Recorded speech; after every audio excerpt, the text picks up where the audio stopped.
Flight Sports TV, man. That's my dude. I rolls with him. You heard what the man said. It's Flight Sports TV.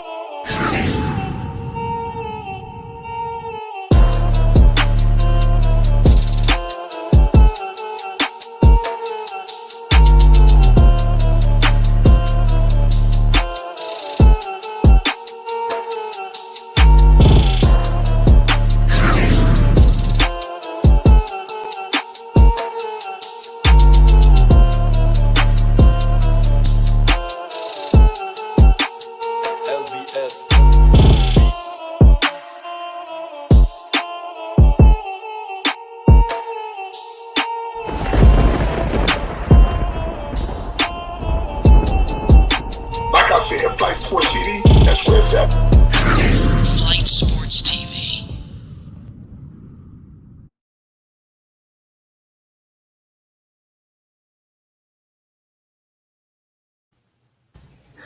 What's going on, people? It's Flight Sports TV. I appreciate everybody for checking in with me. Right now, we got a great topic, man, today, man. We got even some special surprises for the people right now. It's truly about to go down. Wednesday night, the play-in starts officially tomorrow. We got some great basketball on, but Wednesday is going down. Lamelo Ball will be in action versus Trey, and I got a great guest tonight to discuss everything. We're going to break things down, everything Hornets. What I'm telling you, this is the best person to talk Hornets with. What's going on, Sam? Talk to the people. It's Flight Sports TV. How you feeling?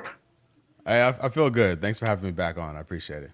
No problem. Before we get started, let's get people up to game on what's going on, all things Sam Dracula. How's everything going with the podcast? Let everybody know what you got going on since the last time we met. Yeah, I think the last time I was on, I let the cat out of the bag about who my new podcast co-host would be. Yeah, I actually didn't start recording until like a few weeks later, but it worked out. Raymond Felton is my podcast co-host. We talk Hornets basketball and basketball in general. Just his jersey retired at Chapel Hill, so it's very interesting to talk to about the NCAA tournament when UNC was on their run. But Raymond Felton. Believe in Hornets podcast, available everywhere podcasts are found, Spotify, Apple Podcasts, etc. And then on the YouTube side, it's just me, Sam Dracula on YouTube, youtube.com/Sam Dracula. I just made a season review video last night. Took some calls through my Discord. More videos coming out soon. Specific to the play-in. I'll probably record one tonight or tomorrow. Ahead of Wednesday. It's only right. And then I'll be live streaming during the game as well. So normally I have a green screen, right? And it comes. It's like it's retractable. It comes up from the floor. What's going on? Well, so I'm worried, man. So I need room to operate. I'll be pacing up and down. Like I can't be locked in because when the green screen's behind me, I'm boxed in right at my desk. I can't have that for the play-in. So during the stream, I'm like I'm be Bluetooth up. I'll be moving around because I'm nervous about it. Yeah, you're gonna need some space. I'm gonna need some space, good or bad. Like it's gonna go really well. Either way, I'm gonna need space to operate it. I understand. So I get rid of the green screen. Listen, I trust me. I understand everywhere you're coming from with this. It's gonna be all hands on deck, man. We're gonna need it, man. Wednesday night in Atlanta. Speaking of that matchup, before we even get into that, the season is kind of the regular season is over with. Mm-hmm. How would you analyze the regular season from start to finish, as a team before we get into players individually? So going into the season, I thought if everything went the Hornets' way, they'd be a 6 seed. And that's that was, in my opinion, that was best case scenario. Not the case. That's not what happened. But the end result is they have a positive record for the first time since Obama was in office. So you got to take that. I know it's a 10 seed, but you got to take the wins that you get them, and they're at a point where they are kind of, they face the sins of the past, right? Those terrible losses to Orlando, to Detroit, but also had great wins. So it's been an even trade throughout the season, and for them to come out on the positive end of it with more wins than losses, that's something to take pride in as a Hornets fan. And its progress overall, when you look at the grand picture, right? This team, they're not going to win a title anytime soon, but what you want to see are these incremental improvements year over year. And you're seeing that. and we're seeing that. We're in this together. It's gonna be a while before the Hornets can compete with the likes of Philly, with Miami, with Milwaukee. It's gonna take time, and this is another step towards that. Hopefully, we'll see that. I agree with you. Speaking of time, how much time you think before we get to be able to compete with some of these top teams in the Eastern Conference? That's so weird too, because like for me, it's not like if this team figures out its inconsistencies, they can be in there. Like the depth has greatly improved from last year to this year. Individuals have gotten better. I think they need to make like a more like long-term solution versus Isaiah Thomas, like a backup point guard. Which if we run it back with Isaiah next year, I'm more than happy with it. But that's definitely something that needs to be addressed. Whether it's him or somebody else next season, they need a shot blocker that can play the 5. Ideally stretch the 4, but those dudes aren't easy to come by. So at minimum, defensive presence in the paint. If you do that, this team can move up a few notches in the Eastern Conference. And at that point, it's all about seeding. Like look at the Bulls this year, right? They are, what are they? They're a 6th seed. Yeah. They were one of the best teams in the league at one point, and then injuries caught up to them, right? And then so if you're a Hornets squad that is more complete, and you maybe get a favorable matchup in the first round, a team who's like crippling or like stumbling towards the finish line, like Cleveland did, like Chicago has done, and then maybe you get lucky, and then you get that first round out of the way, and maybe who knows what happens after that. So I think we could start having those like thoughts and hopes in 2 years from now. I think realistically, because we're not gonna have, unless an insanity happens. I think we're at least 2 years away from the Hornets being one of those squads that could compete in the top 3, top 4 in the Eastern Conference for like an extended period of time, not just like we saw like early part of last year where they just kind of found the way in that upper echelon. I'm talking about like one of the best teams, not record-wise, just one of the definitive best teams in the Eastern Conference. I think we're like 2, maybe 3 years away from that. Yeah, I totally agree with you. So let's look ahead to this matchup against the Atlanta Hawks. It seems to be a star-studded matchup. It's going to be talent all over the floor. Trey versus Melo. Just initially, what's your thoughts on Hornets versus Hawks? What's glaring right away? What strikes you when you heard that was going to be the matchup? It's better than Brooklyn. Right. That's the first thing. Going into Sunday, it was like, oh, well, if this happens, maybe the Hornets can do this, and this. And that wasn't the case. It was pretty boring. Everything held.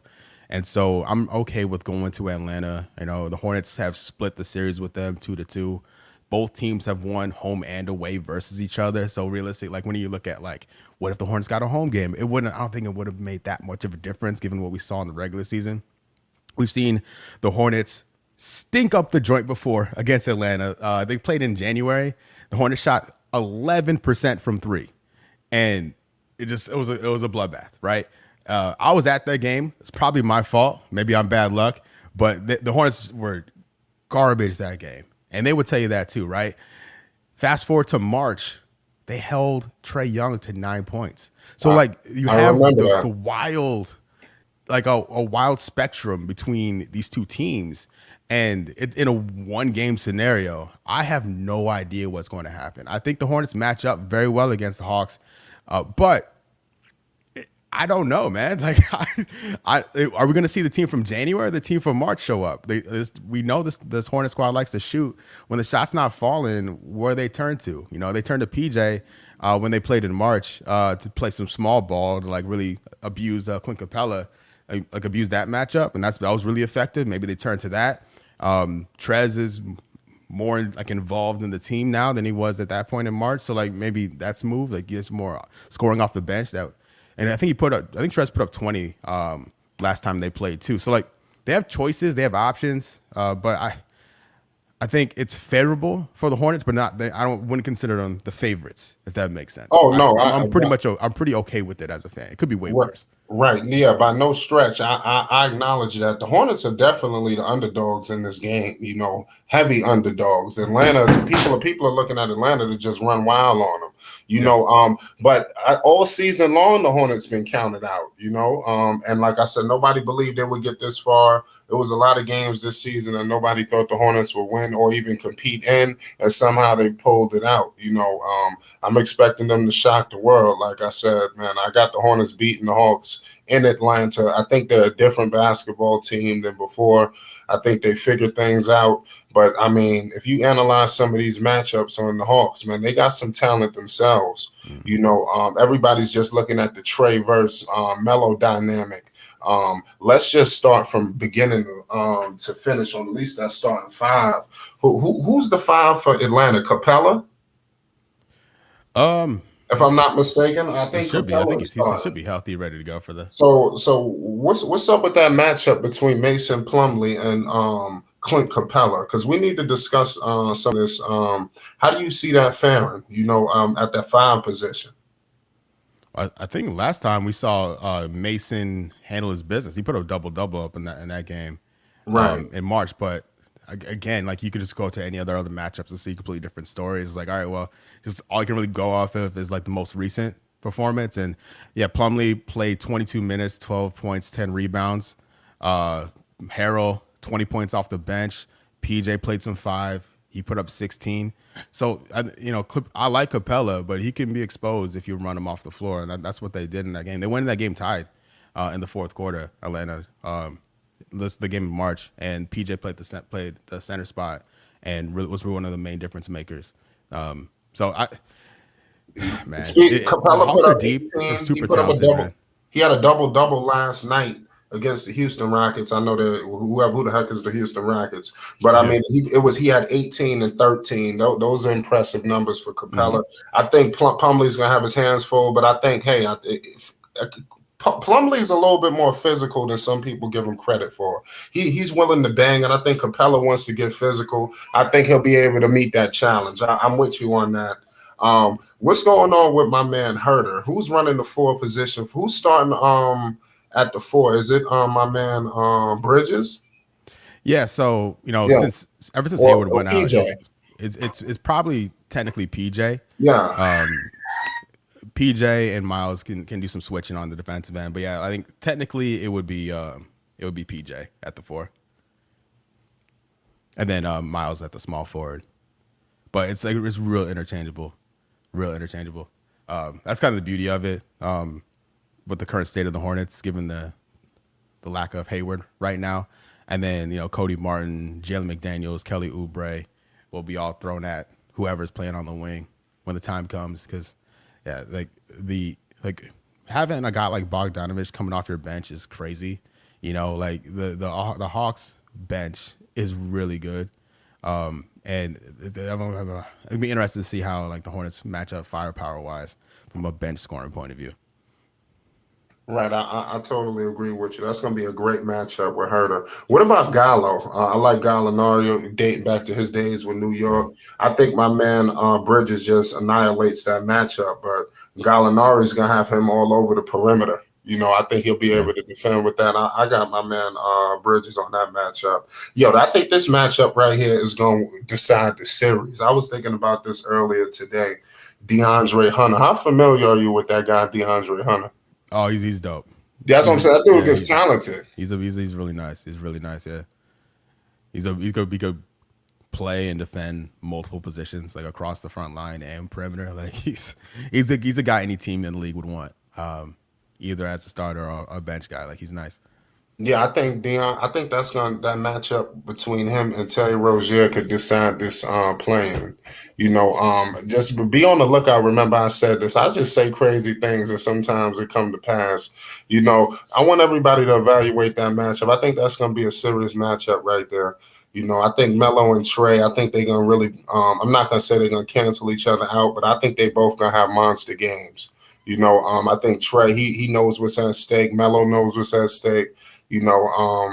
That's going to be an interesting matchup between Hunter. How you think that could match up between him and Rozier? What's your thoughts on that? Well, I wonder if that. So if it depends on, I guess, if So I'm wondering if Switch. they key on Cody, like bring Cody in on those instances. I know, like if we're saying in a crunch time situation, I think we see a lot of Cody Martin on the floor, on the defensive end, to add more size because Terry is an undersized too. I think that's where Borrego's going to have to get creative to match because Atlanta has a lot of size and a lot of length. Hornets don't have a lot of that in their starting five. That is mostly from their bench between Oubre, McDaniels, and Cody Martin. So like I think that's where the bench options come into play. When they need to get a stop, of course. It's flipped the other way around. I want Terry on the floor if they need to get a bucket, obviously. Yeah, I agree with you. Like I said, the Hawks, they got some talent, and then obviously the matchup that everybody loves. Well, how do you see that matchup between Trey Young and LaMelo Ball playing out?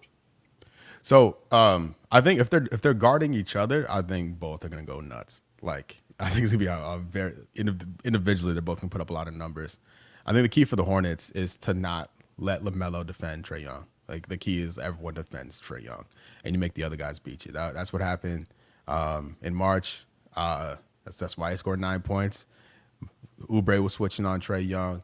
I think I said Oubre. Miles was switching on Trey Young. Everyone was involved making that happen. That's why Trey had 9 points and 15 assists because we're gonna let the other guys beat us. And it didn't happen. Hornets clamped up on defense and it got it done. But I think of all the playing games. So we got Atlanta versus Charlotte, Brooklyn, Cleveland, Minnesota Clippers, New Orleans, and then New Orleans, San Antonio. Yeah. This one's gonna be the most exciting one. Definitely. I think it's on ESPN, and I think casual Followed by NBA New fans, Orleans. hardcore NBA. Yeah, this game's gonna be fun to watch. So if you have nothing to do when this game is on, like drop everything and like go check this one out because I think it's gonna be a really fun watch. It may be not for Hornets fans because it's gonna be like really stressful, but for everyone else, I think there's some high logo 3 potential also with this game. Between Trey and LaMelo, I think one of them's gonna hit a logo 3. Oh yeah, definitely. I think I could see something like that. The crowd in Atlanta is a little fickly, I went and like I said, that commute between Charlotte and Atlanta, that ain't nothing but 3.5 hours. Yeah, it's nothing. Depending on who driving, So I mean, Charlotte could pack that building if they wanted to.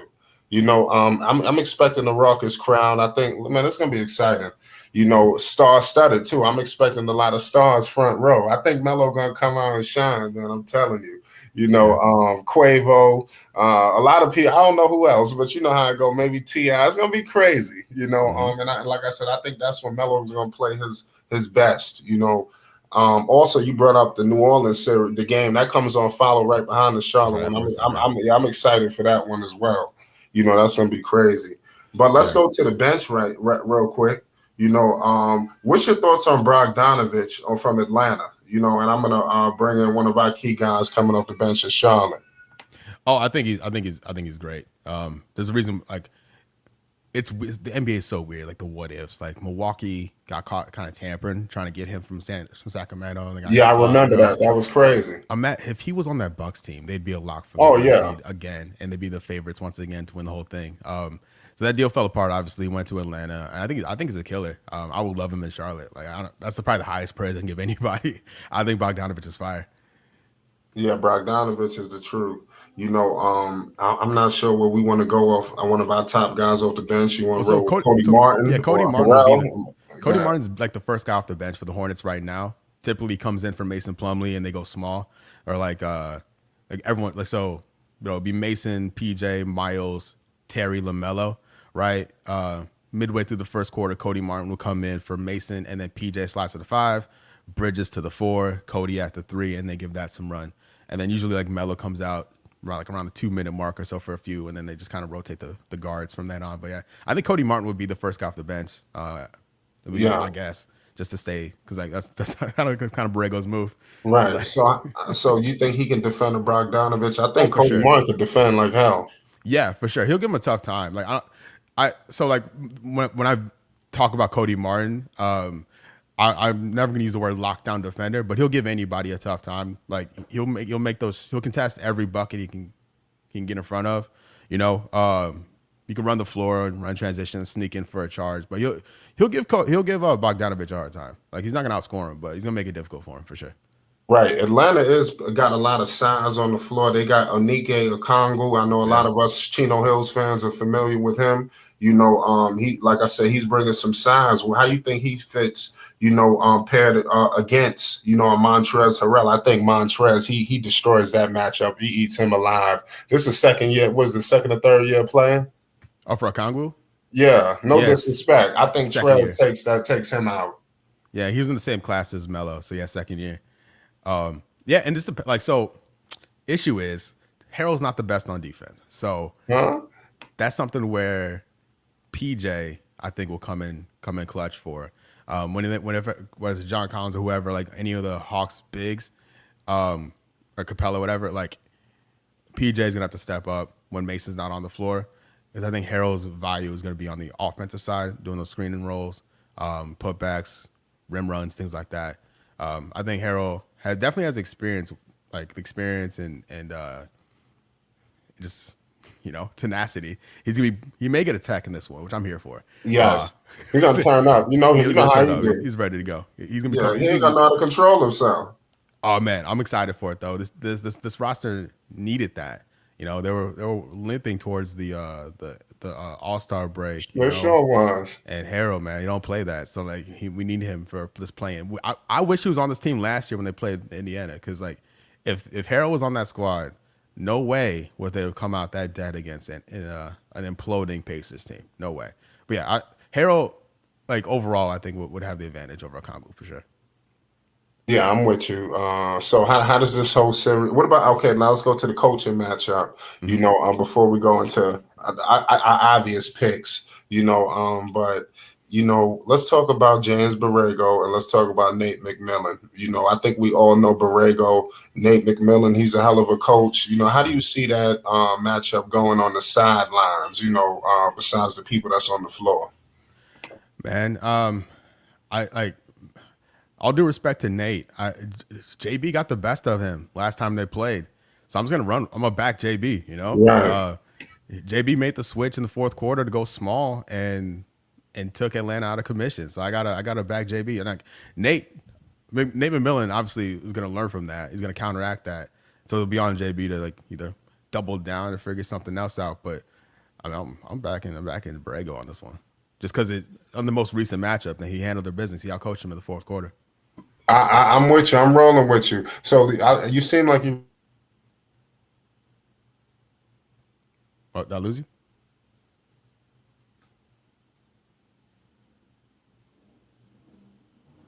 Mark. Did I lose you?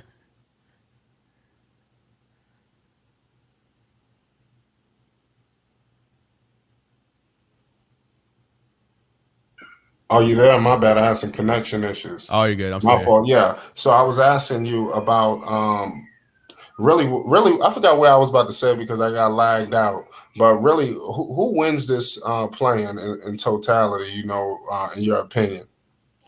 So like specific to the Hawks and Hornets. Yes. In Okay. this specific matchup, who you got? How's it playing out? How you see this game playing out? I think the Hornets win it in regulation. I think it's gonna be like something stupid, like some stupid high scoring game where, like kind of like the December game where it was 130 to 127. I think it's gonna be something like that. I don't see a lot of defense being played on Wednesday, and I think it's gonna be a shootout. And the Hornets are going into this game with positive momentum. Like they are on a winning streak. Things are popping off. Jalen McDaniels is actually shooting the ball extremely well for the first time since February. It may sound like nothing, but he is a bottom of the rotation guy that can hit a bucket, 2 buckets, 3 buckets in a game and really shift things in the second unit. So like if he's going, if Oubre's going, I think it's gonna be Hornets in like a 130, 127 type of game like it was back in December. I'm with you. That's going to be a hell of a game. It's going to be a shootout then, the way you described. And, hopefully the Hornets could pull this one out, which I'm rolling with them as well with that one. It's going to be good, man. This was a crazy NBA season. Mm-hmm. What was the most surprising thing about the whole Hornets situation? Was it the acquisitions of Montrezl Harrell and Isaiah Thomas? Was it the fact that they made the play-in, the fact they was able to survive? What's the most surprising thing of these Charlotte Hornets, in your opinion? Oh man, I think the most surprising, I guess, would be just I I hate for it to be a negative surprise, but the use of book night. I'm like actually I made a video last night of kind of talking about things that I'll remember looking back on the season. Like if I want to do like a time capsule type video. So like if I watch that video like 2 years from now, like all right, these are my main takeaways from the year. Lamelo making the All-Star team, fantastic. Miles Bridges making a monster leap from like an individual production point of view, amazing. Same with Cody Martin. Mitch finally making a deadline deal for the first time since like 2014 or something like that. That's not Brad Wanamaker. All those things are positive, but what's so weird is like the Hornets ended up with the 11th overall pick. Book night was somehow there when he's projected to go higher. All like the reports were going through the process of like, they draft him from training camp, summer league. Everyone's like really high on him. And then the season starts and there's no space for him. Like there's no room all of a sudden. It seemed like, all right, he's going to be the guy to spell Terry Rozier. Everyone's like, oh, he has the same kind of mentality as Terry. Him and Terry going at it in practice. Like, oh my God, like we have like the next Terry on our hands. And then season starts, Cody Martin's like leading the league in 3-point shooting. Oubre is we're riding the Oubre wave early. Don't get me wrong. It was definitely a wave, but he was shooting the ball in totality pretty well, like the best of his career up until that point. And all of a sudden it was like no wing minutes for book night. He's going back and forth between here and Greensboro. It's like, so if you told me that draft night, I don't think I would have believed it. Like it was too many things happened to force book night out. And then you toss in him like having the public outburst against Borrego, throwing his warm-ups at him, the issue at UConn. It's like, I'm like, what's going on? Like all that stuff. I wouldn't have believed it. I would not have believed it if you told me that on draft night. So I'm gonna say book night, but like everything else has been pretty positive. I'm pretty like high on the team at the current stage of like this franchise's progression. Oh, and Mason Plumlee shooting left-handed free throws. That's up there too. My man. Let's go, Mason. I'm here for it. Right, I'm with you. We got Marvin in the building. What's good, Marvin? We got Sam Dracula live on Flight Sports TV discussing Hornets basketball. What's good, Marvin? What's going on? What's going on, guys? What's up, Sam? Just just stopping in just to give it a holler, man. See how you guys doing. So what's your thoughts on the whole Hornets playing situation with the Atlanta Hawks? Let's get your thoughts. Well, that's a matchup I think they can handle, man. I believe they should be able to take this. Now, what position are they in? Are they in the 10 slot? Yes. Yeah. So they have to win, correct? Yep. And if they win, they play the loser of Brooklyn, Cleveland, which will probably be Cleveland. That team is so hurt, which sucks, man. And they on the road? On the road the whole time, yeah. Wow, Hornets on the road all the time. The only thing about that Atlanta matchup is Trae Young, man. You got to contain that guy. He can go off for 40 or 50 at any time. Yeah, no doubt. But like last time they played, he scored 9 points the last time they played. So like there's a blueprint there that they can build upon. Yeah, but besides that, man, I think they can handle it, man. I think they should be all right coming into that game. And they got to play team ball. This is a totally different thing coming down in the playoffs. Things change a little bit, but one player can get hot and do it. So hopefully, Charlotte. I'm going with Charlotte to win that game. Actually. Hey, let's go. Love to hear it. Yeah, I'm with you, man. Everybody rolling with Charlotte. What's your thoughts on Lonzo Ball? LaMelo Ball's brother. He wasn't able to finish the season. Like you stated earlier, the Bulls got hit with the injury bug. What's your thoughts on the Bulls season and Lonzo as well? So specific to you talking to me, for me. Yeah. Okay. Yeah. Specific to Lonzo, it's heartbreaking because this is the best basketball situation he's been in since he's been in the league. It's probably the best team he's been on, and this most like healthy, like just situation he's been a part of with that Bulls organization this year. And for him to get hurt and not return sucks. Like it really sucks because He's super talented. A lot of people want him to succeed, and him with Zach LaVine, DeRozan, like that set with Vucevic and Patrick Williams made his return. Caruso, Kobe White, Io. Like that team has dogs on the team on that squad, and for them to not be fully healthy is a bummer. And they look pretty like damaged. Like the players that are playing, they seem kind of toast. And then seemed pretty interesting. Like when the Hornets played them, and they weren't playing defense. Like the Bulls weren't just not engaged. I don't know what was going on. They're like Levine and DeRozan; those guys were out there, but as a whole, they weren't rotating. They weren't closing down on anybody, and the Hornets were able to do whatever they wanted. So like, look at them against the Bucks. Like it has all the makings of a sweep in the first round, which I hate to see because like I was so high on that Bulls team. It was one of the better. If it wasn't for Cleveland, the Bulls run would be like the best story in the Eastern Conference. But it just sucks. Right. That's the thing that injuries get you, man. It sucks. Yeah, man, definitely hurtful. What happened to the Chicago Bulls. I was definitely patiently awaiting the return of Lonzo, but things were derailed itself. So just better luck next time. But I'm definitely rooting for Lamelo Ball and the Charlotte Hornets. So this is going to be interesting. Let's say, hypothetically speaking, the Charlotte Hornets beat the Atlanta Hawks. How do you see them faring against? Who would they face? The loser of that matchup between? Do you know how this playing situation work? Because it seemed like they switched some things up. What's going on? Yeah, so 7, 8, 9, 10 are in the play-in. So 7 and 8 plays. So Nets, Cleveland will be at Brooklyn. The winner of that game goes to the 7 seed. And they'll play the Celtics between the Nets and Cleveland. If the loser of that game gets another chance to make the playoffs, they play the winner of the Hawks-Hornets game. So Nets, Cavs, winner of that plays the Celtics. They get the 7 seed. They're done. Like no more playing games for them. And then the winner of Atlanta, Charlotte plays the loser of Nets, Cleveland, which will probably be Cleveland. And they'll host. They'll get a home game against the winner because they're a better seed. And then the winner of that game plays the Heat. So Hawks, Hornets need to win 2 to get to the 8 seed. Cleveland and the Nets only need to win 1 game. Get to the 7. To get there. To get to the 7 seed. Yeah, between the first game, and then the loser of that plays the winner of our game, and then they go to the 8 seed, play the Heat. And same for the Hawks too. Exact same. And they won't have a home game either. So because they're a 9-10, so 7 and 8 play.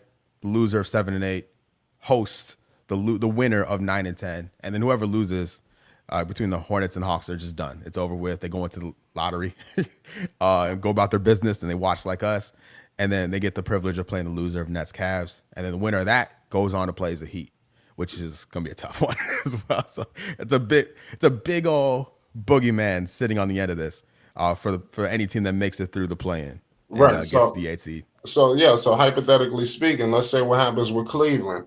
I know we don't want to look ahead. Well, I know the players don't want to look ahead. I'll look ahead. Okay. Let's look ahead. How you think they fare against Cleveland, and would they have to face that game in Cleveland, right? Yeah, it'll be on the road. Yeah. Yeah. The 7 and the 8. The 9 and 10 seed automatically do not get a home game. The only home game they get is against each other. Exactly. Which will be Atlanta hosting Charlotte. Yep. So if Atlanta loses, they out. Period. Exactly. Same with Charlotte. 9-10, and then Charlotte would automatically go on the road again to play the loser of that Brooklyn Cleveland game. Mm-hmm. And if they win that game, they still don't get a home game. They go first round straight to Miami. Yeah. Ain't no joke. But congratulations. Now, I want to say this, guys. I can guarantee you, every one of those teams are hoping Brooklyn lose, because they do not, especially Boston. Boston would get Brooklyn if Brooklyn wins. And that's going to be a game. That's going to be a series to live for, guys. So, I mean, seriously. Now, for me, I would rather see Charlotte in that second one to face the Miami Heat. I think they'll give them the best shot, because I don't know if Atlanta has enough to even come close to beating Miami. But Charlotte has a couple of players on that team that can give Miami some problems. So I think that'll be a better matchup. I want to give a shout out right quick to AB the Hero, a legend. Triple B's is in the building. We need to pay heavy homage when legends come, grace the stage. We appreciate you, AB, for stopping by. We're in here discussing Hornets basketball. So you saying you like that matchup against Cleveland if they were to get there? I would, yeah, because they like Mobley and Allen aren't. Yeah, they're a playing. big team. And They're not playing. Mobley's not playing. He's out. I believe. I know Allen is out. Hold on, is Mobley not hurt? I'm not sure. Mobley's back. He's back. Mobley's back. Yeah, I'm finna check it now too. I know for a fact Allen is out. Yeah, he's back. Never mind. But So they saying Allen will be back also, guy. For real? Oh no. Yes. Listen, Cleveland's going to be. I'd rather play Brooklyn than also. Yeah. Why you say that? Cleveland is a team that you don't want to mess with, guys. If they can get going and playing their style of ball, they are dangerous. I'm telling you. So Allen is out for the Nets game, but maybe there's a chance he comes back for the next one. He's already been ruled out for the play-in against the Nets.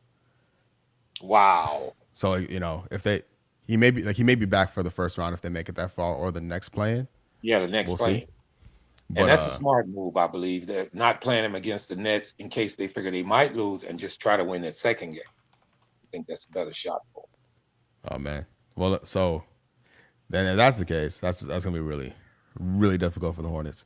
They play the Cavs tough, but from a matchup point of view, it's gonna be an issue. That's not a real issue. But they always play the Cavs tough, so there's obviously a chance.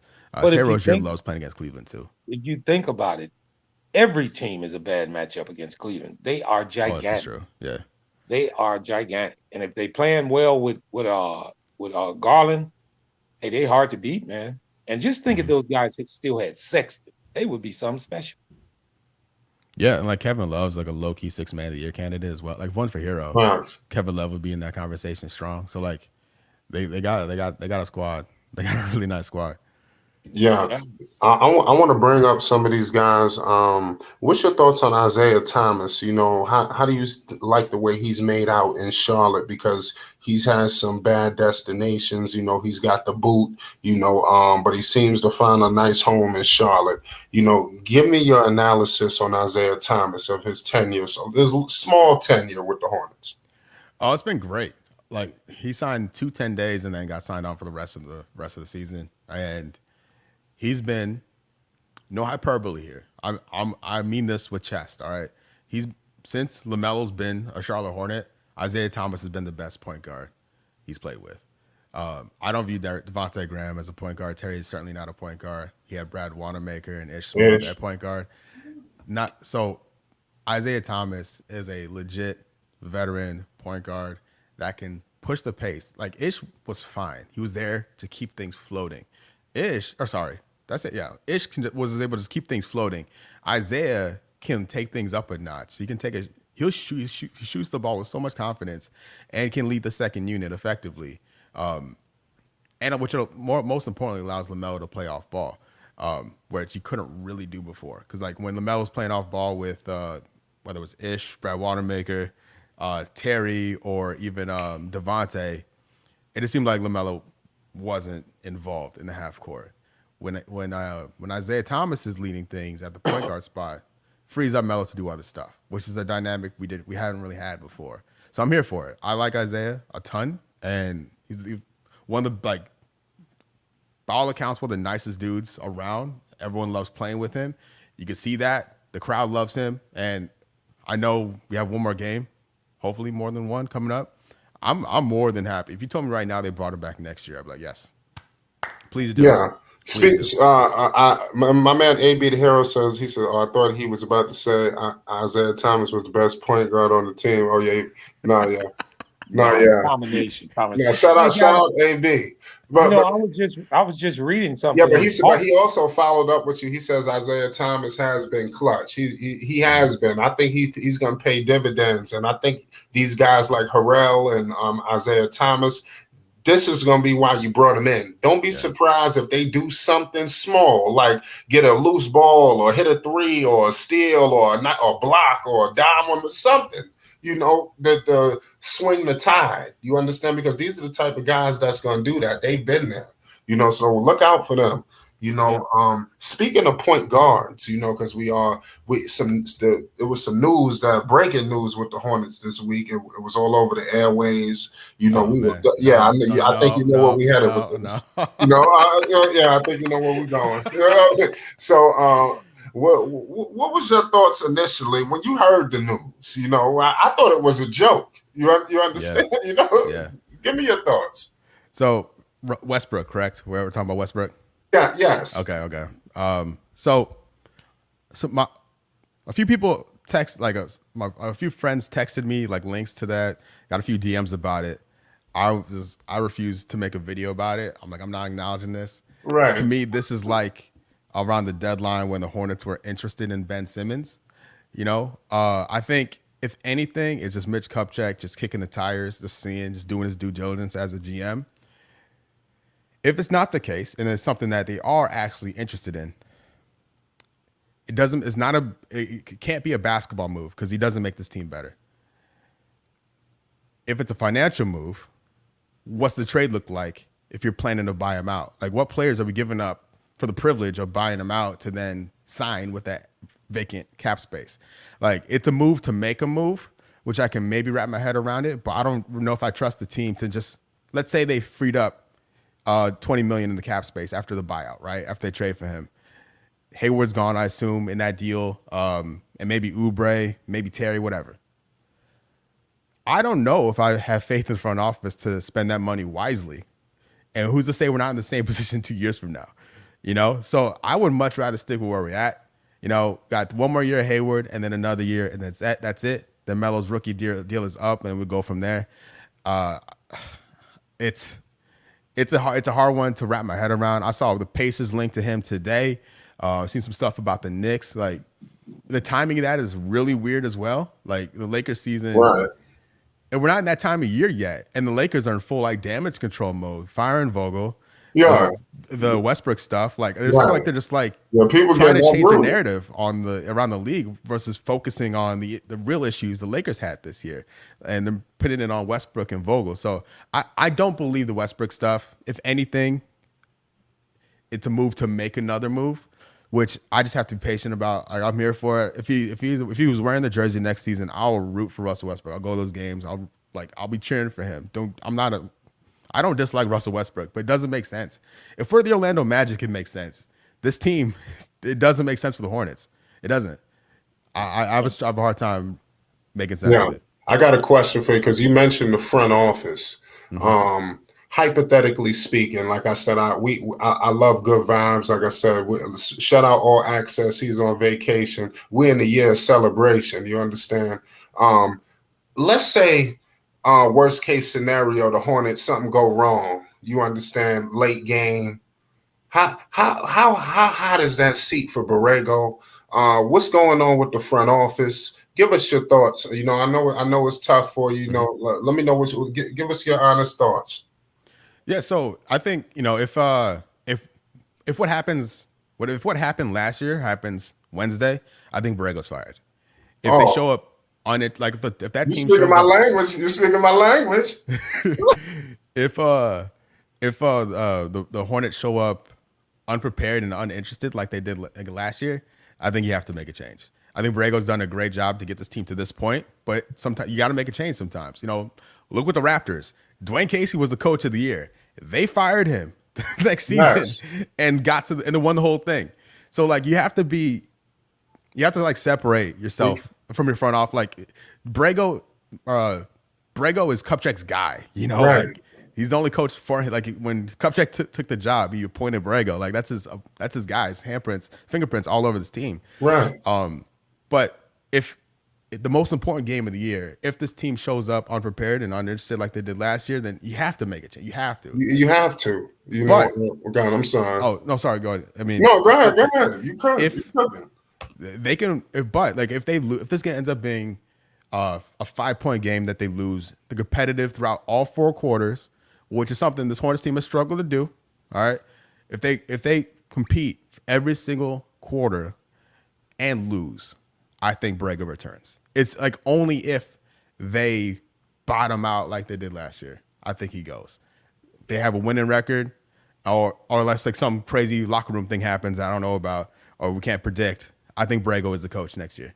Were you fine with some of his rotations through the course of this year? Did you see anything that alarmed you at any course? What's your thoughts?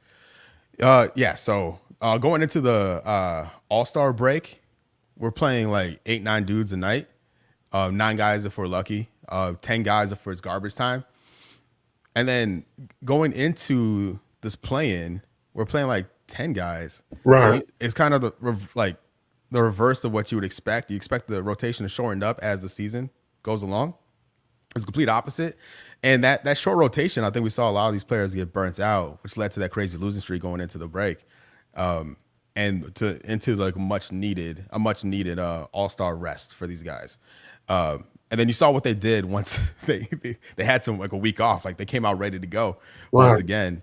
And looking back on that, if there was more rotation, weren't so heavily reliant on guys. I know we had like COVID protocols and things like that. Stuff happens, injuries, things happen. But this team employs more than 8 guys, and to only play 8 dudes on a regular basis during the middle of the season, it's unfortunate. It's tough, and it puts you in a hole where you're pretty much locked into the 10 seed now. Last week or so of the season, pretty much locked into the 10 seed, right? Maybe we don't know. Like maybe if you open things up at that point in the middle of the season, maybe we're a 9 seed, maybe we're an 8 seed. Who knows? We lost some games we probably shouldn't have, and that's why we're in the position we are now. But I think overall, that's my biggest gripe with Borrego, those rotations. It doesn't make sense to me, but hey, it's not my job on the line, it's his job on the line. So I can't fault it. That's him. You're right. Like I said, we just discussed it. We got coaches getting fired right now as we speak, right now, ladies and gentlemen. What was it? Gentry got sent, he got the axe. Yeah. They relieved Vogel of his duties. You understand? I like, what's so crazy about the way they fire these people? I look into the wordings, because, some people like Van Gundy, what he did to the Pelicans, it was just breaking news. Van Gundy is fired. Then you'll hear another report. The two mutually agreed to part ways.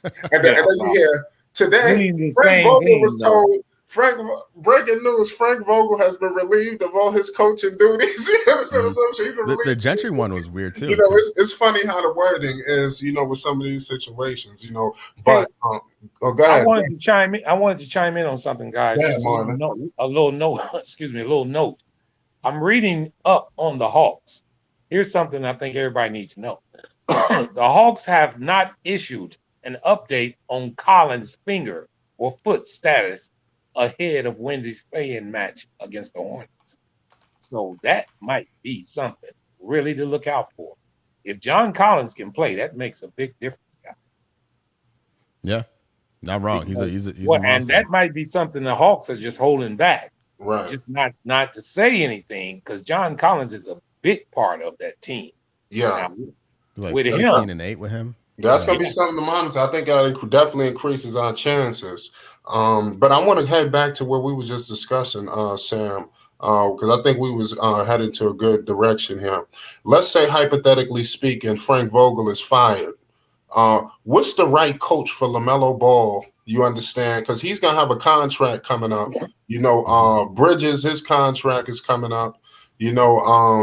What's the right coach for these guys, with the collection of talent that they have on this roster to really, truly cultivate it? Like, not just this playing, because I don't want to just, the last year to play and this year to play. I mean, come on, I feel like we just playing games. I mean, when we going to go for the gusto? You understand? Mm-hmm. What's the right coach for LaMelo Ball and the Charlotte Hornets? So either, Vogel would be perfect. A defensive-minded coach would be perfect. This team has no issue scoring points. It may seem like it at times, but in the totality of the season, the franchise has never scored more points in a season than this past season. They broke records this year. And so a defensive-minded head coach, Eric Spoelstra would be fantastic, but that's not happening. Frank Vogel is probably the next best option. And I don't know if he'd come here, but he would be great. Well, I would also, specific to LaMelo Ball, I would love a dude like Sam Cassell, who's been in the league as a point guard for a long time. He's been an assistant coach for a long time. hasn't been a head coach yet. Linking up Sam Cassell and LaMelo Ball, I think would be really interesting. What's some of your thoughts? And also in the chat, let us know what's the best coach for LaMelo Ball in the chat as well. If something crazy was to happen with Borrego, Marvin, what's some of your thoughts on some of the coaching names that our special guest Sam Dracula has pointed out? Well, actually, I was on another line, so I didn't even hear the coaches that were available.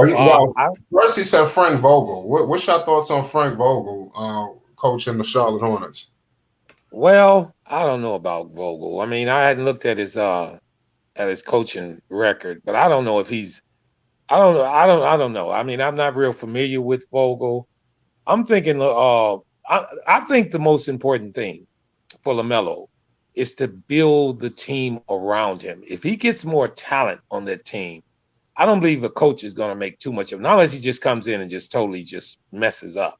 But LaMelo is a coach on the floor himself.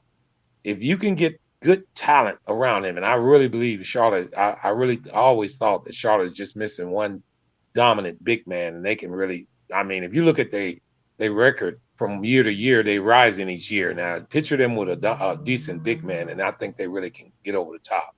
But I don't know if very many coaches that are going to be available, so I really can't really comment on who I would. Because I mean, if it's nobody there that I would, that's available, I don't know. But I mean, and this is all depending on how well they do in the playoffs this year. Because if they do well, I believe they retain their coach.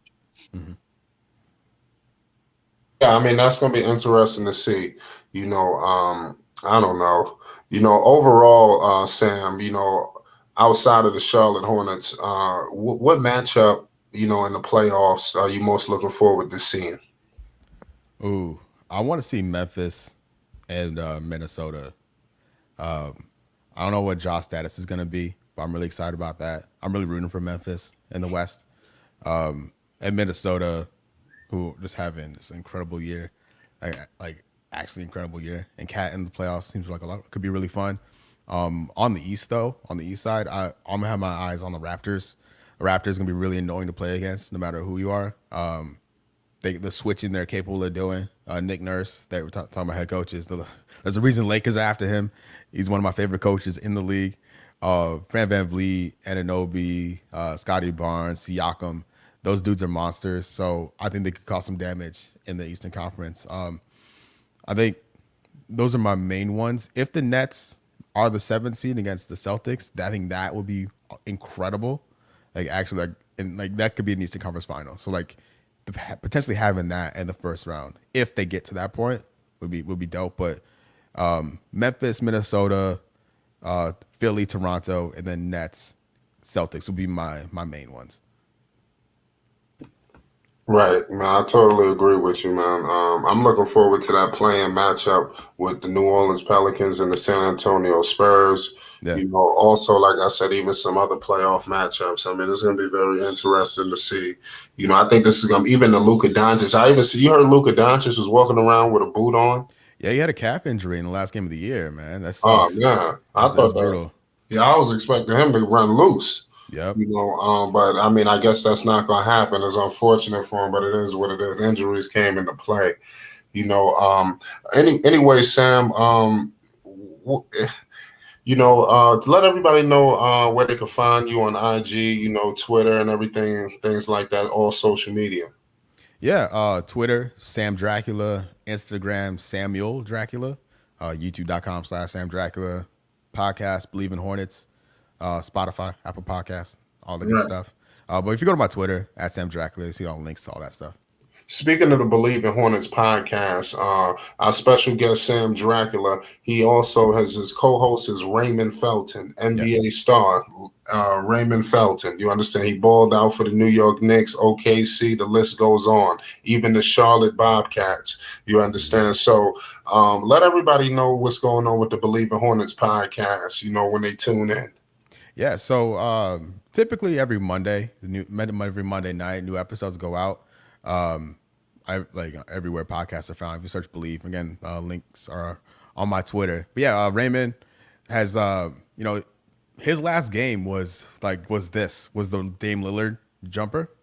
So he's played with Russell Westbrook. He's played with Paul George. He's played against LeBron and Giannis and all these guys around the league. So he played against Miles Bridges his rookie year. So like talking with Raymond about today's NBA is really interesting because he's shared the floor with a lot of these guys.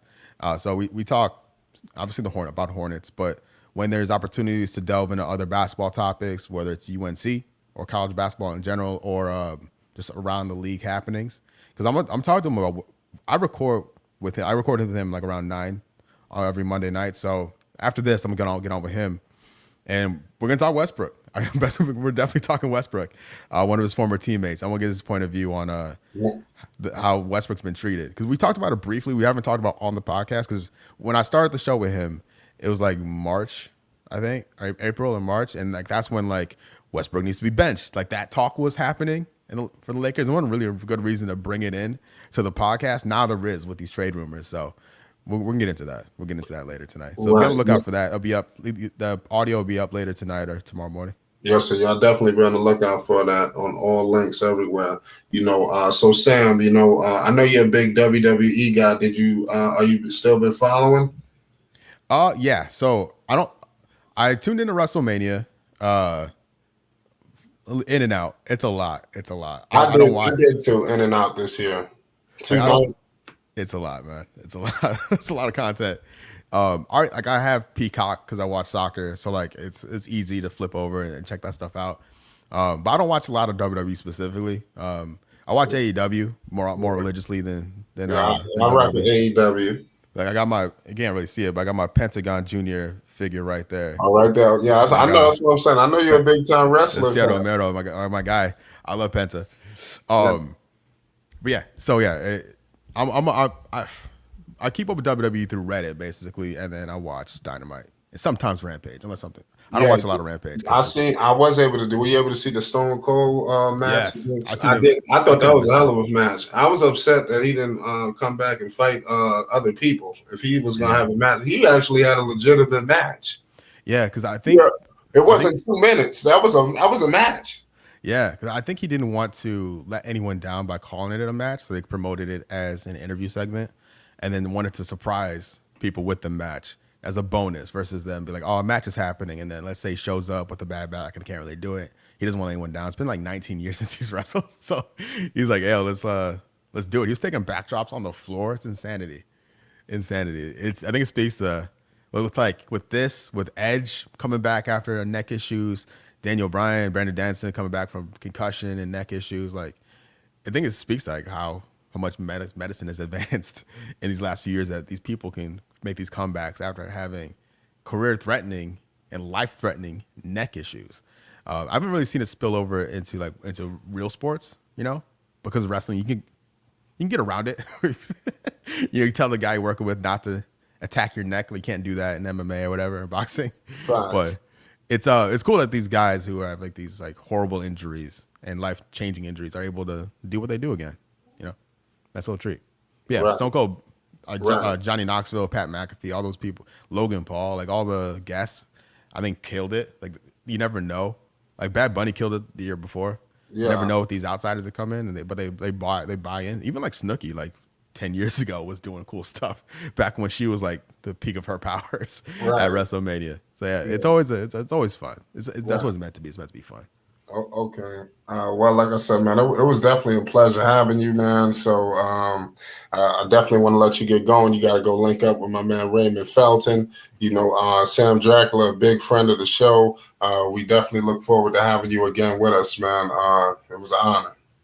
Hey, my pleasure. And remember, we need the Pelicans in the playoffs so we get the first round draft pick. All right. Send good energy to New Orleans so we get that pick, y'all. We need that. But I appreciate it. Thank you so much for having me. All right, no problem, Sam. Take it easy. It's Flight Sports TV. Yeah, man. So we definitely bringing you that Charlotte Hornets content, ladies and gentlemen. We're gonna be keeping you guys up to date on all things Hornets leading up to the big game on Wednesday. Salute to Basil Carpenter Jr., Jessica, and everybody. We have my man Sam Dracula in the building. He cooked up for you. We asked him some tough questions as well. We didn't really move around them. Yeah, Raymond Felton. You said you met Raymond Felton in Belize? Yeah, my man Raymond Felton is the truth, man. You know, when he was a New York Knick, he was cooking. You understand? Cooking. Shout out, Zen. Shout out Basil. Salute to all y'all that pulled up. You know, pulled up to this Hornets screen. Even Jessica came through. She said popcorn sitting on the edge of my seat. Oh, that's gonna be crazy against the Pelicans. We're gonna definitely be live streaming that Pelicans game. Rave Kingdom, what's the deal? Sam Dracula just came here and tore the house down.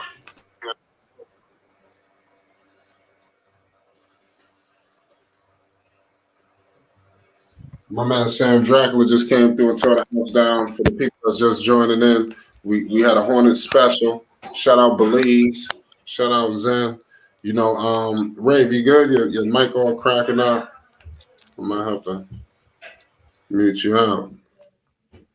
Salute. I definitely want to shout out everybody that came out, that pulled up to the show. Shout out Slack and also the coaches. You know, we never discussed, you know, what other coaches would you rather have besides Frank Vogel? And you got to give major credit to Sam Dracula, man. He's working with the network out there in Charlotte, and he was answering some tough questions. You know, questions I thought he would avoid from.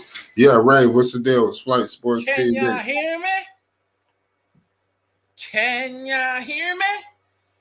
Yeah. Yeah. Can you hear me? What's up, chat? Flash Sports TV, the hottest in the streets. Y'all just had that amazing, beautiful informational talk with that boy Sam Dracula, the Macula.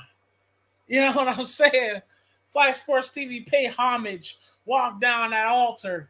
Let them know that Flash Sports TV is the hottest in the streets. There you go, Chuck. Put the musical notes in the emotes in the chat, because the singer is here. Call me, what nickname? The singer is here. Ray Kingdom is here. You know what I'm saying, chat? Listen. We have a beautiful night. Flight, how you feeling? I'm feeling good. Feeling good, man. I can't call it. Man. No, I'm getting ready for basketball. Tomorrow we got basketball. I'm just waiting for some real serious action. This is my time of year right here.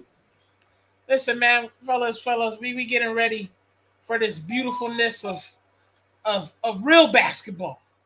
Hey, man, forget the little regular season games, the knickknacks and paddywhacks, the mistakes and the question marks. It's win or go home type games. The games that matter, the games that count, the games that you remember, the games where Damian Lillard waved at what's his name? Waved at Paul George and said, bye-bye. Bye-bye.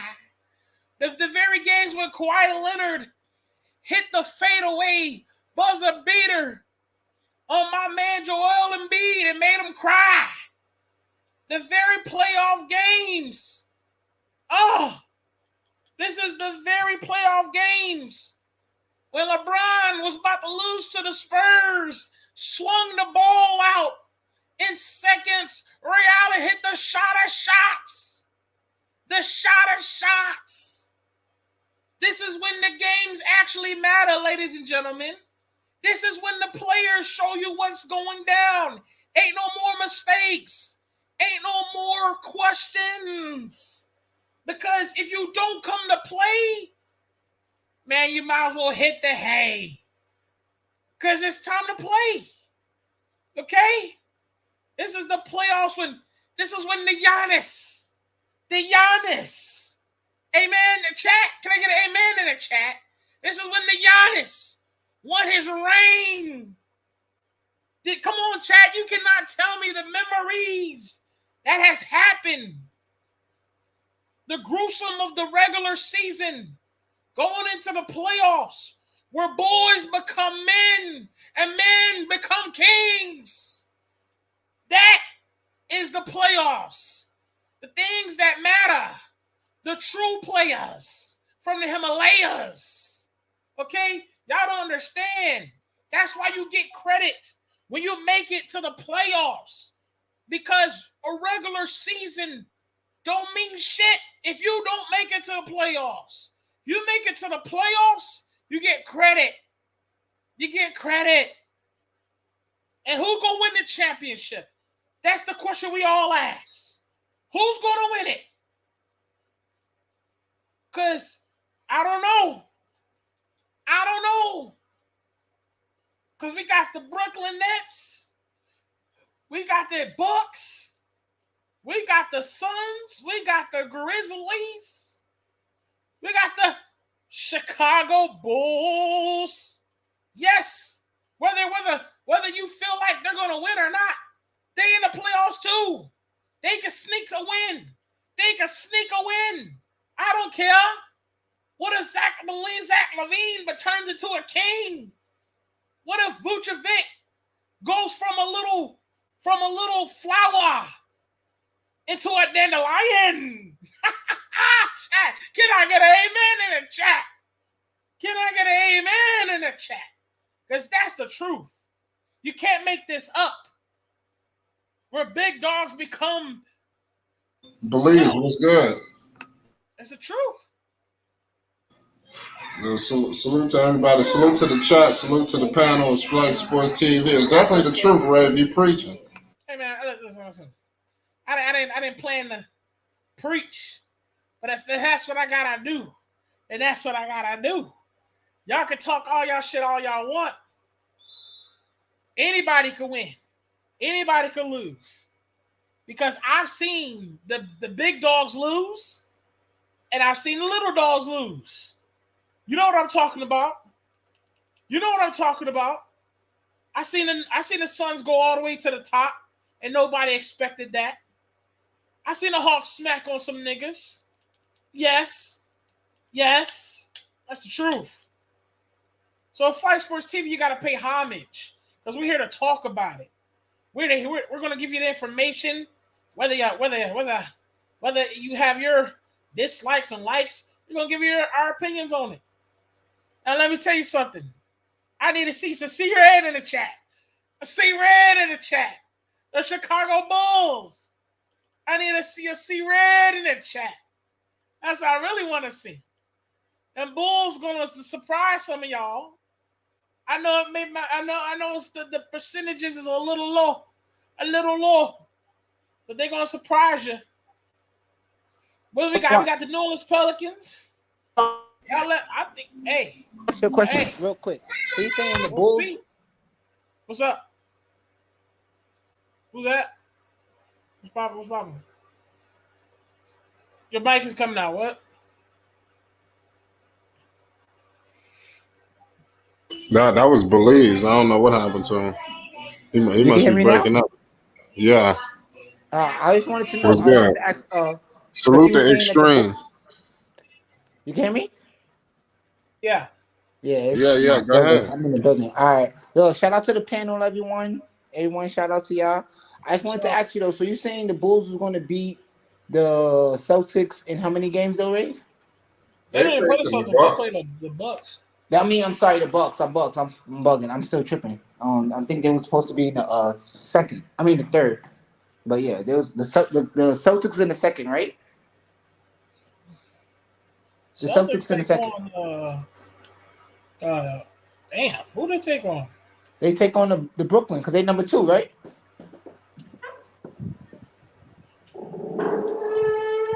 Maybe. I didn't even look at who the Celtics play. Yeah, I think the Celtics number 2, and they're playing in the 7th seed, which would be the Brooklyn. But I just wanted to say, so it's for sure it's Brooklyn. I mean, it's the Bulls versus the Bucks. Yeah. And you saying that the Bulls are going to beat the Bucks? Now I said they're going to surprise some people. Okay, surprise. That means they might take it to a game 7. They might end up losing. That's far out, bro. But that's why I said they might surprise some people. I never said they're gonna win the series. I'm thinking my fault, bro. I really thought it was the Celtics. I felt like the Celtics was a better matchup for the Bulls. That's why when I heard you saying surprise, I'm like, yeah, he got a point because they could surprise the Celtics, but the Bucks, I don't know, bro. Those Bucks, bro. I don't know. I was with you on there. I was with you with the Celtics. I'm like, yeah, because they gonna go 2 for 2, like DeRozan and Zach versus Jalen and Jason Tatum. That to me is that's a toss up. But the Bucks though, Rave, I don't know, bro. You kind of going far. You don't got Lonzo, bro.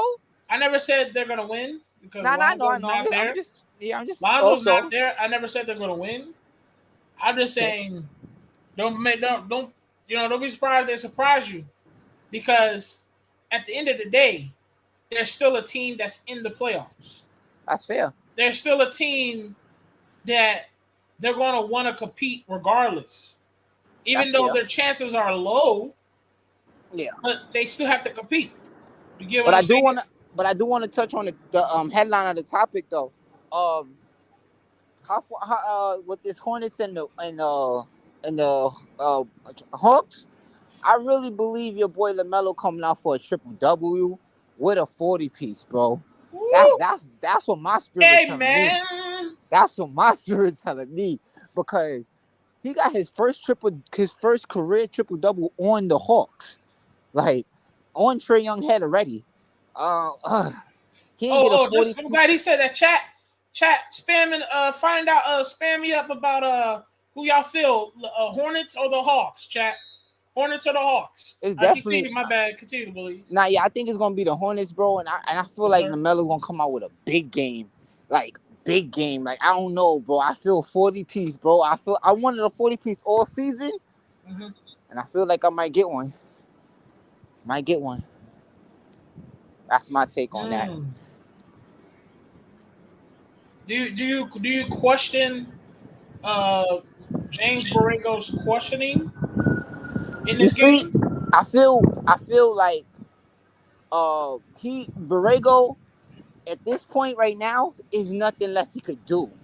I feel like he tried to show how he's a coach, like he tried to coach the team, and he did have some spurts too where he did good with coaching.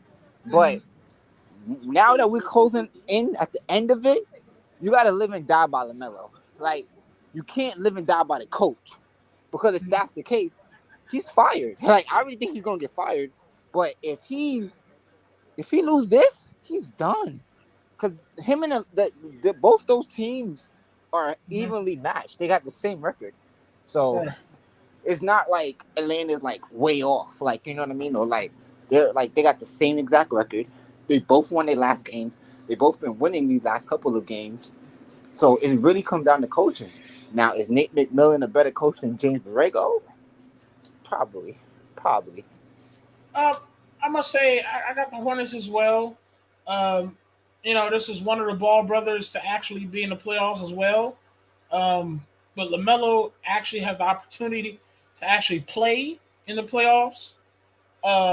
Even though I still have belief that maybe Zoe might come back. Maybe even if he has to miss the first round, let's say a miracle happens where the Bulls end up in the second round, maybe Zoe might be like, oh, I can play. But regardless, LaMelo has the opportunity to play. And I've got my boy LaMelo chat. I think the Hornets should pull this off. Will they have some trials and tribulations when they hit the playoffs? For sure. I feel like they'll beat the Hawks for the play-in, but in the playoffs, I think it's going to be tough. I think this will be a great experience for LaMelo. This will be on LaMelo's accolades, being a part of the playoffs. I think LaMelo will like it. Hey, Ray, not to cut you off, right? I just want to throw this little content in there to start up another debate, because me and my brother had this debate this morning. And he was telling me that Trae Young's career, right, thus far, right, is way surpassed LaMelo. And I argue that how is that even possible when he didn't even win Rookie of the Year? 1, 2, right? He's been in the league 4 years now. LaMelo's going into this is second, so he got 2 years over LaMelo. And I just don't see it, bro. I just don't see it. Like, who had 2 years over LaMelo? LaMelo? Conference last year, but I was like, whatever. Like, and Who then you on talking top of about? that, he gets way more freedom on his team than Lamelo does. Who? You talking about You talking about who? You talking about I'm talking about Trae Young. Yeah. Okay. Um. So basically, the question is, me and my brother was debating that who career thus far is more at a high. Is it Trae Young's or Lamelo's?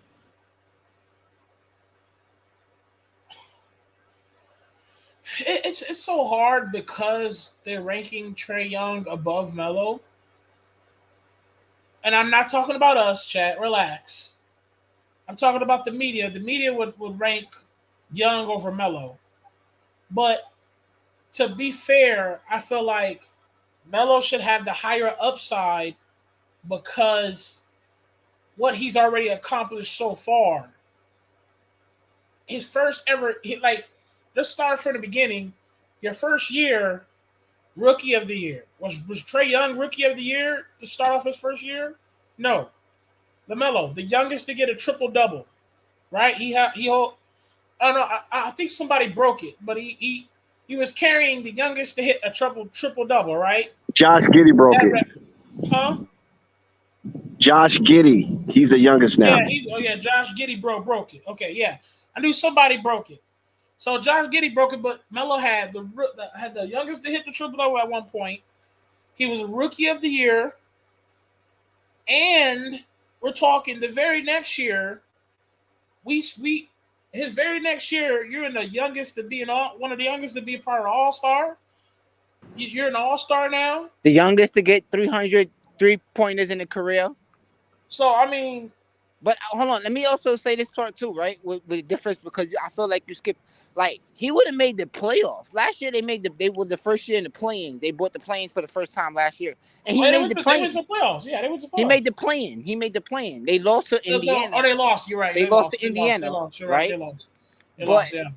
But you know what I'm saying? But that was his rookie year. And then not to mention he got hurt. And then not to mention it was a shortening season. We only had 72 games.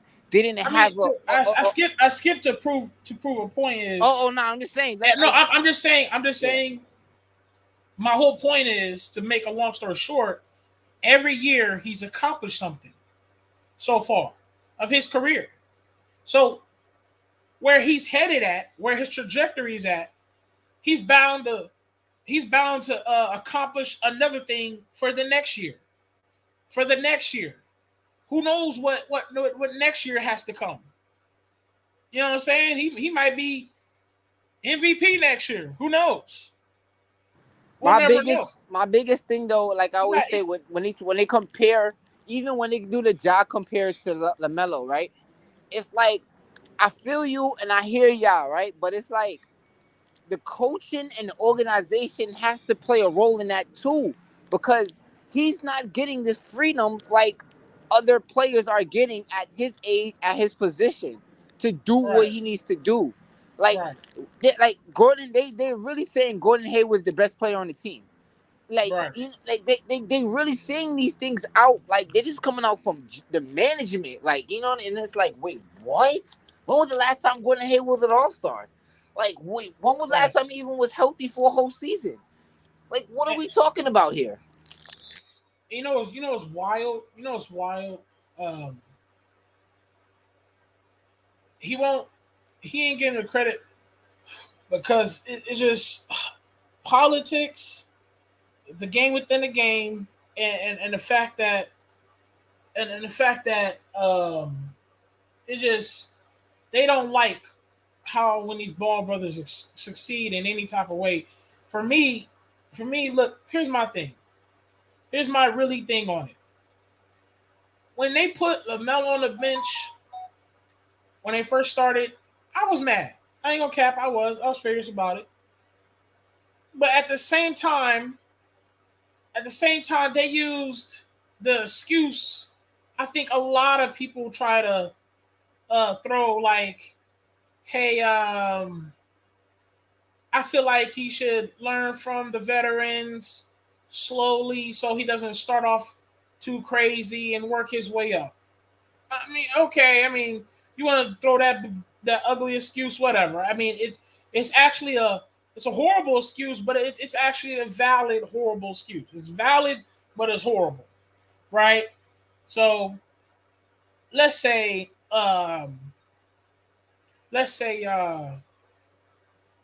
you sit him on the bench, whatever. But when you sit him on the bench and he does what he does, commands control of the team, goes out there, wins Rookie of the Year, out there getting buckets, passing the ball, selling out crowds. When a player does that, you should already know, like, okay, all right. It's time to get this guy off the bench. It's time for him to be a starter. Why does it take for an injury for you to make him a starter? That's where it dawns on me.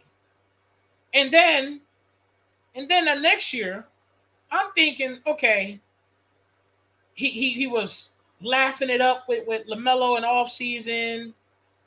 They got my boy Jello in the summer league. I'm thinking he's all in for Lamelo then. He's all in. I mean, all in.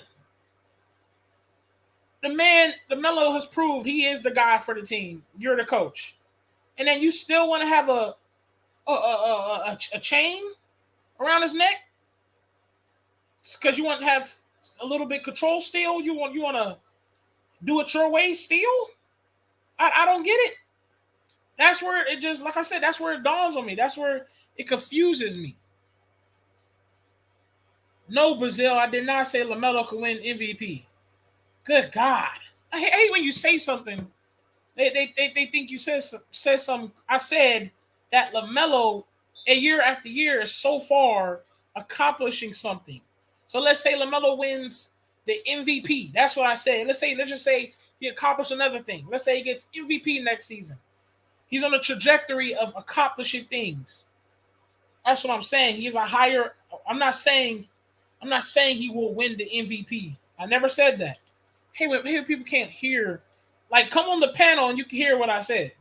Like, I hate that. I really do. Like, come on the panel. You hear what I was saying. I was saying that LaMelo is accomplishing things. And every year so far, he's accomplished something. Last year, rookie of the year, youngest to have a triple-double, all that stuff. This year, all-star. Next year, we don't know what he's going to do because he has that upside on him. He's accomplishing things. I didn't say he's going to win MVP next year. It's not what I said. God, I hate that, yo. You there, Belize? Or did you leave? Oh, he left. That's wild. Try to hit that like button. Hit the like button. Hit the subscribe button.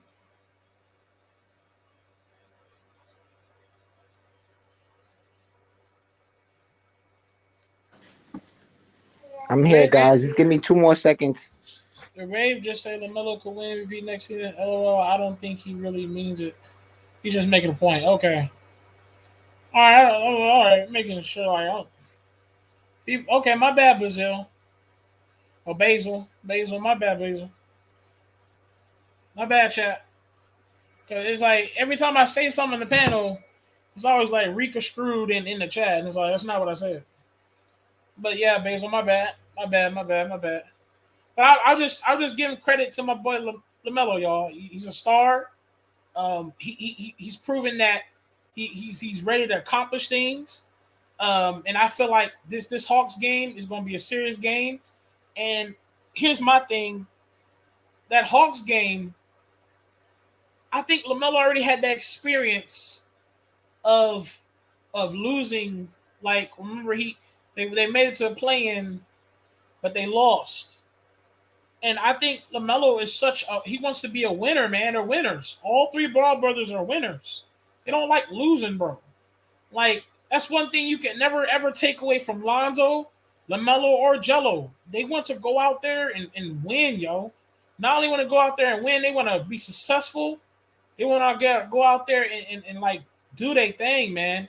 And let the guys, just let them have the keys. That's all LaMelo is trying to tell the entire Hornets team. Just let me have the keys.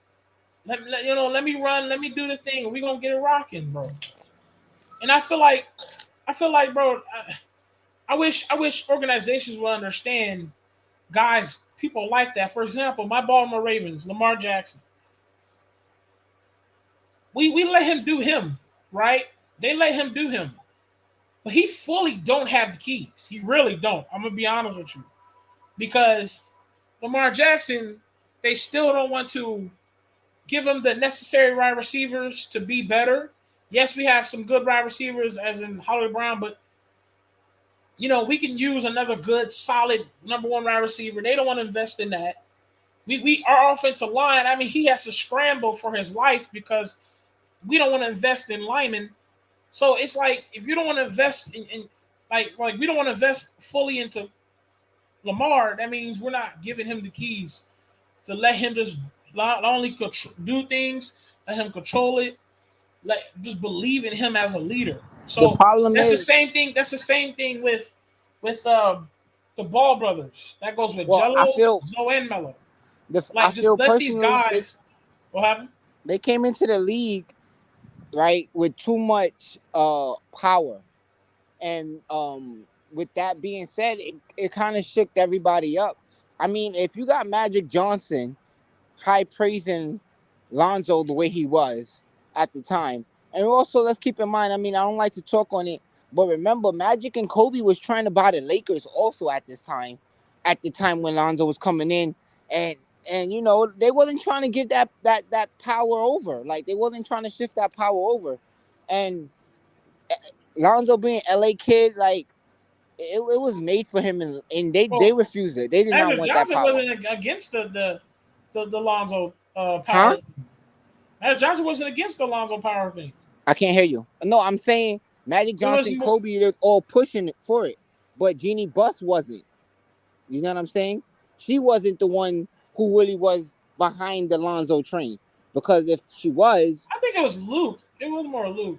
Yeah, but Luke Walton and I think relationship with Jeannie Buss, you know what I mean, played a role. Here's my thing. I think Jeannie Buss is like a yes ma'am. Like, she's like a yes person. Here's what I'm saying. For example, they said several times in interviews, they interviewed Jeannie Buss. They asked about her draft picks, Kyle Kuzma and Lonzo Ball. Straight up, you can look at the interview. She was grinning, cheeks was red as all get out, and she was proud of her draft picks. But because Luke Walton don't fuck with him, she can't say no, because she was also fucking with Luke Walton as well. You know what I'm saying? She's also fucking with Walton, so she was like, eh. And she was with Phil Jackson, and that's why she didn't want to make Phil Jackson the head over there neither, because the brother wasn't with it. Yeah, Jeannie Buss is a yes woman. So for example, LeBron, right? When LeBron gave up all those draft picks, gave away all our future, I bet you 1,000%, everyone in the chat, I bet you, Jeannie Buss, in her mind, when LeBron was trying to get rid of the future and the draft picks and all that, I bet you in her mind, she did not want to do it, but she did it for the fact that LeBron was like, listen, I'm going to give you a ring, and here I am as a superstar to change the fact that you guys been losing for the past 3 seasons or whatever. And she was like, I guess. And she went, yes. She's like a yes woman. She's gonna. Well, it wasn't the yes. It's more so the money. Like, okay, it made sense. Like, remember, like, it was tough. Like, when LeBron came to the Lakers, it was tough, because remember, it was Kawhi Leonard going to the Clippers the year before. Like, I mean, no, the same year, right? It was the same year. We could have got. Same year he went. We could have went after Paul George or Kawhi, but we just went after LeBron because LeBron ran straight to LA. Yeah, and that's what it was. Like, and they were just trying to get. It made sense, because that's what I meant to say. So Jeannie at that time, she needed a LeBron because she wanted to keep the headlines, the storylines about the Lakers, not the Clippers. So she went and she gambled, and she gave up her future for it. Like, and I mean, because it's hard. Listen, chat. LA is about championships, Go on. successfulness. We're talking about LeBron was at that time a top 5 player in the league.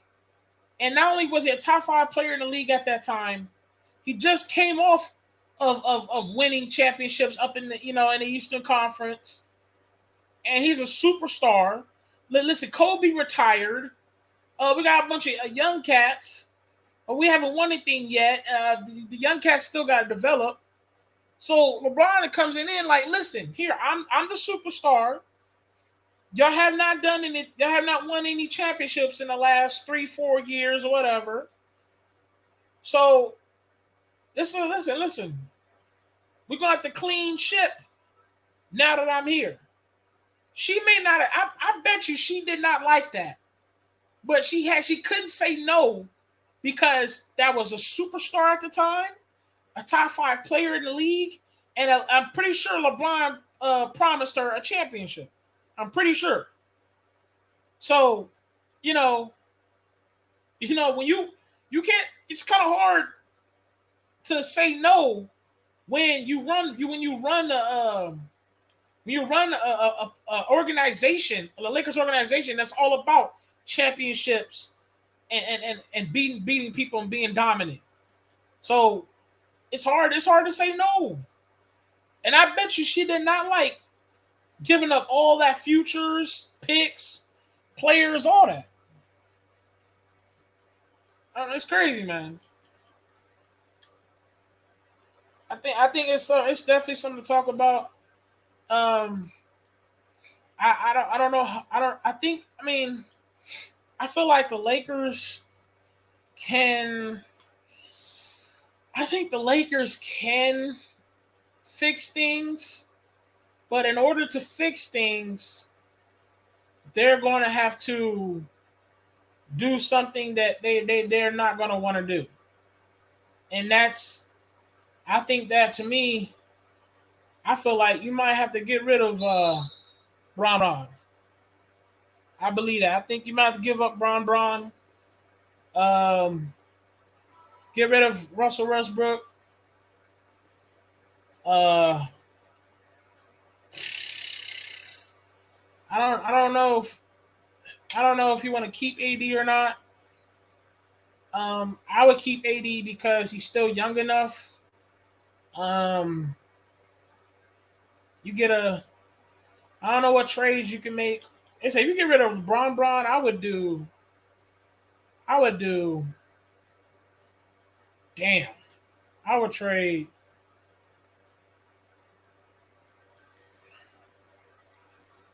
I would look. If I would organize, okay, I'm in chat. I know you're gonna say something. I'm going by what I would do as a GM, chat. Let's make that clear. I want to do what I would do as a GM. I would trade Bron for Lamelo, Miles Bridges, and Kelly Oubre. Then that's a lot. Just saying. LeBron has that value, though. That's why I can do it. Negative. Not in my opinion, but I hear you. That's not in your opinion, but we're going by the office. Okay? I'm pretty sure if we can pull that off, I would like that. If I can pull that off. Like I said, chat, I'm just going by if I'm the GM and I can pull it off. And if I'm the Hornets GM, I'm if not I can pull it off. If I can pull it off, give me Melo, give me Kelly Oubre, give me Miles Bridges. Sheesh. I give you Bron and Malik Monk or some shit. Sheesh. Okay? All right. You forgot Jello. Nigga, Jello's in the G League, nigga. Anybody can pick that nigga up. Not really. What the fuck? Not anybody. Not anybody. Anybody can pick You know him what's up. crazy though? Here, take this one for size, right? All of the little brothers in the NBA, besides Steph Curry, right? Off the head that I could think of right now, got their ring before their older brother. You said what again? I said all of the little brothers got their ring before their older brothers in the NBA, besides Steph Curry. All the little brothers got the ring before the older brother, besides Steph Curry. Besides Seth, yeah. Because you look at it, Justin Holiday. That Antetokounmpo brother. I mean, his ass is trash. I mean, yeah, but I'm saying if you even look at Justin Holiday, if you want to count that, Justin Holiday too. Justin Holiday got his ring before Drew Holiday. Yeah, I mean, okay, but Justin Holiday is better than the Antetokounmpo brother. Yeah, but I'm saying my only point was the little brothers got the ring before the older brother. To only say that Lamelo will get his ring before Lonzo. Nah, I don't think so. Okay. I don't think so. Okay. Because, I mean, only reason I say I don't think so because let's say Zoe was healthy right now, right? It'll be a different scenario. Let's say Zoe is healthy right now in the Bulls. Who's going further in the playoffs? The Hornets or the Bulls? The Bulls. You get what I'm saying? That's simple. Right, if we're doing ifs, right? If we're gonna do ifs, what if they actually let LaMelo have the keys? Then what? You know what I'm trying to say? So we can't do the if factor because then. Well, I mean, check this out though. Check this out. We go by regular season. Even if the Hornets gave Melo the keys, regular season, we don't know that. The Hornets is not even going above the Bulls. I disagree with you, bro. And you know why? Because of what your point was earlier with the chemistry. So if he has the keys from earlier in the season, right, I believe their record wouldn't even be this low. And it wouldn't even be battling to get into the play-in. But Bulls ain't battling either. Yeah, but they're going to lose in the first round because Lonzo's not there. And if Lonzo was there, it would have been a more intense battle. But nobody really wasn't saying they was coming out the East. But nobody said the Bulls was coming down. Listen, before Lonzo got hurt, nobody was expecting the Bulls to be a first-round exit. Fair, right? Fair. But again, if LaMelo had the keys from the gate of the season, right, I believe their season would have been keeping up with them.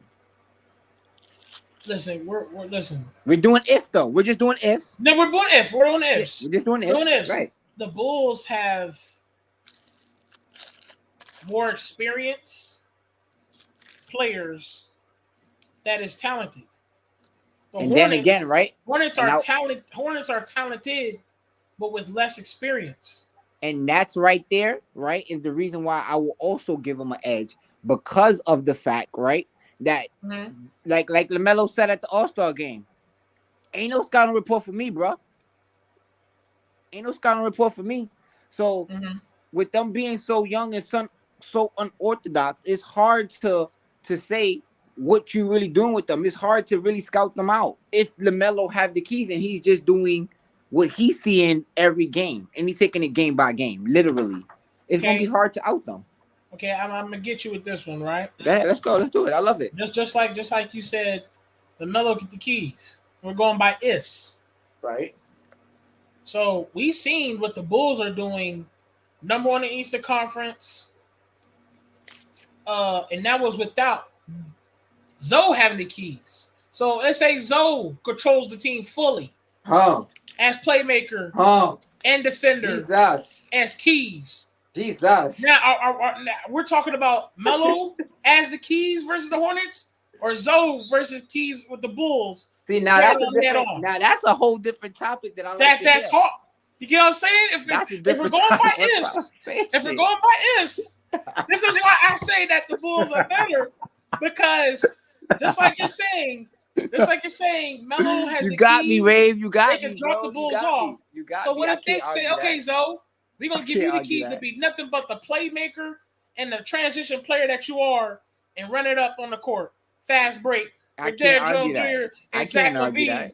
I can't argue that. DeRozan come in, mid-range splash. I can't argue that, bro. I'll be one of the biggest trollers on here. Like, not to throw my dog under the bus, because that's my dog. You feel me? But I'm going to throw him on the bus. But my name ain't Skylar, bro. I ain't going to do Lonzo like that now. Like, that's just crazy. Yeah. Yeah,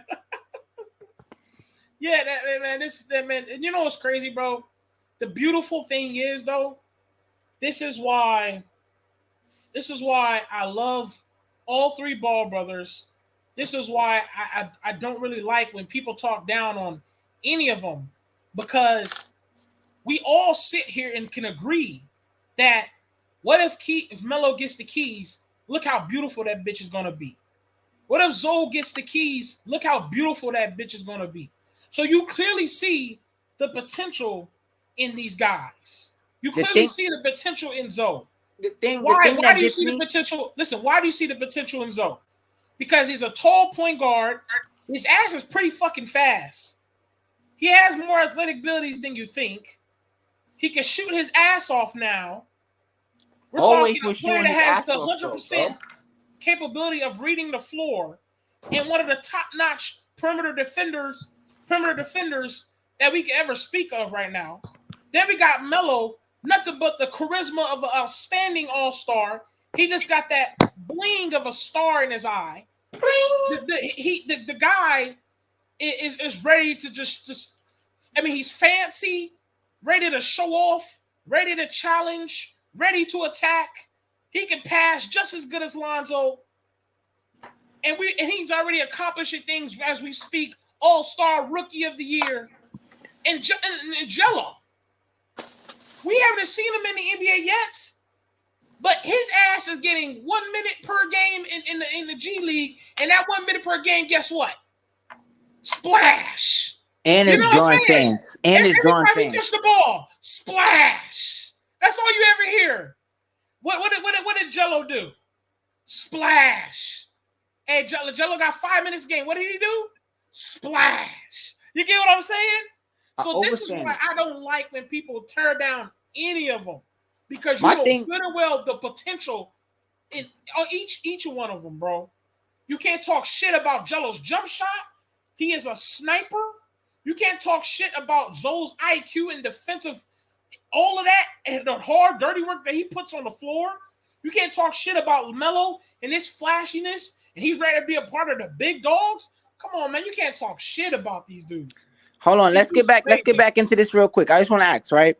So if the Hornets, we could agree that they're gonna wrap up the Hawks tomorrow, right? I mean, yeah, tomorrow, Wednesday, right? I'm not sure when they play, but whenever they do, they're gonna wrap them up. Do you also see them easily wrapping up the Cavs, or is the Cavs a threat for you? So, talking about Cavs playing who? The Hornets. The Hornets? Oh, that's a dub. That's a dub for Hornets. Cavs, man, listen, Cavs. Okay. I don't believe in them neither, bro. Honestly, I don't. They're young, you know? And to be fair, everyone, when it comes to the Cavs, first of all, let me give the respect. They went better than what I thought they was going to be. I expected, when LeBron James left that Cleveland Cavaliers, I expected that franchise to burn in flames. You get what I'm saying? But I want to just piggyback real quick. I just want to say this to you. But how can you say that when the first time he left, they ended up getting Kyrie, Andrew Wiggins, Anthony Bennett, Tristan Thompson, Deion Waiters. Like, they had solid. Then he came and did the same thing he did with the Lakers, messed up that young core, and then he left again. So I knew they were going to rebuild to build something, but I agree. I didn't think this season. I didn't see that one coming. They did a little something, but even when they did that, I still didn't feel like they were trying to create. I was like, when they did that, that was young Kyrie. That was great. You didn't see that coming either, though. You didn't see that one coming. Nobody's seen them getting number one pick 3 times in a row. 3 times out of 4 years. Here's my thing. When they did that, did you ever scroll through the teams and then you saw Cleveland Cavaliers and you shook a little bit? No. You get what I'm saying? I totally get that part. I didn't shake. I didn't stutter. You feel me? Mm-hmm. So for right now, for them to get Darius Garland, They got Mobley. They got Jared Allen, which I feel like is such an underrated center. Still got Colin Sexton. And these are just young guys that's just getting better and better. And for them to walk out the darkness and come out a little bit of a light shine to show that these guys are still here, I was like, okay, I'm surprised. You feel me? And I'm impressed. You know what I'm saying? The Cavaliers in the beginning of the season actually made you like look over your shoulder, like, huh? Is that the Cleveland Cavaliers? I feel like that also happened. That also happened because the players was like, huh? Who's that? Like, so when you playing them, it was like you wasn't even sure who you was playing. Like, you know what I mean? It wasn't like it was a player that you knew. Like, oh yeah, I know how he plays, so I know how to guard him, or I know what to expect. They didn't know that until like, you know, damn near halfway into the season. They figured it out with against how to guard the Cavs and how to play against the Cavs. And then injury hit them, you know what I mean? So yeah. No, I feel you. And but that goes to what I said before. When the Cavaliers looked like they were trying to do something, and they got Deion Waiters and some moves, I was like, I didn't flinch. You feel me?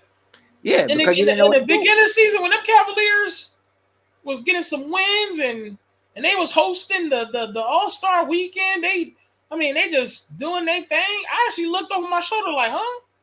The who? The Cleveland? You know, the Cavaliers got who? But I said that they wasn't gonna keep that energy in the top four. I knew that. You know, I knew that. I mean, it's so okay. to see where they at. Yeah, that's why I believe the Hornets could take them, because the Hornets have just that little edge over them where they played a season together prior than Cleveland. You know what I'm saying? So, and I just say that like Lamelo know what he's getting with Rozier. He know what he's getting with Bridges already. Like, you know what I mean? He knows, like, and then they know how much he wants this playoffs, that they're not going to let him down. You know what I'm saying? That's my take. Yeah, Melo. I think Melo's coming. Listen, after his Melo. Listen, y'all. Melo remembers when he lost. Yeah, he mentioned last year. I mean, the year before last. Yeah. Okay. So you don't think you know what I'm saying? LaMelo's trying to come in with a full force. And then on top of that too, they would have never even been in the play-in if the Wizards ain't beat them at the end of the season. If the Wizards ain't win that last game in the end of the season, right? They would have never even been in the play-in. They would have, because they would have been the 8th seed. But you know what I'm saying? They would have had at least 2 chances to try to make the playoffs instead of just having 1. Word. And let me just address this in the chat. I appreciate you, chat. Hit that like button and subscribe. I appreciate y'all, chat, because I did share say this, guys. Share this, man. Let's this video go viral. We chopping up in here, man. We giving knowledge. No, I was gonna say I appreciate y'all because I asked the chat to say how y'all feel about who's gonna win, and I just want to address it because I feel like the Hornets is going to win, but at the same time, Hawks can win.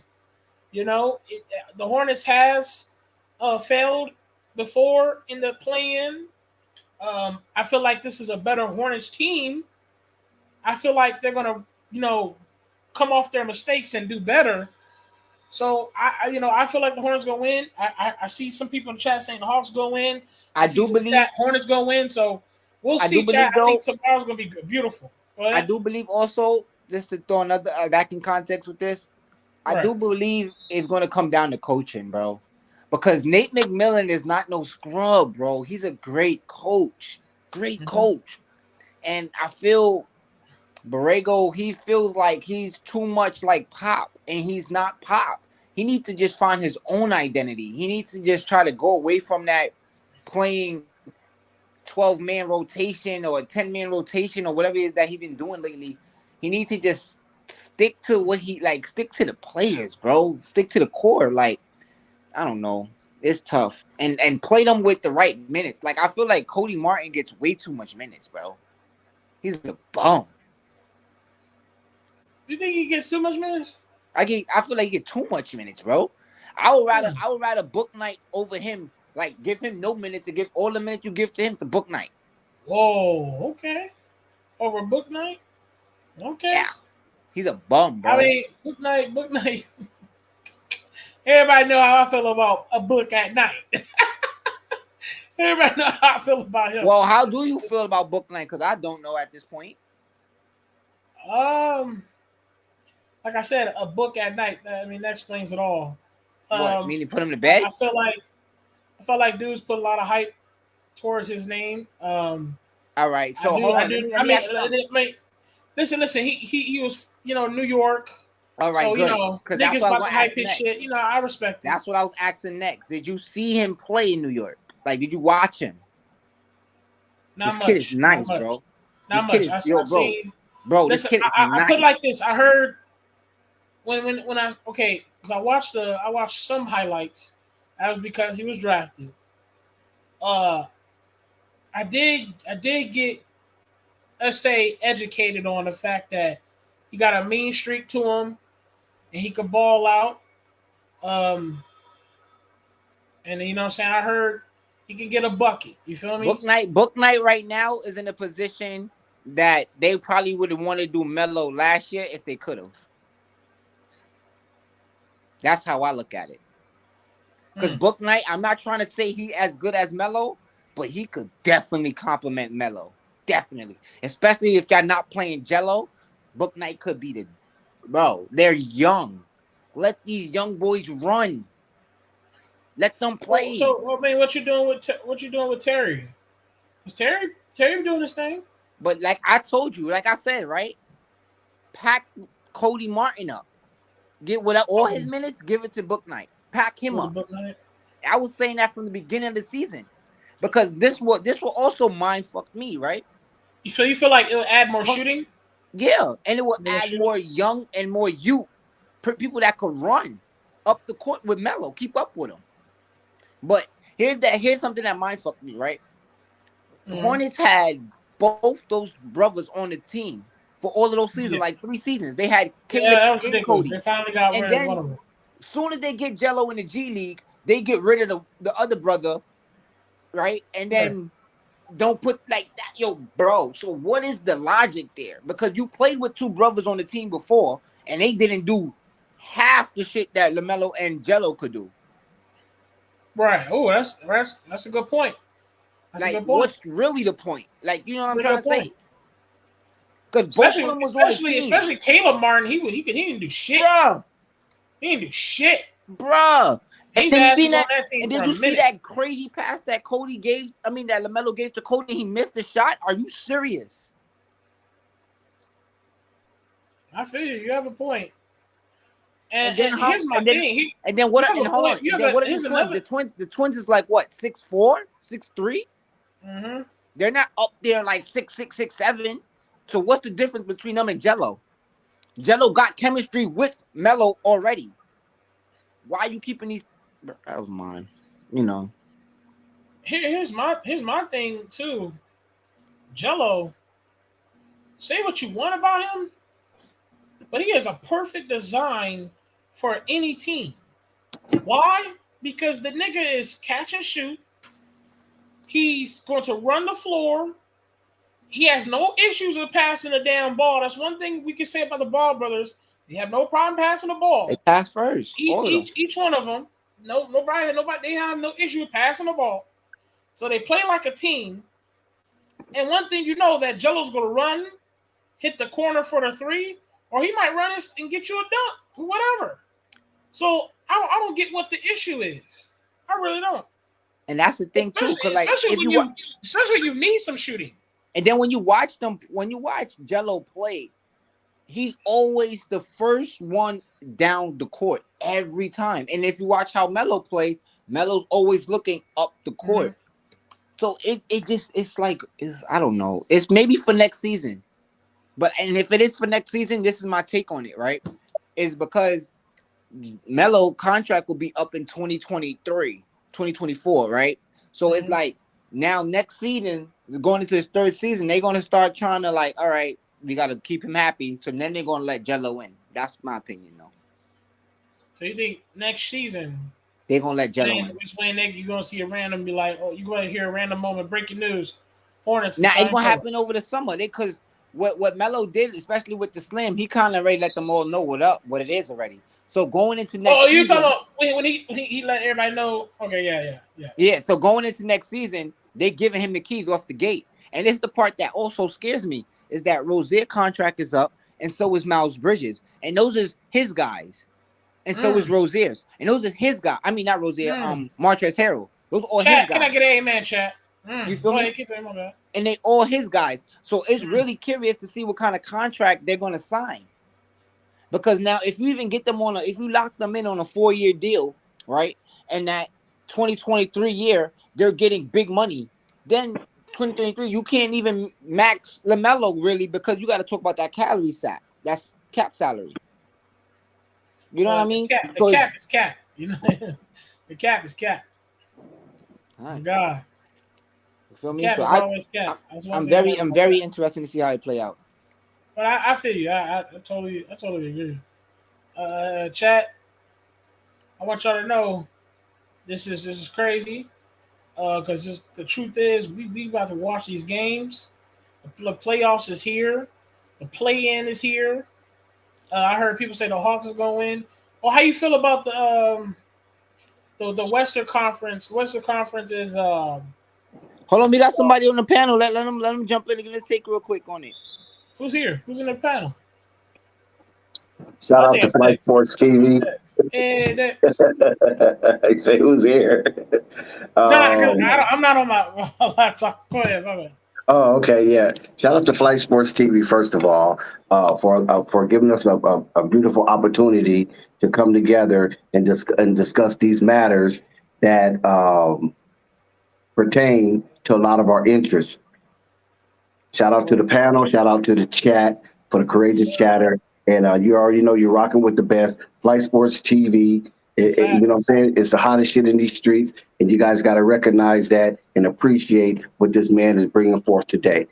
Now, first of all, Extreme, shout out to you for rocking with us last night. I mean, we went all the way. Flight had to shut us down, baby, because we were just like cold. I mean, we was cold going in. You know what I'm saying? And the chat was just so lit up. Everybody was excited about what's going on in this playoff situation. Yeah. And now we have another opportunity to continue on those bases. First of all, the Atlanta Hawks, we all know, is a thriving team. The Atlanta Hawks closed the season on a 9-game span. They were 7-2. They was covering spreads. They was bringing in the loot, and a lot of people was happy. Trae Young has elevated himself to one of the progressive stars that's in this league, continuously to take his team into the extended season, which is considered the play-in and eventually the playoffs. Yes, Atlanta did slip. They slipped this year because there was a 4th seed last year, and the 5th seed last year. Yeah, the 5th seed last year, and now they are the 9th seed. So that's a 5-game slide from last season. But albeit it was a tumultuous season for a lot of NBA teams, and there's a few teams that have slipped from last year to this year. But I can say this much right here: Nate McMillan got them all on board. I think these boys are going to play hard. And I know Nate McMillan, every team he coached in the NBA, he has taken them to the playoff. So that's one of the most rare occurrence for an NBA coach to do that with 4 or more teams. You know what I'm saying? So big ups to Nate. The Charlotte Hornets. Oh, my God, are they explosive. They have shown a lot of explosivity in the last 4 games exiting the season. And in one of those games, they downed the Hawks. And they beat the Hawks bad. It was a 10-point victory. I think it was 116 to 106 or something to that nature. So the Hornets have the edge going into this game mentally because they won the last game. I will give them that. Albeit they'll be on the road, it's going to be a tough crowd. We know that the Charlotte Hornets, and the Atlanta Hawks are Southern rivalries. You know, they're just basically a few hours away from each other. They're Southern rivalries, Charlotte is the baby brother of Atlanta. That's how a lot of us black folks look at that. You know what I'm saying? Atlanta is our black mecca. Of course, second to DC. But as far as in the South, it's a black mecca in the South. And Charlotte is like right there on his heels. And Charlotte is also one of the financial hubs in the United States. I don't know if anybody noticed that or known that, but Charlotte Hornets is a financial hub for is in the banking industry, especially since Bank of America took its headquarters and moved down to Charlotte, North Carolina. So shout out to them for that. But what that got to do with basketball, right? What that got to do with Trey Young versus Lamelo Ball, right? Two budding stars trying to make their mark in the league and have their heads and their faces and their image on the marquee posters every time they come into town. What I got to say about this right here, I don't like JB too much because JB is, he's on the puppet string, and I don't know which way Michael Jordan want to pull the string. Do he really want to win, or do Mike just want to kind of placate the Charlotte Hornets fans by just teasing them a little bit? You know what I'm saying? You know how you have that French bread and you got that dip, and you just dip in it just a little bit because you don't want to soggy the bread. I don't know if Michael Jordan want to go through this because he got big contracts coming up next year, and he got to decide who and whom he going to pay. So as far as Charlotte go, the more money Michael gonna have to spill out of his pocket. So I just like this right here. I like Charlotte, man. I really like Charlotte this game. Charlotte's been consistent without Gordon Hayward in the lineup. We all know that Gordon Hayward will not play in the extended season, which is the playoffs. He's been ruled out, and Charlotte's going to play a high-tempo game, and that high-tempo game gave them an explosive offense, one of the most explosive offense in the NBA, especially closing out the season. The thing about Charlotte is, can they play some defense? Can they get enough stops to hold back Trey Young?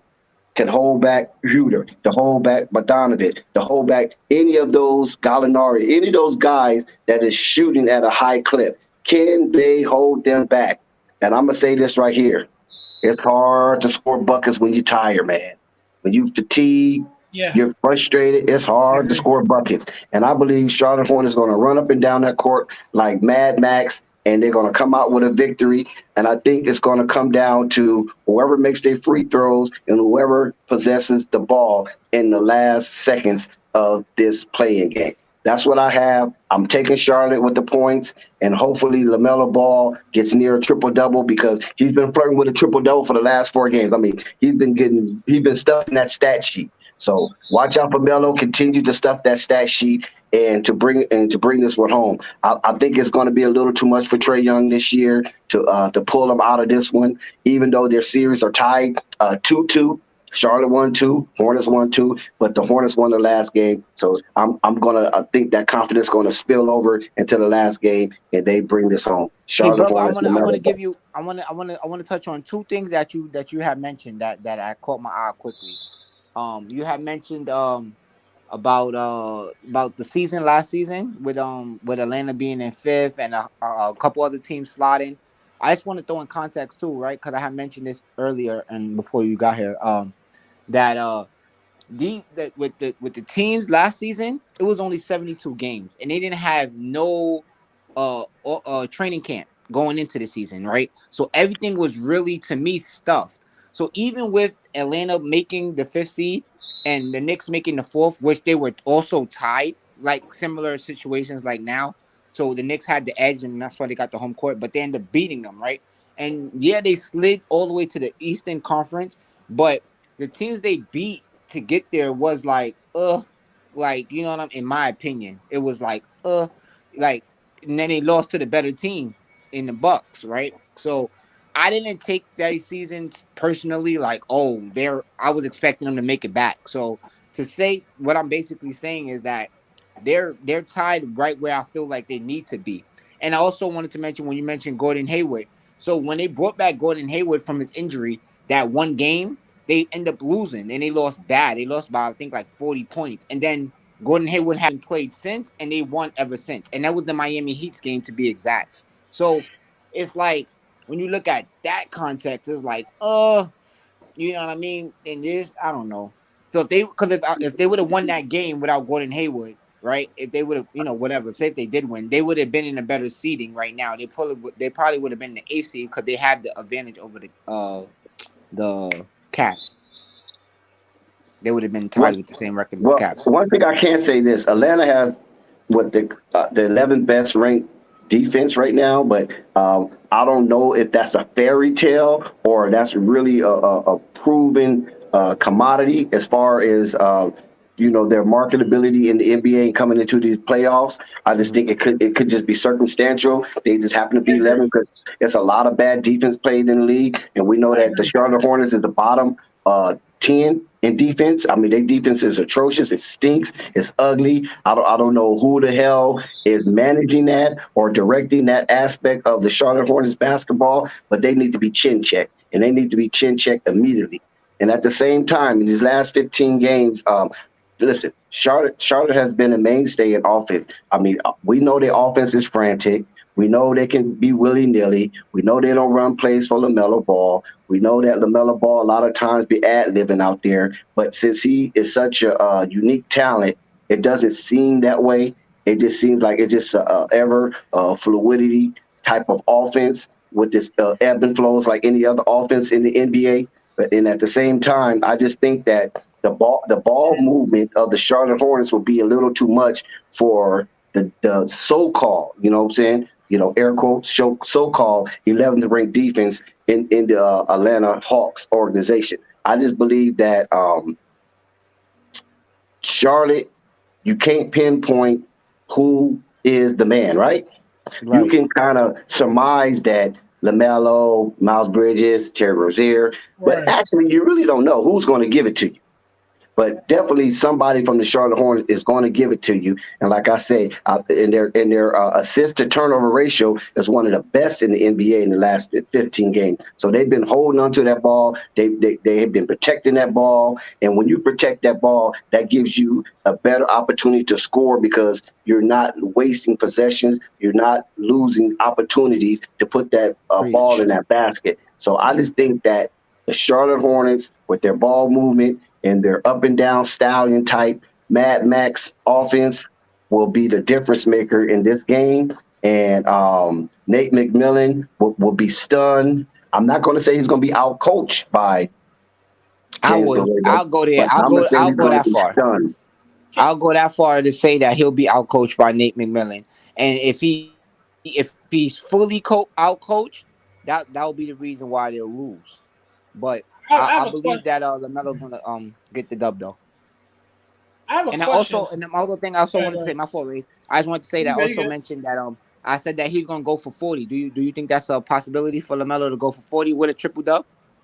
I don't think LaMelo's going to go for 40 because I think he's going to distribute that ball the way it's supposed to be distributed. I don't think he's going to try to take it into his own hands. Last year, that was the thing that had the Charlotte Hornets fall flat on their face because too many individuals are trying to take the game into their own hand, like the Terry Rozier, the Miles Bridges, the P.J. Washingtons of the world. And LaMelo had to come in and try to do his thing. It was just too much, too late.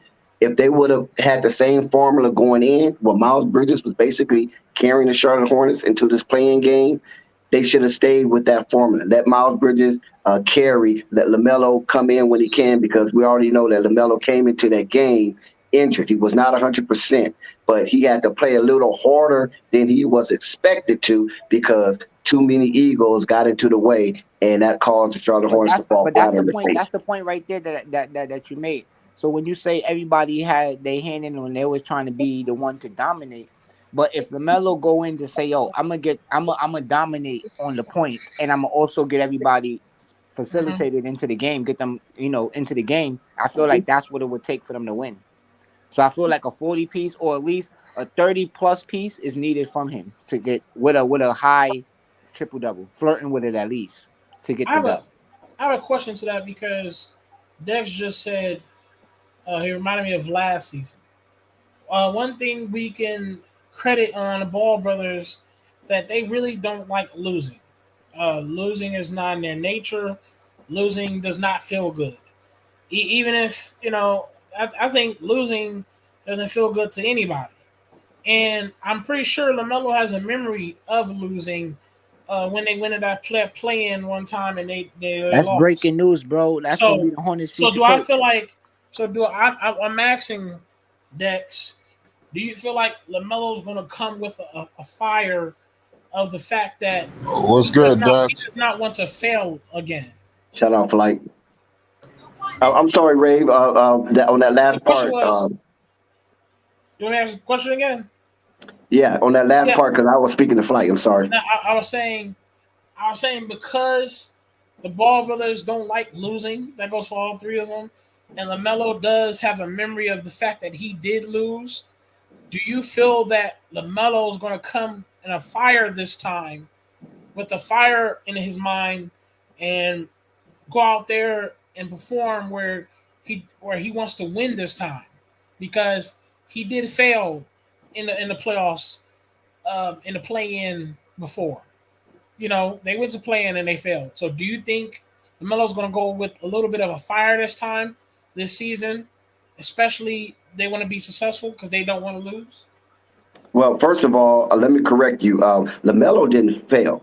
The organization But the team failed. failed. The team failed. Right, the team fell. So we don't want to put that all on Yeah, that you're right, rookie yeah. shoulder. You know what I'm saying? He came in as a rookie. And yes, he's definitely going to play with fire. I think LaMelo always played with fire. It's just that the way that he plays with his fire, his grit, and that grind is just so smooth because it's like rocking a baby. You know what I mean? Yeah, he comes with that type of fire, and it's under control. It's controlled chaos because we all know Melo's labeled as a wild child, so it's controlled chaos. At the same time, it's gonna get everybody involved because you don't know what's coming at you. You can't defend that. You can't defend something you don't understand. What you have to do is watch, and hopefully that screw up, not that you could stop it or slow it down, that it screws up or it's misconfigured with the alignment to the offensive scheme that the other players might be engaged in or acclimated to. So I believe LaMelo will come in with fire. Not so. I don't think it's so much that because of last season, because LaMelo understands that last season that team was in shambles coming down the stretch. You know, people was hurt. You know what I mean? Miles Bridges ended up catching COVID. Remember that coming down the stretch. So Miles wasn't at his strength when he came back to play in that playing game. Right. LaMelo definitely wasn't at his strength coming in playing in that playing game. So you had a lot of nicks and nags coming in. It was some mismanagement that was going on. There was a lot of timeouts that wasn't called when Indiana was going on their runs with McDormand and the other cat. Hitting shots that normally don't hit those type of shots, and they had like 3 players I think scored like 20-some points. You know what I mean? So it was too much going on. I just think the Charlotte Hornets was basically caught off guard, and they got punched in the mouth. Now that mouth have healed, they're ready, and they got their swords. They sharpen up their pruning hooks, and they're ready to go, man. They ready to go harvest. It's harvest time for the Charlotte Hornets. I feel like this is where teams are different, and not different as in like you don't expect guys to do certain things, but I say different because big dogs play this time. These are the guys who were successful throughout the season and accomplished to have the opportunity to play in the playoffs. In the playoffs, the air is a little bit more dense, a little bit more humid. For some apparent reason, guys who haven't even played defense all season plays a lot better defense all of a sudden. Some guys turn into monsters, PG-13, a.k.a. playoff P, Paul George. You got guys who's going to appear out of nowhere and just be great.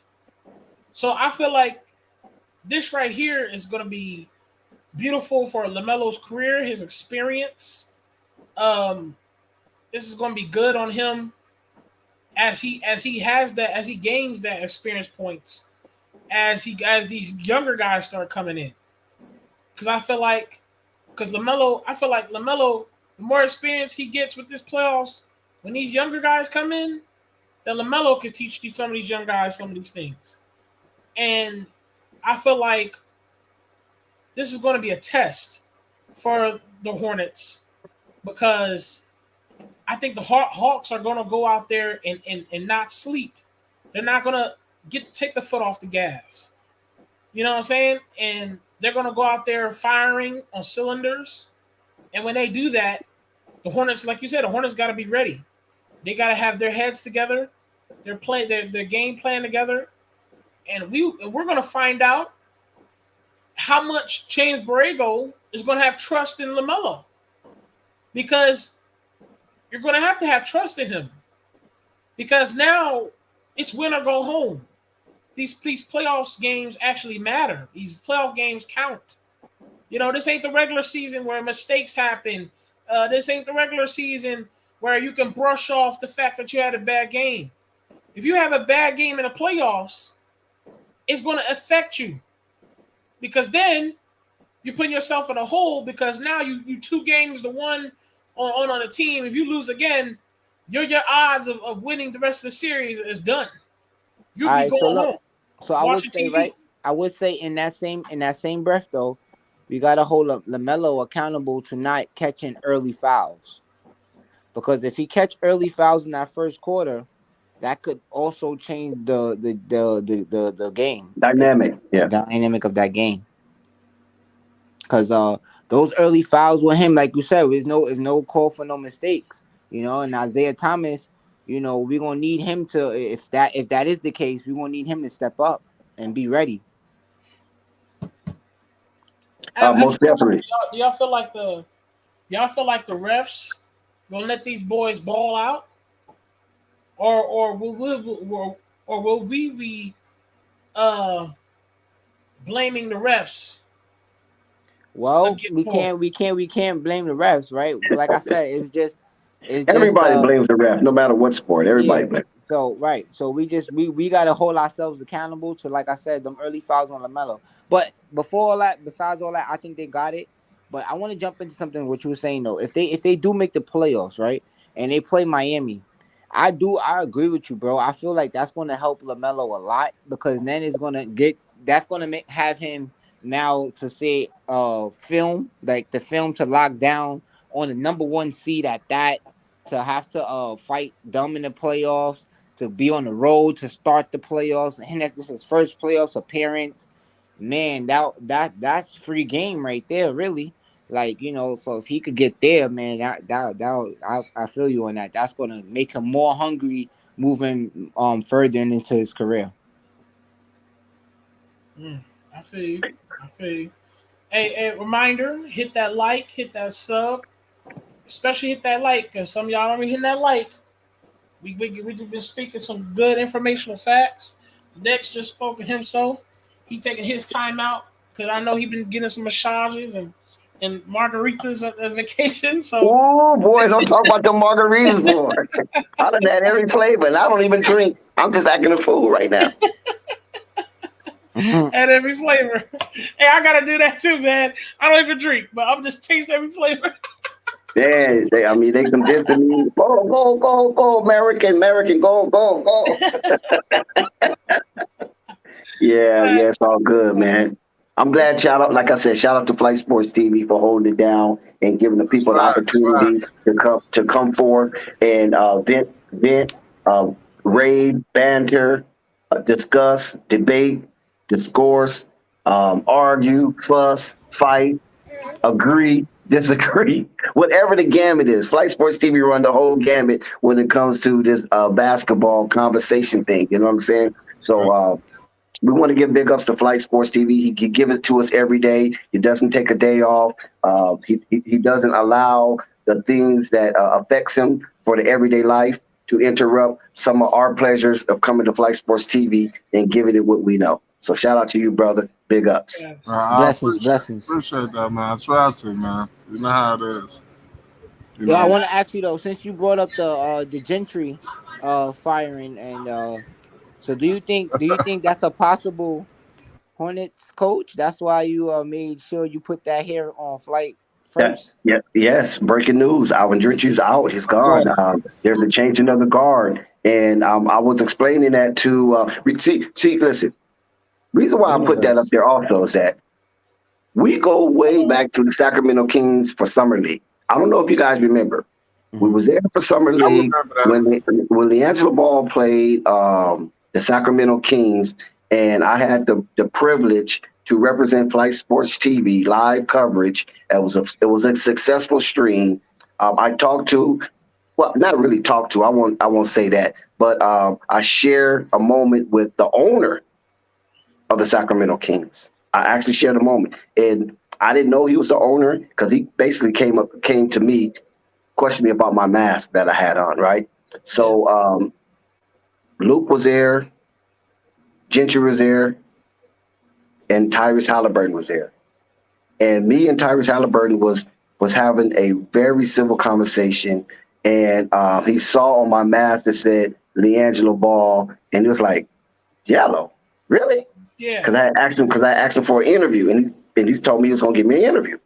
But when he saw that LiAngelo Ball coming across my face in sequential lights, he kind of backed up. So I got at his girl, who was sitting right next to him, very, very beautiful young lady from Iowa, of course.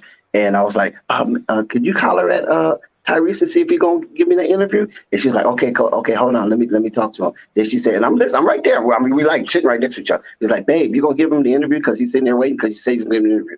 And he was like, nah, I'm done with that. And then she was like, huh? He said, yeah, I'm done with that. So then she looked back at me and said, nah, I don't think he's gonna get interviewed. And I was like, okay. But from that moment, I spied. You know what I'm saying? I was KGB or whatever. You know what I'm saying? I was CIA, whatever alphabet you can imagine. I was just spying and trying to steal a hearing from their conversations and things of that nature. And of course, I heard some interesting things, and I heard him talk about LiAngelo Ball a lot. You know what I'm saying? During the course of that game, and even I was very shocked at the celebrity and the fanfare that LiAngelo Ball was receiving from the crowd. It was packed. It was packed out. So what I did notice that Luke Walton didn't seem to be very engaged. You follow what I'm saying? Of course not. He seemed to be like a walking dead man. That's what I noticed the vibe from him. And I kind of reported that to Flight Sports TV. Like, I don't know if Luke going to stay the course for the season. I don't know if he's going to make it. If the Sacramento Kings struggle coming out the box, I think Luke might get canned. You follow what I'm saying? And people's like, they just hired him. You know how it is on Flight Sports TV. Whatever you say, somebody's going to disagree with it, and they're going to disagree with it vehemently. And then, and I said, there's not no accident that Alvin Gentry is up there, a seasoned vet who knows how to keep a team together during a transitional period, during chaos and tumultuous time where there's a changing of the guard. He's a very good intern coach to keep things together, but that don't mean he's going to hold the job either. And then I remember we had a conversation about 5 streams ago. About 5 streams ago, the individual Theo NBA. He kept challenging me on stuff. I didn't really pay too much attention to what he was doing in the chat, but every time when I was talking about Lonzo Ball, he was challenging me, and he basically said, "Oh, you guys next with the conspiracies, always blaming the coaches." And then he named. He still does to this day. Still does. Right. Yeah. And he named 3 death spots. I'm gonna call them death spots. You know what I'm saying? And he named Luke Walton, Stan Van Gundy, and Alvin Gentry, because those are 3 Lonzo coaches, right? Since he's been in the NBA, 2 years with Luke, a year with Stan Van Gundy, and a year with Alvin Gentry. And he was like, "Oh, you're gonna blame these coaches? These coaches are having success." And when he said the word success, you can go back and look in the chat and see. I was like, "Dude, are you kidding me?" So I interrupted the stream and said, "Hold on, man. Somebody's in the chat with some foolishness right now. Right. They try to tell me that we keep blaming Lonzo coaches, and these are really good and successful coaches." He even thought that Steve Van Gundy had a championship. And I was like, dude, this man ain't got no championship. Now, if Miami threw him a ring just on GP, then they threw him a ring. But he didn't earn that because Shaq got him up out of there. You feel me? So he didn't get that championship. Shaq called for Pat Riley to step down to the coaching and coach him through the playoffs because Stan Van Gundy was choking. And the same happened with Dwight Howard. Dwight Howard got him up out of here. He said, "Man, this dude, he chokes under pressure." But anyway, that's never here nor there. So he named Stan Van Gundy, Luke Walton, and Alvin Gentry. Look at all those coaches right now. You follow what I'm saying? All of them are unemployed right now. Or it comes to basketball coaching. But yet they saying we blaming Lonzo coaches because of Lonzo's shortcomings. Lonzo coaches, facts. And by the way, to credit Dex. This was live on Flight Sports TV. Whoever does not know and whoever is new to this channel, and yes, you have All Access Dex be there. So, for example, All Access Dex was showing a little bit of vacation. You saw the palm trees, whatever. So you got to pay attention. You might see something from All Access Dex. You might see something from whoever, Flight, A1. We're trying to show you. I'm telling you this because you don't want to miss this stuff on Flight Sports TV. Yes, Dex, and I remember it. Dex is telling the truth because I remember he was out there at the game, and I remember he was showing us on the camera that Halliburton, Luke Walton was in front of him, and I remember that cool mask. I think it was like lighting up blue. It was like a blue color, right? Yeah, multicolored, yes. Multicolored sequentials, yes. Right. It was like a little colors, and I was fucking with the mask. You know what I'm saying? That was actually a cool mask, and I remember that very moment. And you explaining into depth. But just letting you know, we don't lie on Flight Sports TV. You can go look; it's already all on the feed, man, on Flight Sports TV. So that's the truth. Right. There's receipts. We keep receipts. So, Flight don't delete anything. He keeps his receipts. So whether we wrong or right is there. You know what I mean? Because there's no perfect human being, at least not on this earth, not in this dimension. So it's there. And shout out to Flight for doing that. And another thing is that we give you real stuff, man. Flight Sports TV, we give you real stuff. Yeah. You know what I'm saying? We like I say, we might not be right all the time. A lot of it is educated guess, speculation, and some of it is downright conspiracy. But a lot of it is right. It comes full circle. It comes right down to we right, and then when we right, we don't see the people that was blaming us and that was accusing us. They just disappear. Oh, they disappear like a mug, boy. They go run to another street. If you Wow. I'm new to the channel. I'm one of the newest subscribers to the channel. I really wish I was tapped in with you guys a lot sooner when I was on my raves, wilding out with the Jellos and the Lamelos, running to their games and stuff like that. Man, I wish I could have, helped out build the channel a little more. But more or less, I'm here. And if you peep the photo right there, that's me with Shine. The actual soon-to-be Prime Minister of Belize. Yeah, Belize. Yes. Yeah. You see, and I got my Melo shirt on for my, my support. And Let me tell you something, Belize. And I'm doing my thing out there in Belize. I'm doing my thing out there in Belize with the basketball thing. I'm trying to make a wave out there. So we international definitely gonna build, man. I'm happy to be part of this brotherhood. And also, I want to add, we'll be live streaming the playing games too as well. So y'all be on the lookout. Pull up. Big night tomorrow. Oh yeah, can't wait. Big night. Who played Cavs Nets, right? And then Minnesota. Yeah, we definitely gonna play the Cavs on. Yeah, we definitely. But Wednesday, shit. I'm telling you, I'm getting I'm getting everything from the piece. I'm getting pizza, wings, breadsticks. I'm doing the whole 9 Wednesday. I ain't playing no games. Right. Because we got the Pelicans right after. Oh shit, we got Pelicans right after this? Yes, I'm getting everything. Oh damn! Oh man, I can't wait. Hey yo, who do y'all feel like gonna win that? It's gonna be a good double for us. Who y'all feel gonna win that? Belize? I'll start with you. How you feel gonna win I feel like Pelicans got it. I don't feel like they could take the AC though, but I feel like they're gonna win that game. Dex? That's going to be a tough call right there as far as the San Antonio Spurs and the Pelicans because, Pop really don't lose those type of games. And he's a very astute coach. Those guys are on board. He don't have a standout superstar, but he do have a rising star in Javante Murray and crew. I think the Pelicans might be a little strong. I think they might be a little strong for the Spurs this year because you have B.I., Valanciunas, and of course CJ Do-It-All McCullough. I just think that might be a little too much veteran leadership for Javante Murray and company. And I'm going to take the Pelicans on this.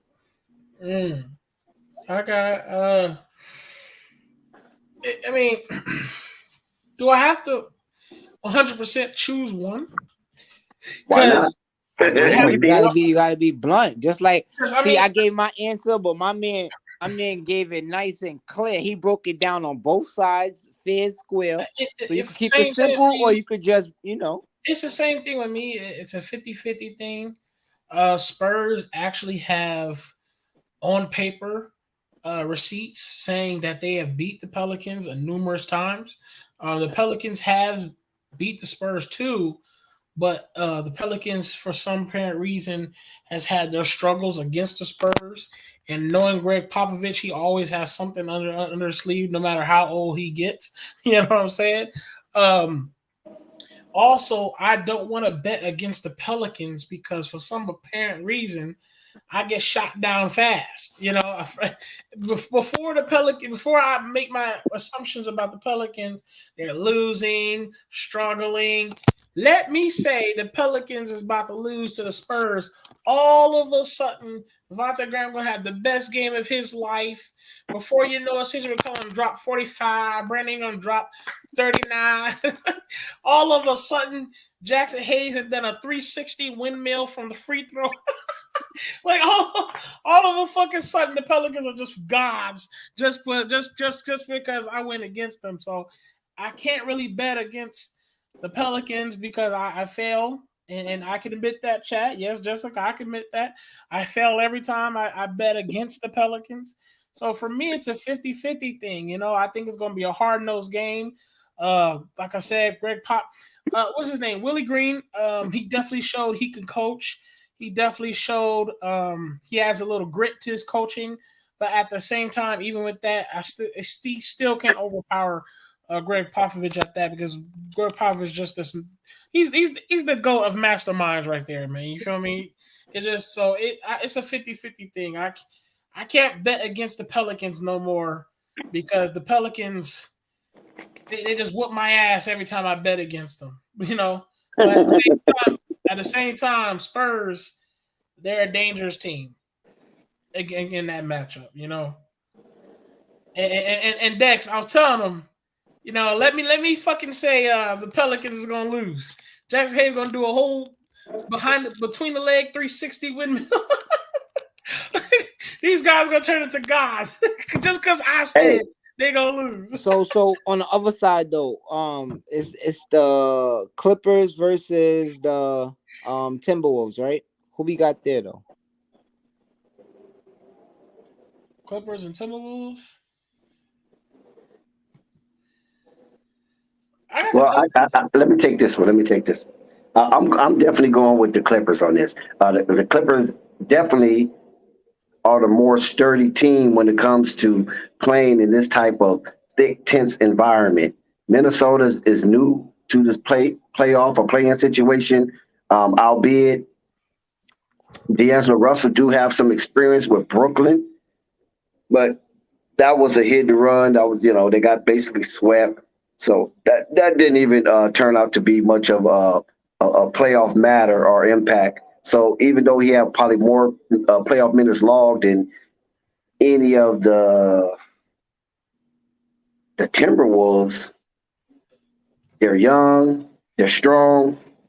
They have a decent coach over there who knows how to let his star players blossom. But Tyronn Lue is a championship coach. They got Paul George. They got Reggie Jackson.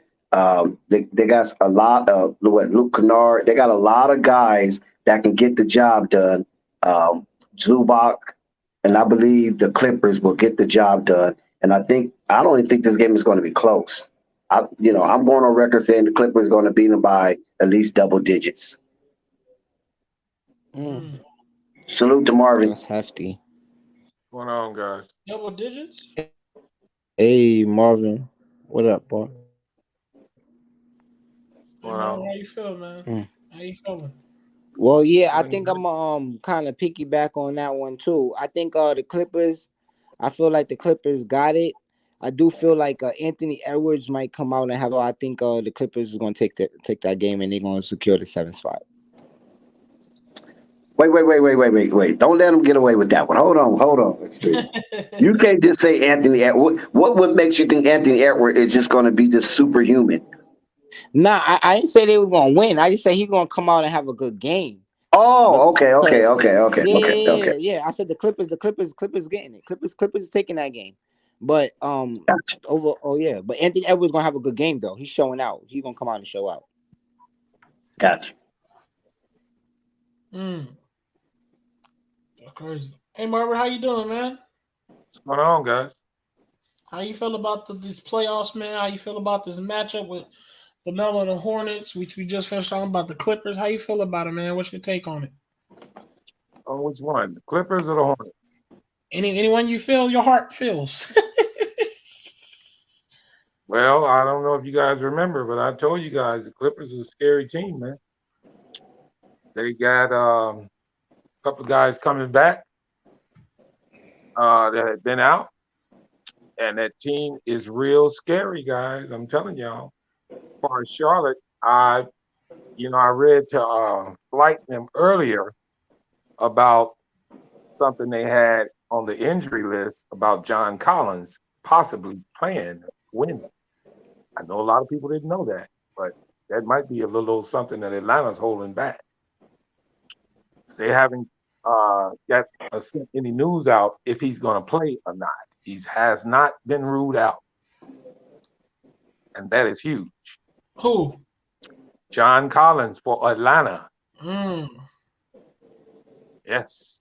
But even if he comes back, Marvin, is he coming back healthy, or is he going to be just a decoy just to scramble things up?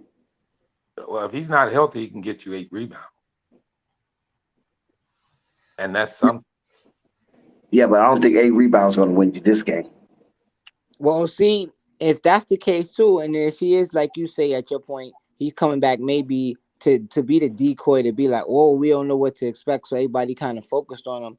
If I'm the point guard on the Hornets, I'm attacking him, and I'm gonna see how he's feeling on offense at least, because that's how they come in.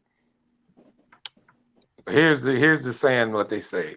The Hawks have not issued an update on Collins. He's got a finger and a foot status ahead of Wednesday's play-in match against the Hornets. He's got a finger and a foot. That's what's wrong with him. Well, if they're not going to give an update on that, that means that one or the other is worse than expected. Maybe one is good and the other is bad. Maybe both of them might not be fully healthy. But if they're not giving any type of progress report on John Collins, that means one of those injuries is really susceptible to being re-injured. Yeah, I believe that's more of a ploy than anything. They can actually do that in the same sense like we're talking about it, just to put a worry on Charlotte's mind to make them have to prepare for somebody else. I'm not saying he's coming back. I'm just saying that is something that I know that Charlotte is looking into. I mean, but I still feel Charlotte should win that game. And as far as the Clippers, I think the Clippers going to secure that 7 seed, guys. I don't think they're going to lose a game in these play-ins. And when they play against, they will play the 2 seed in there. No, they got to win one. All they got to do is win one. They advance. Yeah, that's right. So, but if they still wouldn't. If they won that one game, they would be playing the 2 seed, though, right? Yeah, they'll be playing the Memphis. That's going to be the series of the early goings. That's going to be good, man. Listen, the Clippers are something truly. I don't know if you guys been watching them or been following them. The Clippers are nothing to play with, guys. The Clippers, and that's something too. Like I could see the Clippers really taking out Memphis too. I'm telling you, man, the Clippers are a team that's playoff ready. They got playoff players. They got Paul George. They got Reggie Jackson. And they got Reggie Jackson, and they got a ace in the hole who just came back from injury, who's a lot better than a lot of people probably give him credit for, man. Mm-hmm. All I'm gonna say is the Clippers are a team, and I'm happy they're not in the East, and nobody's looking out for them. I don't know if everybody remember, but do everybody remember how far the Clippers went last year? Yep. Yes. Awesome. You know what their record was last year? It I was don't. them. No, but you can give it to us. It was close. It was 4 games better last year than they are this year. Yeah, I was Same. saying it was close to what they got now. Yeah. Here's the deal. The reason I'm bringing this up is because they didn't have Wait, but Norman. but keep in mind again. Last season was only 72 games, All right, cool. so it's 10 games But less this is than what we what got I now. want to say But this, I guys. got you. They did not have Norman Powell last year. Norman Powell is a Mm-hmm. player. It's Norman back. Yeah, Powell can be a difference maker, guys. big difference. I'm telling you guys, he is something special to go along with George. And he's been out. He's not tired. He's been But out. what you think? But what you think about Luke Kennard? Oh, Is he the did best he get 3-point it? Did he shooter in the league? get? He got injured, didn't he? Yeah, but I think he should be back if I'm not mistaken. Well, that's even worse. If they're healthy guys, I'm telling you, man, these guys are. I mean, I'm not saying that they're going to beat Memphis, but any team they play against, they're going to give them problems. They got a good coach, they got a good team, and If they they got secure the Paul win, George. which I feel like they will, I feel like they'll be well rested enough. Within that extra game is that extra game they need to to to, to get ready Breaking up. for that. Memphis still having Ja coming back still, and I feel like Clippers will have the edge on them, maybe in even in a game 7, but it will be good to see. I mean, I'm gonna put it like this: the Clippers are kind of like Brooklyn in the West. Yeah, Nobody wants. yeah. I'm telling you guys now. Mm-hmm. I'm gonna let you guys know something. That was I'm a Bull fan, you know that. But the Clippers, I've always looked at these guys are steady, they're well coached, and they play all ready. This is a team that's got a lot on their shoulders and a lot of like a chip, guys. Because like last year, they fought tooth and nail, and Paul George damn near took them by himself. By himself, if you guys remember. When playoff time started, Paul George is a beast.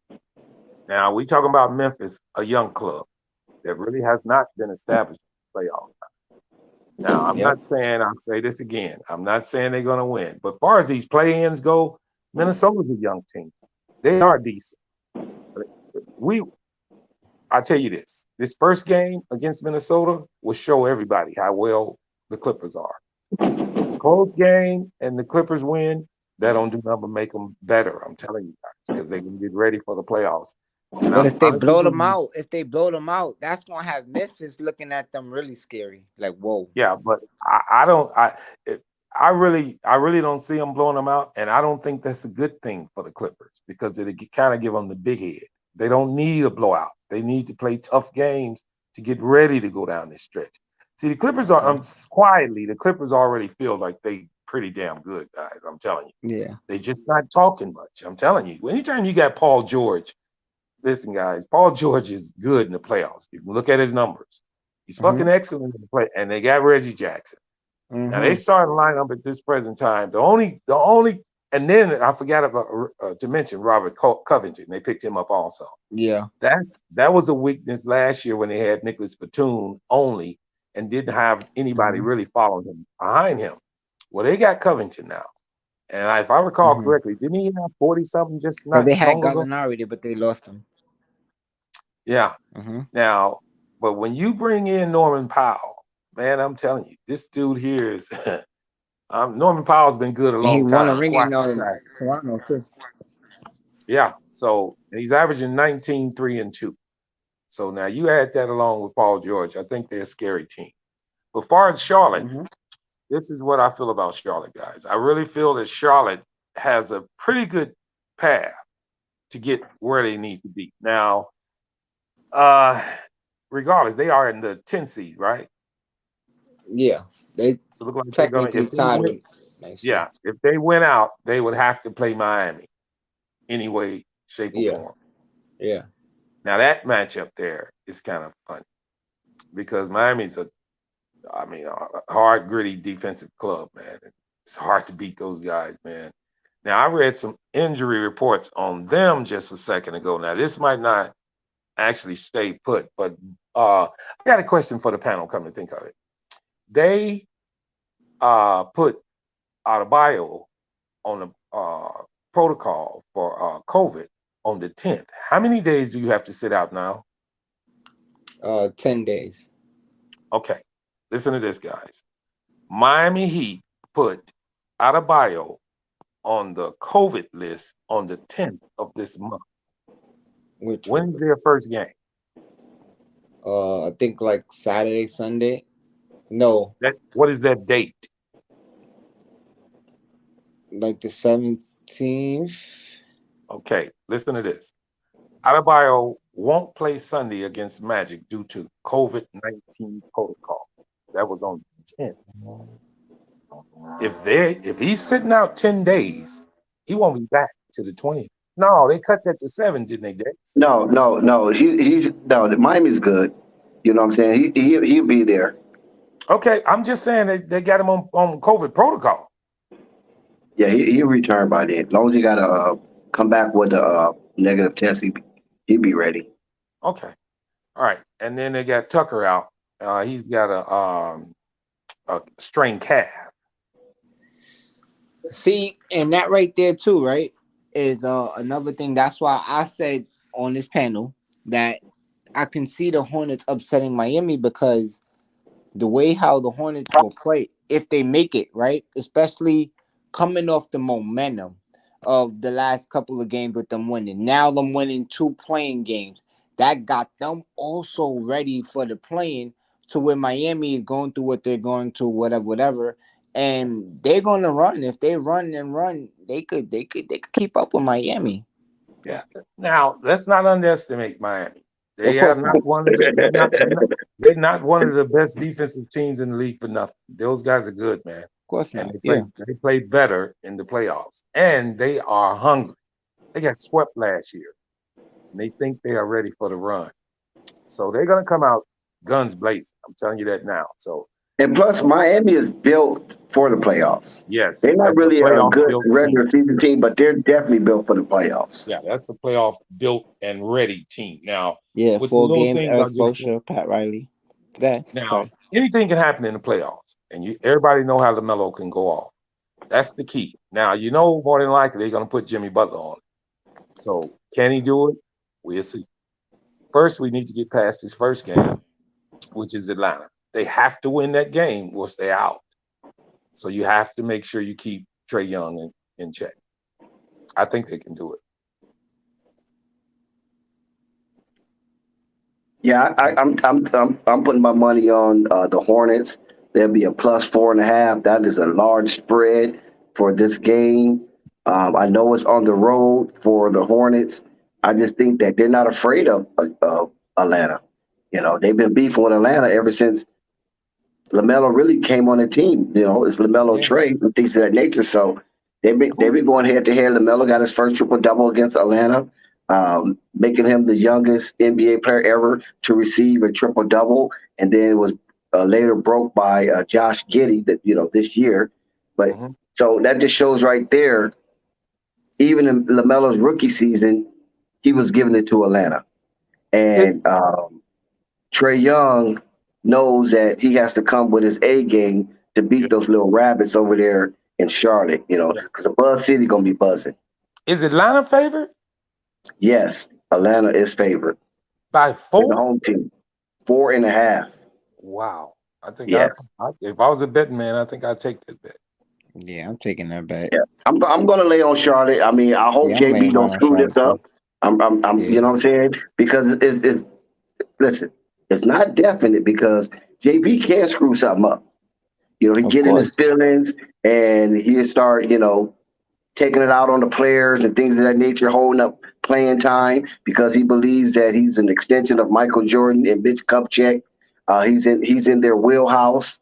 So whatever he does, it seems like he's unfadable. There's no repercussion to anything that James Borrego does. We don't even hear anything that's been admonished of doing certain things to his star players. You know what I mean? Like the Miles Bridges and the Melo Balls, most definitely.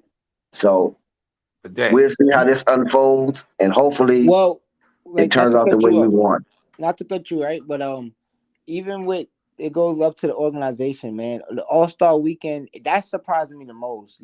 Like for Michael Jordan to be there All-Star weekend, you see him talking with LeBron James. You seen him talking with Luka Doncic, and don't even greet Lamelo at all. Don't see Lamelo at all. That's crazy, and that says a lot. Like that says a lot, you know. well, I'm gonna say this. I don't believe JB's gonna play with this game. His career, his job is on the line in this series, guys. Is it really? Yes. All right. If he listen, I'm gonna say this. I know he's risen that team the last 2 years. Yes. But how long do you wait? How long do you keep the same coach? Listen, guys, here's the deal. The sky's the limit for LaMelo, guys. And if you're gonna keep keeping him under the same coach and have the same results, then much is not gonna change. Now, listen, sometimes you have to shake things up. So I don't believe this game is on. I don't believe he's gonna mess around with this one, Dex. I don't. I think he's gonna play it to the player's hand full. We said that last season. Well, Because that was the first time that he ever reached the playoffs. You know what I mean? Okay, all Or right, that's extended right. his season. So I won't last say the year, playoffs, but that was the first time he extended his season last season, and we said the same thing. no, The Lamelo I don't Holics believe. and those who support the Ball family said the same thing. Oh, he won't mess this off because that'll be his ass. Michael was a competitor, and he got this team in there. The only you use the word uptick, right? Which I agree. The last 2 years was the uptick. But there's one commonality in that uptick, and I'm telling you, it is not Gordon Hayward. Well, I'm gonna say this. Most organizations do give the coach a little bit of rope, and last year was his last inch of rope. I bet you they sat down with him and said, "Look, you got one more year. You don't get this done, we're gonna have to make a move." Get one Same done thing. with what? Come on. No, but that was his first. That was You his can't first put time that in the on playoffs. JB. You can't just fire him in the first time in the playoffs. Dude, You go back Marvin. twice and don't do Marvin, it. You check out. this out, You Marvin. get fired. Listen, Marv, you thinking from a Chicago Bulls perspective, okay? Charlotte ain't never won nothing. They ain't never past the second round. Never, ever. You understand what I'm saying? Now, when you got a Chicago Bulls perspective, knowing that your team that won a three-peat, was one of only four teams in the NBA history ever to do a three-peat, or is it three teams or something to that nature? Three Was teams. Boston, Lakers, and No, the Boston. Bulls? No, Boston and Lakers never had a three-peat. Yes, Only they have. The Bulls are no, the only team to do it Bulls, twice. no, and the Lakers did it once with Kobe No, and listen Shaq. to what I'm saying, bro. He's talking about Before I was really championships interrupted. overall. I said there's three teams in annals NBA history have a three-peat, right? Oh Boston, yeah, Boston with right? Bill Russell. The Bill Lakers, Russell, yeah, Yeah, right? and Chicago. yeah. Sorry, And Chicago. yeah. So You got it. don't forget the My basketball fault. go way farther past than Paul No. Pierce. You're Okay. right. Yeah. Okay. All right. Well, wait a minute, though. Wait a minute, Dex. Well, listen, Dex. I want to put the same context in the Bulls. Billy Donovan has this year and next year. If he don't get it done next year, he's gone. Here's the reason why. I don't know about that either. I'm telling you now. Just I don't remember that agree I with told that you. one. I'm telling you now. And I know you're an avid Bulls fan, so I'll give you the benefit of the doubt, but I don't agree with it. I think Billy Donovan, he's part of the he's part of the core in raising his team to the next level, because you got to keep in mind that Billy Donovan participated in getting certain players. He had a voice in getting some of these players. You follow what I'm saying? So they're going to give him the benefit of the doubt of coaching. James Harden, and all Westbrook. of this. I'm sorry. No, he all never of this coached James Harden. All of this will coached be Westbrook based on and- how oh, yeah, far okay. he goes, though, Dex, in the playoffs. It will Huh? be based on how far he goes in the playoffs. If it's I don't even think this year matters. If we get knocked out in the first round this year, if we get knocked out in the first round next year, he's gone. No. This year doesn't even matter because it was ravaged with COVID, you know what I'm saying? And it was ravaged with injuries. Billy have a pass. Listen, Lonzo Ball not coming back really helps Billy Donovan, okay? Trust me. Because you don't have all his guns. If you don't have all your guns, you cannot put that on the coach. Well, that's true. I mean, and they still had a successful season. Exactly.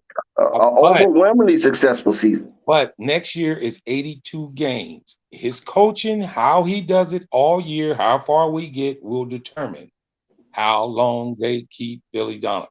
Now, as far as Borrego, I'm letting you guys know. I'm telling you now. All right, now you heard it from me. If the Hornets lose this game, he's going to get fired. I don't think so. Okay. I don't think so. All right. I don't think so.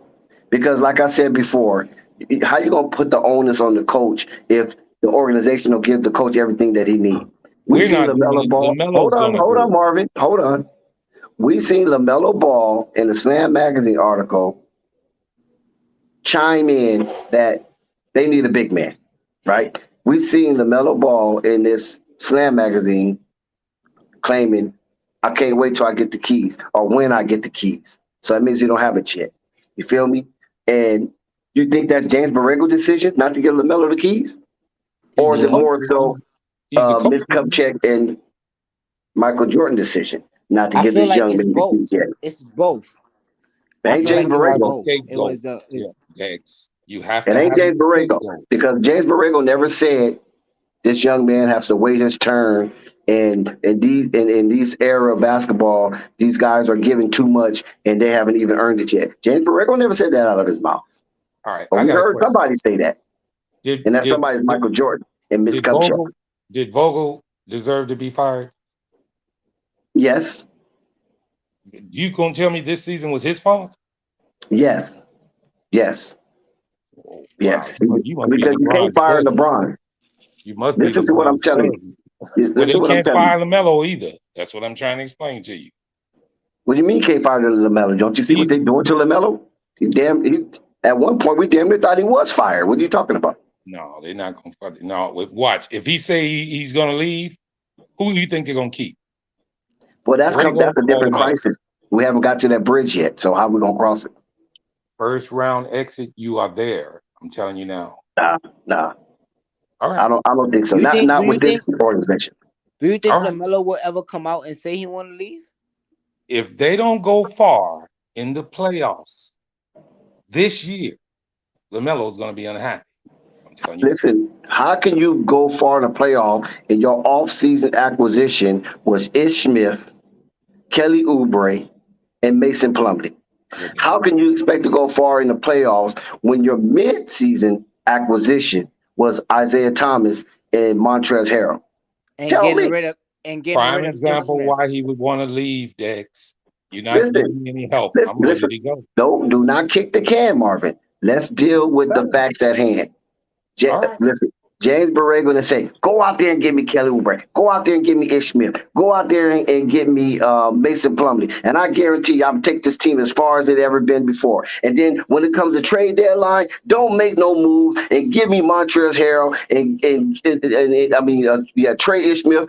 Give me Montrezl Harrell and then give me Isaiah Thomas. Yeah, I'm talking about Isaiah Thomas, not Isaiah Thomas from old. I'm talking about the Isaiah Thomas. And I'm telling you, I'm going to take these Charlotte Hornets to the moon and back. Sounds like a setup to me, Dex. All he needed was Jello.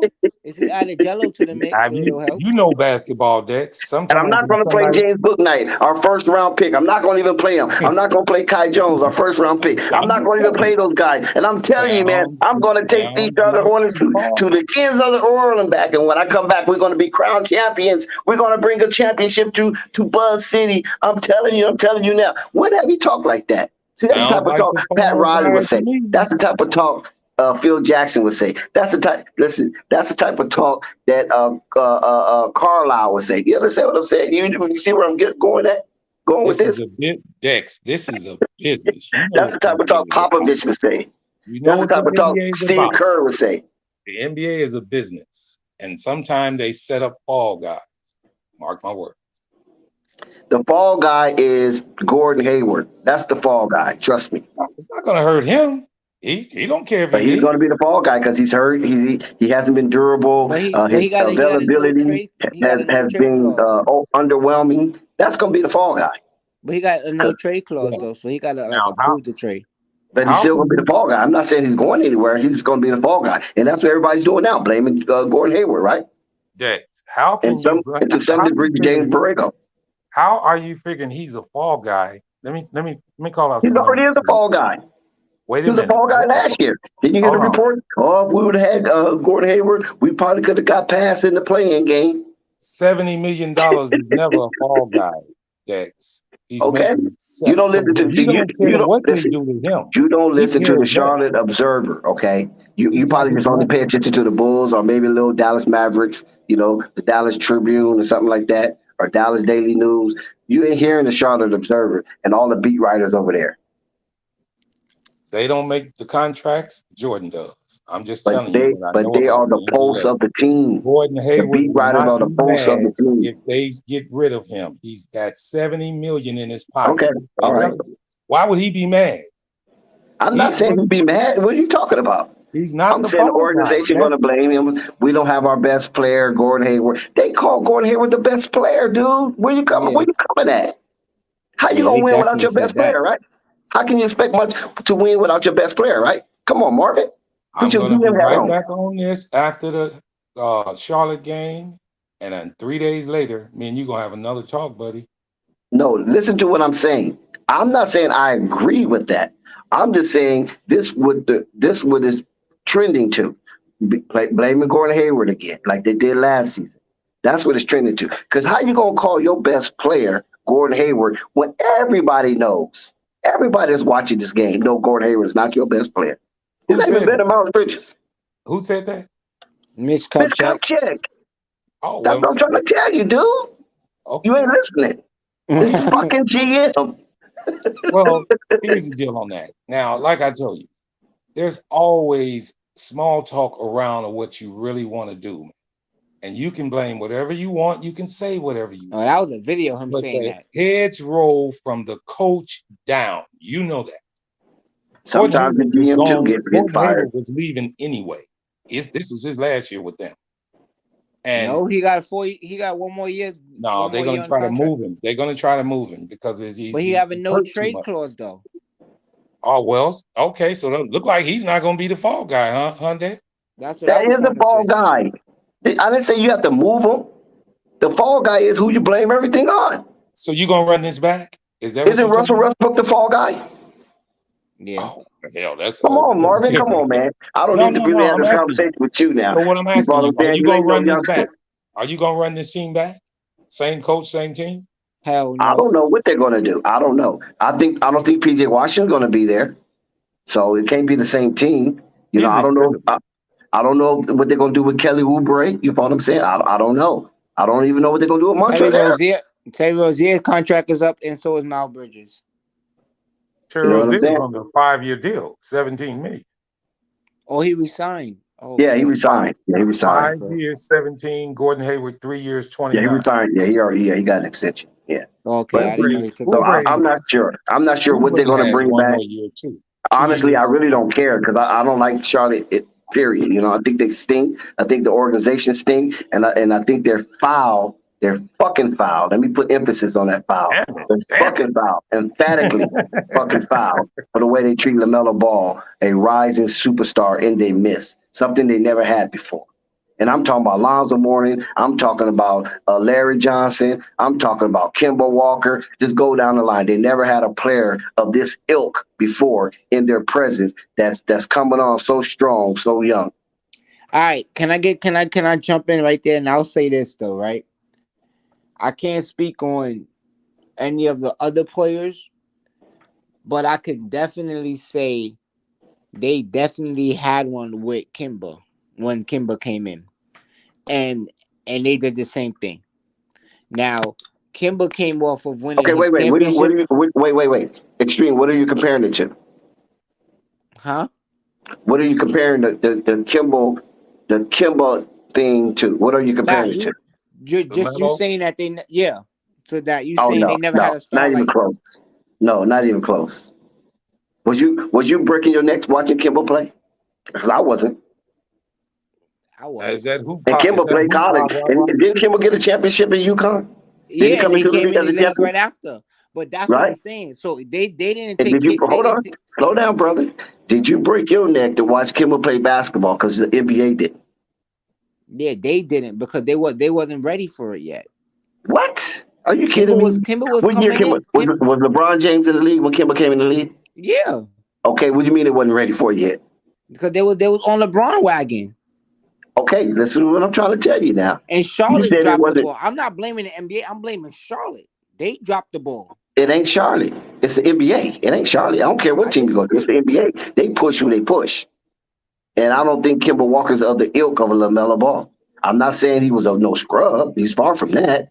But he Now the wasn't from that. fanfare, He wasn't cut from that cloth. I'm talking the about fanfare is one thing, Dex, but the play on the floor is another. Look I'm at the talking about the numbers. fanfare and the play on the floor. Because no. Kimber was a one-dimensional player, and he's a scorer. LaMelo's an all-dimensional player. The only thing he might be lacking is his defense, his on-ball defense. Well, But he's young and his help forward. defense is strong. Now, The Melo yes, Ball help it's defense is strong. upside. It's upside, but at the beginning when Kimba first came out, they were Mm-mm, similar in upside. Now, as That's mm-mm, what far as I'm saying. rebounding mm-mm. and That's all I'm assists, saying. No, as far as rebounding I'm and not going for assists, he that. might have. Okay, Listen, I'm bringing the numbers up now. LaMelo already had the hype coming out of high school, brother. That's what I'm Trust. saying. As And far as the Kimba Kimber had the didn't have upside, hype that. coming in too. as far as the Kimber didn't have that. upside, No, yeah. no, no. Kimber wasn't internationally known. No, don't do that. The only Well, he person was that had hype like that international. was He was a New LeBron Yorker. He was James a of the god world. in New York. So, I just Well, said that's New York. fanfare. See, that's what I'm saying. See, the world is bigger than New York. well, you right. But and then when he won it, LaMelo was when he won the international. championship, when he won his championship, right in UConn, right before he came out, Mm-hmm. he had right there enough for Charlotte to say, you know what, let's push this. But they Well, he did didn't. get an extension, right? Didn't he get his first extension? I mean, if that's what you call an extension, but yeah, I mean, but they ain't put no pieces around them, nothing like that. That's all I'm saying. But that's what I'm trying to explain to you. Right. So if they had Kimba right to the level they had Kimba at, which he was a nice budding player. You follow what I'm saying? I don't know if he was a generational talent. You know what I mean? Because there's a whole lot of players like the Kimba Walkers of the world that we've seen prior to Kimba Walker getting there, like the Yeah. the Telfairs, the Mulberries. You follow what I'm saying? We've seen players of that ilk before, but That we New ain't never Yorkers, seen all really the New players of the Yorkers ilk just of named, LaMelo yeah. because they compare LaMelo to the likes of the Magic Johnsons of the world. I don't know who they was comparing Kimba with. Isaiah Thomas, maybe. Yeah, fair. You, It you was. see where I'm going with this? You follow what I'm But saying? Isaiah Thomas was a great point guard, though. We talking Right, about but who's Detroit the Isaiah Thomas, greatest? right? Listen, brother, who's the greatest? Great and greatest. I'd But rather be Isaiah compared to the Thomas is greatest. right there, like to me, right behind him, though. He's not Nah, like far off. no, he's not. Especially He's not right being, behind no Magic. especially being at 6 feet. Yes, and that's where Well, Kimba then was that's a at, six different feet. category then. Okay, And that's that's a where different Kimba's at, category. 6 feet. Small point guards. You got And the that's where Kyrie Kimba's Irving. at, 6 feet. But listen, Kyrie Irving at least have a championship. Kimba, Kyrie Irving you won a understand what I'm saying? championship with LeBron. They It built. doesn't Come matter. on, don't do this, bro. Don't do that. Listen, he can do this. All right, never He can mind. do this, right? He can show his jury. Yes or no? Right. Kimba, show your jury. But my point was, right, that they never built a team there. So that's what I'm seeing repeatedly in Charlotte now with LaMelo. That's what my point. Okay. Numbers. Now Numbers. we can go with that, right? We can go with that. But as far as being of the same ilk, I will have to disagree because, like I said, Lamelo was At the international coming out time of high school difference, and everything else. listen, The fanfare with him was just crazy. Let me say this, Dex. Numbers. Second year with Charlotte, Kimba, 17-7. Third year, 17-7. Fourth year, 17-3. Fifth year, 20. After that, 23, 22, 25, 20. Kimba's stats are just about the same as LaMelo's, just not the fanfare. Okay, see, no, it's more than fanfare now because I'm looking Kimba at was rebounds and assists too. brother. Hold 5 on. assists a game, I 4 don't know. rebounds. I don't know why we're going through this because it really doesn't compare. But I, nevertheless, I'll go through this again. Kimbo Walker, when he came in, was basically unleashed. LaMelo has yet to be unleashed. Kimbo knew he had the keys. Melo still doesn't have the keys. He's in articles saying he doesn't have the keys. So apparently Melo's been held back, and he's still getting these decent numbers. And he's a second-year All-Star, and he's the Breakthrough Athlete of the Year, and he was the Rookie of the Year. So he already have a lot of accolades. You follow what I'm saying?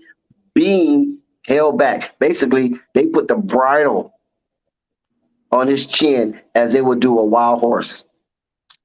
All right. Try to tame them.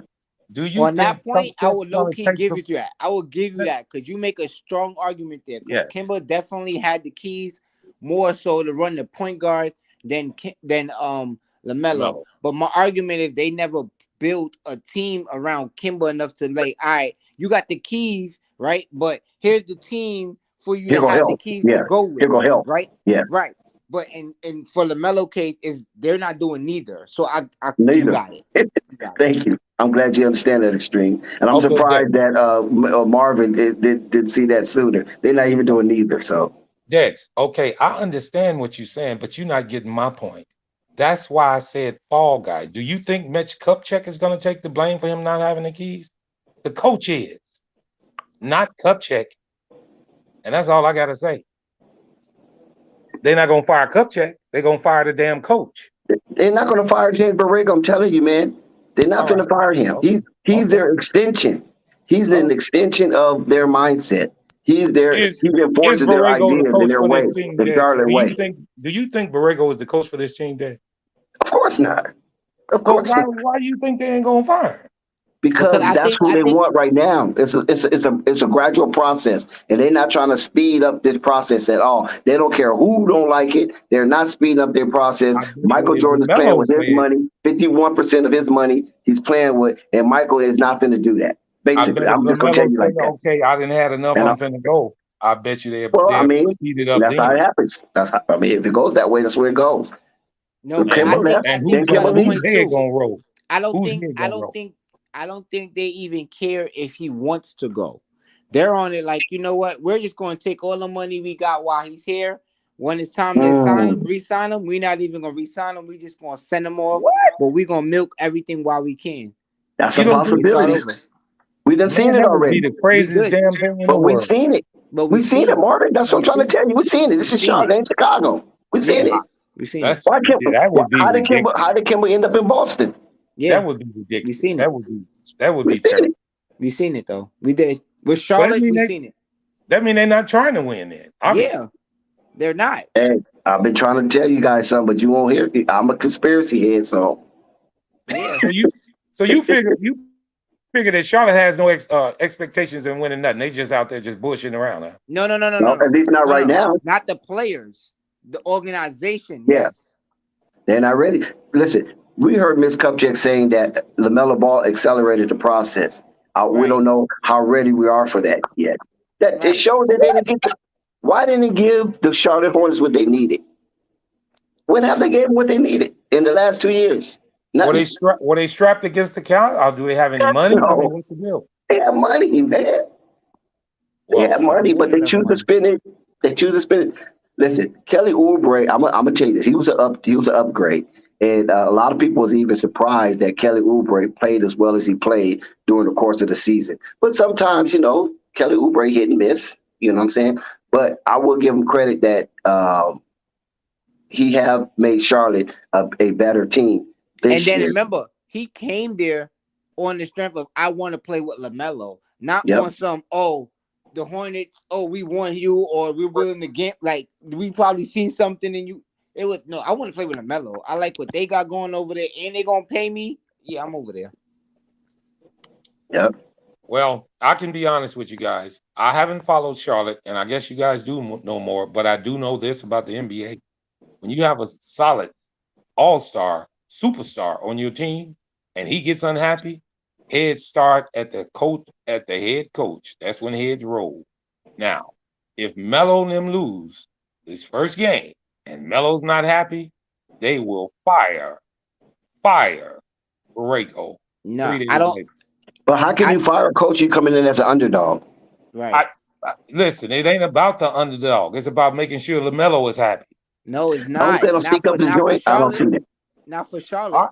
Now, maybe you guys are underestimating that organization. If you No, think I think you they're gonna let overestimate that. Melo Yeah, walk, I think you overestimating it too, bro. Now, I'm not even trying to jump on the other side with the wagon, but when you really look at it from a long-term perspective of Charlotte and how they're moving, right? And you watching it now, it's like, wait a minute, we watched this story before. So what they did was, you know what, we're gonna lock in Jello to our G League team because we can't afford him to go to anybody else, and they expose how good he is. So we're going to keep him on a time limit as well, because if he actually shows how great he really is and play as much time as he really needs to be playing, then it's going to be, why is he not on the Hornets? And we don't want that yet. So we got to keep him limited, and we're going to do what we can, make sure, whatever. Like, and yeah, in 3 years, yeah, they probably would be signed up, and they're going to go to the team they want, and they'll get what we want out of the ball universe. But how many years have Jordan ran this club, guys? 10? 10, right? Yeah, I was about to say that too. Good number. I think so. About that. So he was there. He was the owner when Kimba was there, right? Yeah, he came. Yep, he was the owner right before Kimba came. You know how many people left when Kimba was there? Mm-hmm. Decent players. Yeah. And Kimba didn't leave. How many coaches did they have? But Kimba was paid, and remember, Kimba is Team Jordan. Kimba is signed to Jordan Brand. I'm saying this to say that I'm asking these questions for a very reason. How many coaches did they go through? What, 3? I don't know.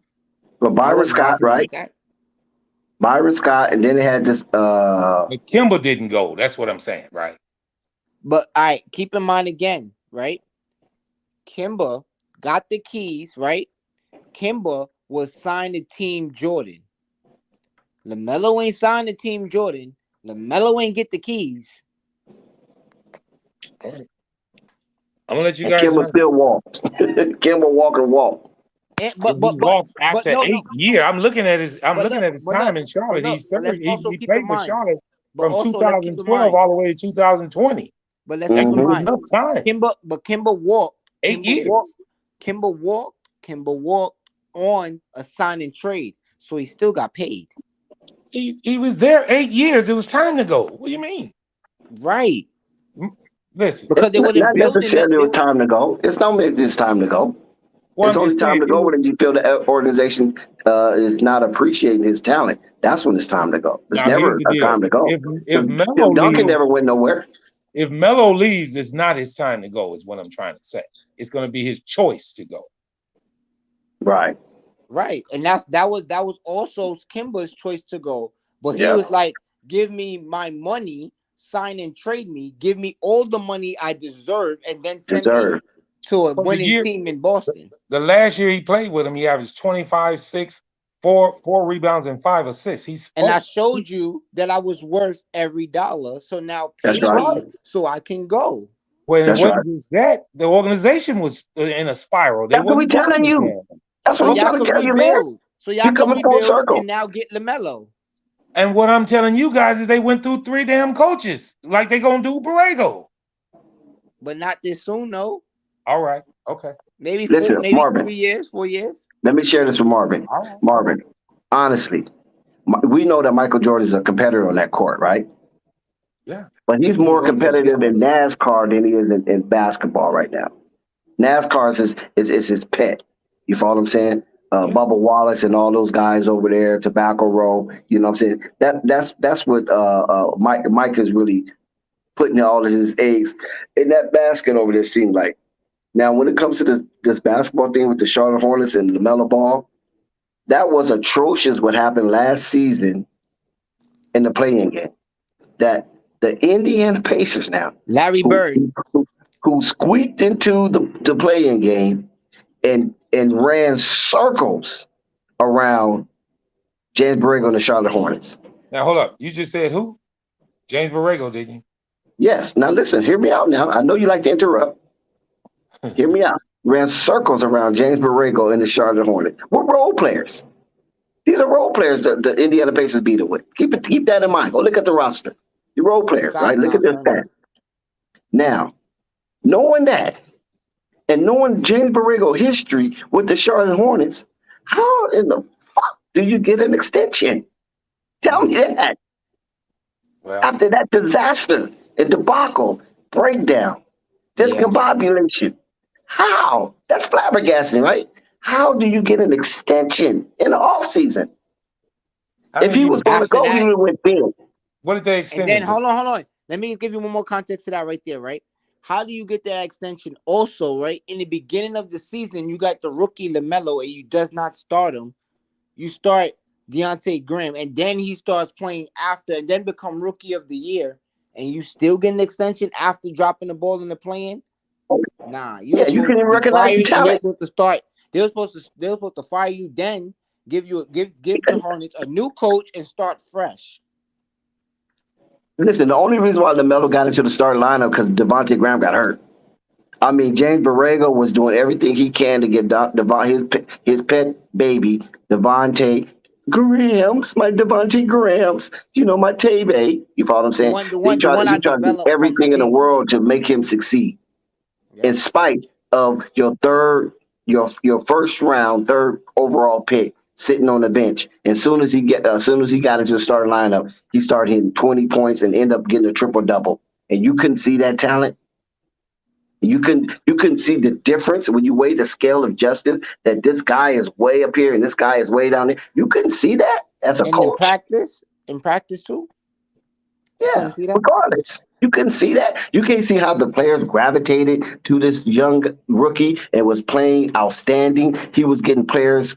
Listen, he resurrected Cody Zeller career. He resurrected Bismack Biyombo's career. You understand what I'm saying? He helped Jalen McDaniels remain a Charlotte Hornet. You follow what I'm saying? Because the connection that they saw Jalen McDaniels and LaMelo Ball and how he was playing and growing with LaMelo Ball, young talent. You follow what I'm saying? You telling me you couldn't see this and you can't coagulate all this talent together to make a unit, a solid unit to have purpose? You telling me you can't do that as a coach and you get an extension?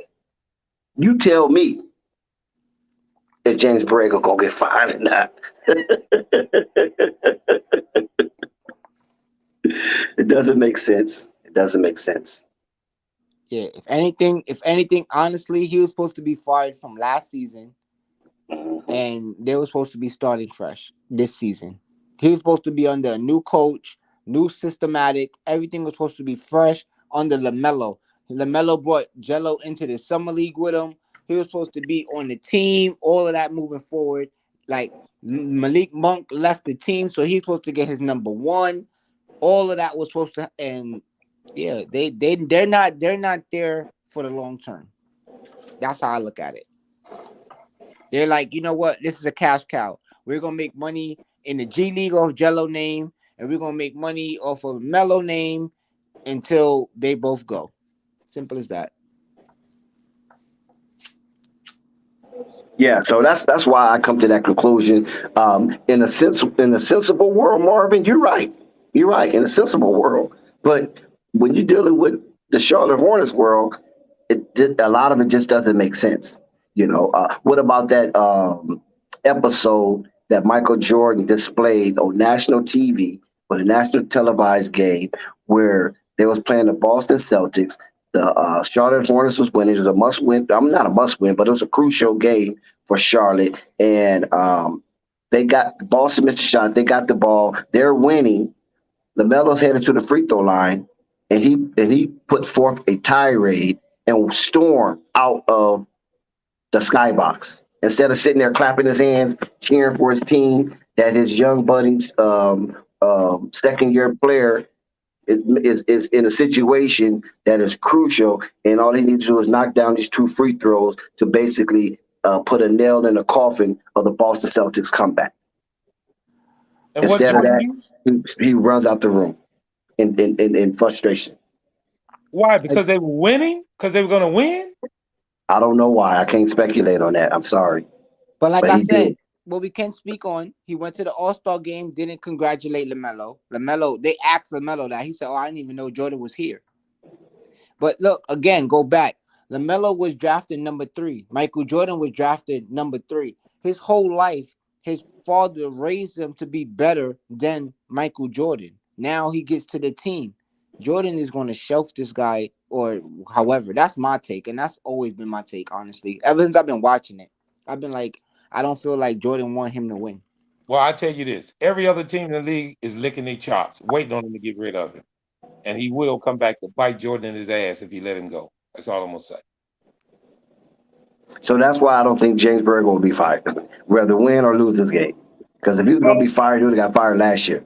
So I'll He won't recant get my it. statement. If you guys are telling me that Charlotte is not in the business of winning, then they won't fire him. If they're not in the business of winning, then they should keep him. As a matter of fact, they should get rid of everybody and just bring all G League players up and just make sure they're showing that they're not going to win. He probably But if they're would in if the he business could of win because winning, he can't. if Right. He they're in the can't. business of winning, then they make some wise decisions on that situation. He don't want to pay these guys. So Yeah, it's you gonna don't be want to it's pay. gonna be it's gonna be interesting to see. And look, y'all could quote me on this one. If Mark of Miles Bridges leave, right? You guarantee it's gonna be a sign and trade to whatever team he wants to go to.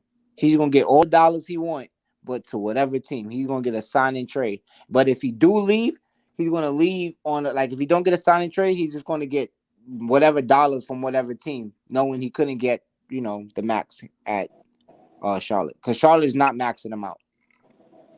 Now, correct me if I'm wrong. Now, just correct me if I'm wrong, because I might be off, a few months on the timing, because I really don't know how this rule just really plays itself into effect. But I can remember if this is your guy, you're going to make it known this is your guy. And how you do that? Okay, let's name some names: Jason Tatum, Darion Fox, Bam Adebayo. That part. What's his name? Dave Mitchell, Utah. What's his name? And Ben Simmons in Brooklyn, but he was in Philly at the time. All those individuals that this is what I paid attention to. They was offered their extension as soon as their second season was over. They was offered an extension. Some turned it down because it wasn't the max, but they offered them that extension. As soon as they was available to offer, they offered them an extension. And then some turned it down, like with Jason Tatum. I think they offered him exactly as the max. So he accepted his immediately. And I think Mitchell accepted his immediately. And I think Fox and Ben Simmons kind of negotiated a little bit before they got their max. You know what I'm saying? They first year, their rookie max. But they gave it to him right off the rip. They didn't wait. Lamelo rookie max now is going to be super max, really, because he hit all his incentives. Because if he make the playoffs, that's an incentive as a rookie in the rookie contract. Him making the All-Star that's in the rookie contracts. So those all gives him that extension to more money. So it would be interesting to see if they give him that extension as soon as it's available for him. Going into his third season, I believe it should be available then. Yep. So, and that's the same thing with Zion Williamson, right? The season's over. Did he? Where's his extension at? This is third year, correct? Right. Where's his extension? That's kind of odd to me right now. For somebody of that celebrity and that magnitude and who was dominant when he was healthy, where's his extension offer? And then that also goes into his too, because can't really extend them. Oh, shout out Nico! I didn't even know you was here. So I was been here listening. Yeah, shout out to you. I bet you can go. I didn't mean to cut you off. Go ahead, Extreme. Oh no, I'm just chilling. I was letting Nico take the floor for a little bit if he had some takes he wanted to get out there. Welcome to the panel, Nico. I appreciate that. No, I was just going to say Zion's still 300 pounds. That's an issue, man. I seen that. Hey, you see I was on your page, right? I seen that. Yeah, I said Nico's funny. No, but that's crazy that he's still that big. Like, I thought he was really out here working hard. It's going to be hard, man, for him to change, because shout out Zen Master body. Yeah, it's hard for him to stop putting food in his mouth. Well, hey, he need help. When you got money, come on, it's different.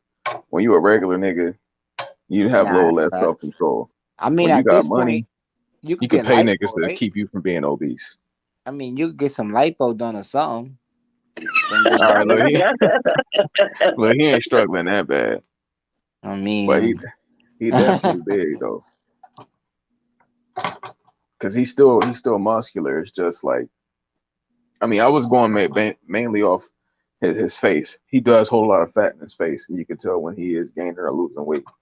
So, just the fact that he's still round as fuck, you know what I'm saying? Like, that let me know that he ain't going too hard. He really shut this season down.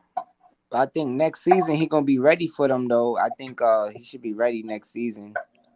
It'll be good for Ingram to make the playoffs though. They could pull Who that they off. beating in the play-in? Well, they got to play the Spurs first. They got to get past Pop and his coaching ingenuity. Well, I feel like CJ McCollum can get that done. Yeah, I feel like they could get that done, and then after that, I believe Clippers is going to take the Timberwolves, and so they will have to play the Timberwolves, and I believe they could be able to take the Timberwolves too. I hope. I ain't gonna front. I'm pulling for the Pelicans only because of CJ McCollum. Honestly, I ain't. Go ahead. Go ahead, my bad. Go ahead, my fault, Nico. No, I was gonna say I just don't like how they threw him to the Wolves like he was a problem. Well, me, ain't never really been CJ. I'm pulling for the Pelicans for CJ too. Also for Ingram, I like Ingram a lot, and honestly, I'm not even gonna lie. I'm also pulling for him because of this panel, man. We have a lot of Pelicans fans on this panel, so it's like it'll be nice to see them, make it just like the Hornets is battling to make the playoffs. It'll be good to see two teams from our panel make the playoffs, like battling from a play-in. That would be, good to see, in my opinion.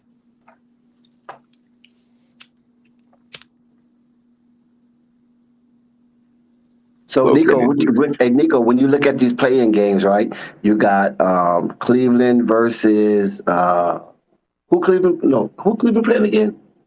I was just bringing up the standings real quick. Cleveland playing the Nets, right?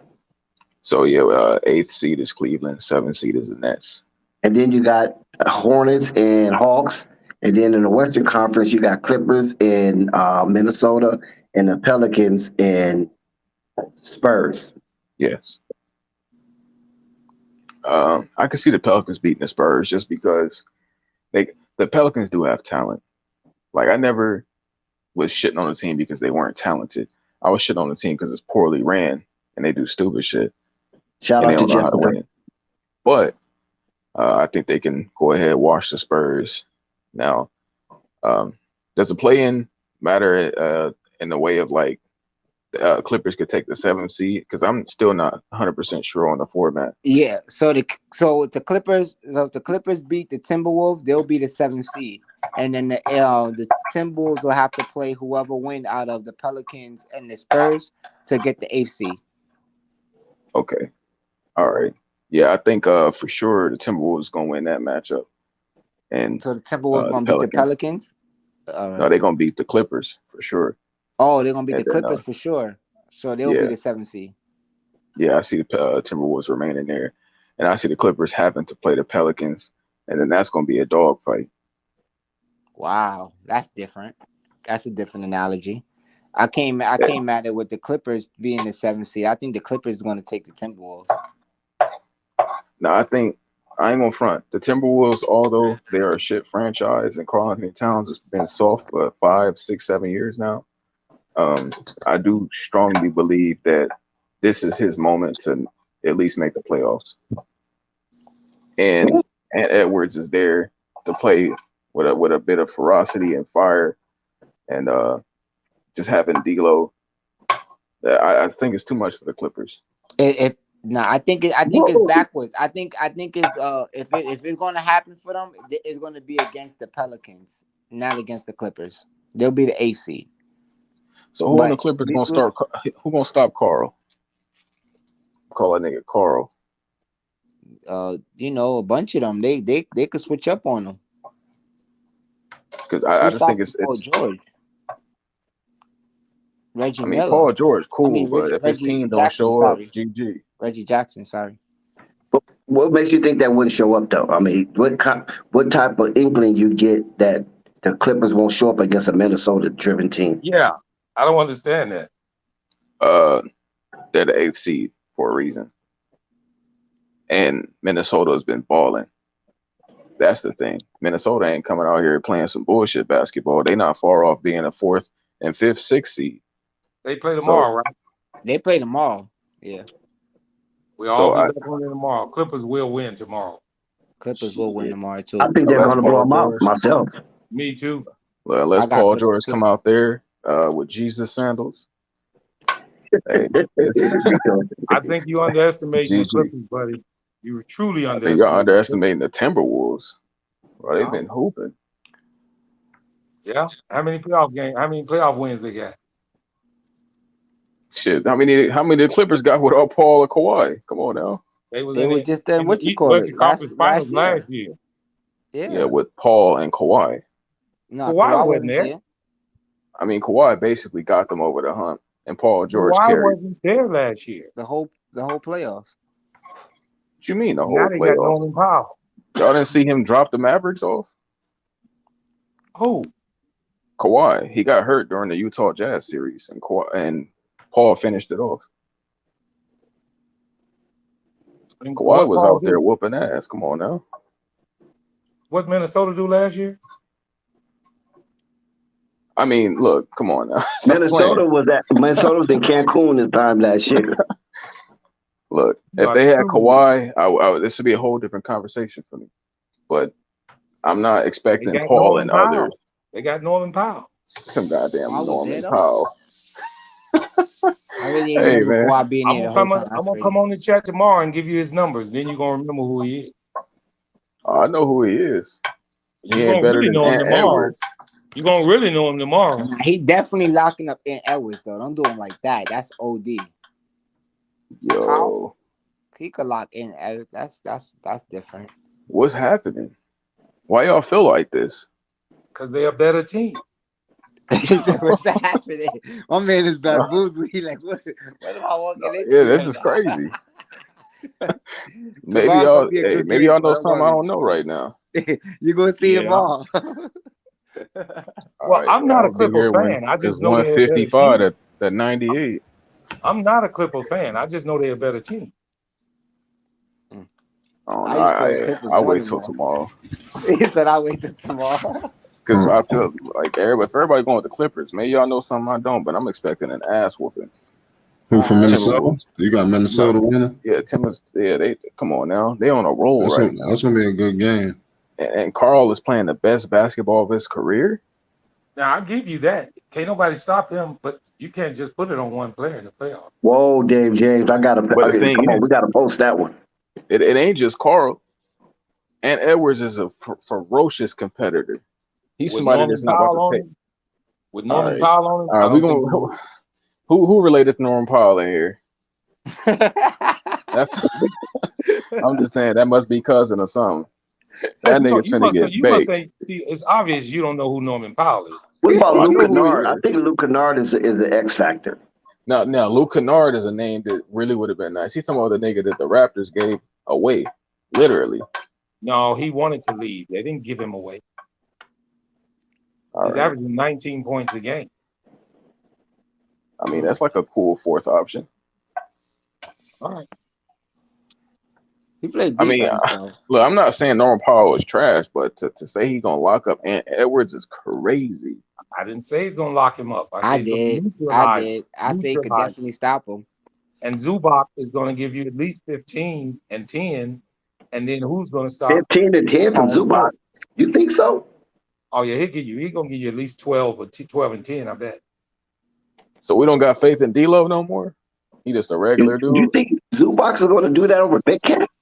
I don't know about that. That's a lot too. It's not going to be just directly on him. It's going to be a combination of things. Him getting pick and rolls and easy buckets. It's not just on. See, that's what a lot of people always say. When a center scores a lot, the other center didn't play his defense. No, it's not one-on-one. It's not a one-on-one game, guys. It's based on your offense, how it's ranked. That's why some centers who don't never score that much score a lot against other teams because the system is run so well. If you can get easy rim runs, then you need to put that in the parlay. I'm just gonna say, if you get easy rim runs, then it'll seem like you're a superstar because your system is working well. It's a team game, guys. Oh, he ain't playing with Lonzo Ball. All right. I don't think rim running gonna save. Reggie Jackson. You're right. I just don't see Minnesota having the inner strength to be the Clipper team that's coached by Tyronn Lue. I just think Tyronn Lue gives the Clippers that factor where he can say, "I'm a championship coach. I coach LeBron. I know what I'm talking about. Listen, none of you cats want shit." Yeah, Minnesota can't do that. But putting it on Norman Powell is crazy. I think Minnesota and the Pelicans are gonna be a nice matchup. Respectfully.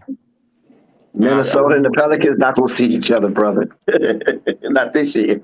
Wait a minute, you think San Antonio is gonna win that game? No, I think the Clippers gonna win that game. No, I'm talking. What about the Pelicans, Spurs? Who's gonna knock out the Pelicans? No, the Clippers knocking out everybody. What about the Spurs and the Pelicans? Oh, I get you, Dex. We do got to ride for LA since the Lakers ain't there. I feel you. You see I that? got it now. You see that? Pelicans. Hey, the Clippers is gonna win.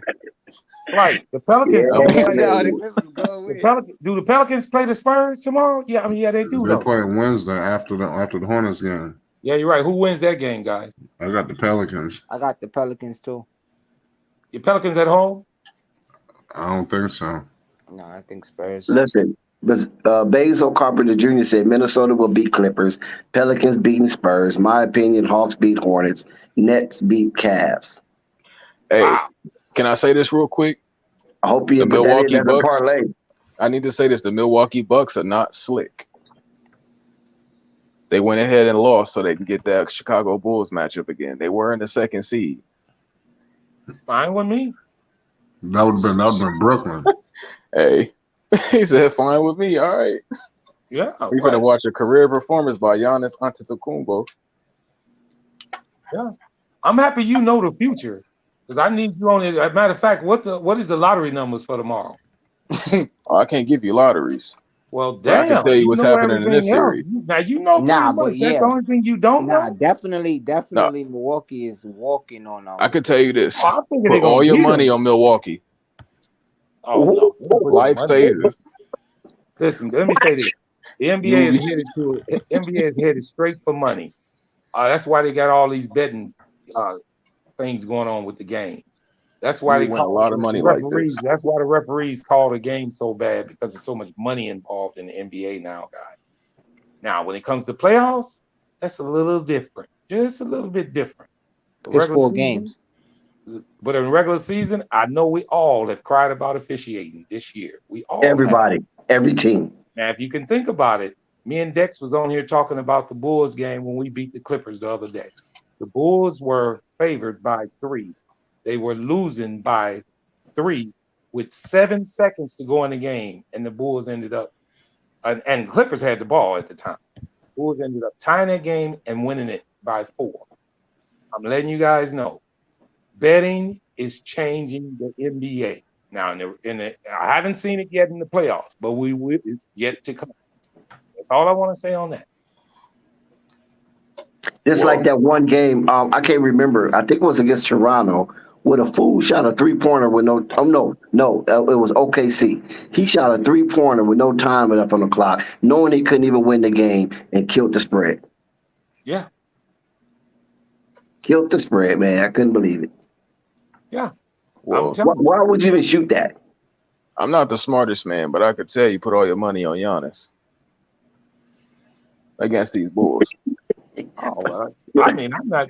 Here's the deal with me. He got a bone to pick with the Bulls. In the process, this one, us losing to Milwaukee won't be nothing. It won't be nothing. We just need to play competitive. Yeah, y'all can get experience. Then y'all gonna be at home on a banana boat. Our time is coming. If you think, when was the last time Milwaukee won a championship? Last year. Before that. Oh, I don't know. They didn't have Giannis before. It was their time. Period. You know whose time it is this year? Miami. And Phoenix. To come out the East or to win the championship? Well, just to come out of the East. I'm not going to predict who's going to win it, but Miami got swept against who last year? Milwaukee. That's facts. They're not going to win with Jimmy Butler out there. They not? Nah, he cool, but like I feel sorry for Miami because the Hornets, they're going to have to play the Hornets, so. All right. All I'm gonna tell you is that Miami is not faking when they play defense. They know how to play defense. No, they real nice. It's just when they gonna play somebody that just out talents them, it's not much you can do about that. Yep. Good defense to stop a good offense any day of the week, baby. That's what PJ Tucker thought as KD put 50 on. Ask Giannis about it last year, what he did to Phoenix. Yo, I mean, bro, but that's one human that's gifted like that. like, and then not to mention, he was like a foot away, right? Like, KD made that away, changed the not whole a game. foot. Toenails. Yeah, even with KD, that was so magical because we watched literally what it looks like when you're 7 foot Goliaths that can't be stopped. The only thing that could change the game was a toenail. Hey, Miami ain't got that. It's in the game, baby. They got the best defense. That's all they need. Look at Bed-Stuy. Bed-Stuy say was rigged. But my thing is Lamelo not shooting that close to the line, bro. He pulling up like so. In the playoffs, Melo gonna need at least 2 more players to average 20 points a game. Can you see that? Yep. Bridges is one. And you know what? You know what's crazy? The reporter came at Terry Rozier and was like, "You ain't scored 20 in so much games." He was laughing. He's like, "I don't," and then after that, the next game he scored 14 and he haven't scored 20 since. So in the playoffs, now, let me say this: you guys know in the playoffs, good coaches take away your best players, right? Try to at least, right? Yes. I mean that's the formula. I want to hear it from the rest of the guys. You guys know that, right? Right. All right. Who's the best player on Charlotte? Lamelo, right? They're not going to take him away, guys. They're going to take Bridges away. And that means Lamelo gonna have to drop 40. That's in right. The playoffs. And can he do it against Miami with Jimmy Butler on it? We gonna see. I'm just giving you scenarios and what happens. 4 games. Same games. thing in the NFL, same thing in baseball. 4 games. Usually in baseball, they walk the best hitter. In football, they double team the best wide receiver. In basketball, they take away your player. That's important. Montrezl Harrell gonna get busy on them. That's why the Bulls have been struggling, because the other teams in the league have adjusted to what they were doing. They took DeMar DeRozan away. The Bulls. If Charlotte got a team, of like 10 players dropping over 10 points. But playoff basketball is a slow grind, tough, hardcore way of basketball. And I'm not taking nothing away from Minnesota. They are a young, up-and-coming team. Y'all hit that like button, man. You guys are getting golden content right now. Hit that like button, man. Don't play flight cheap like that. Yeah, and I mean that like playoff. I love Minnesota. I think Minnesota is one of the nice. Somebody got an echo. I like Minnesota. That might be me. Hold on.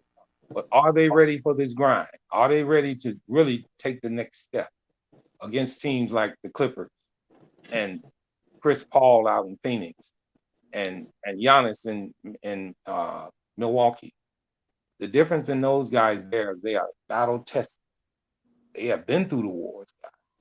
I know Minnesota's good. I know they are, but they are not battle tested. And Paul George is battle tested to the fullest. Melo not dropping 40. All right.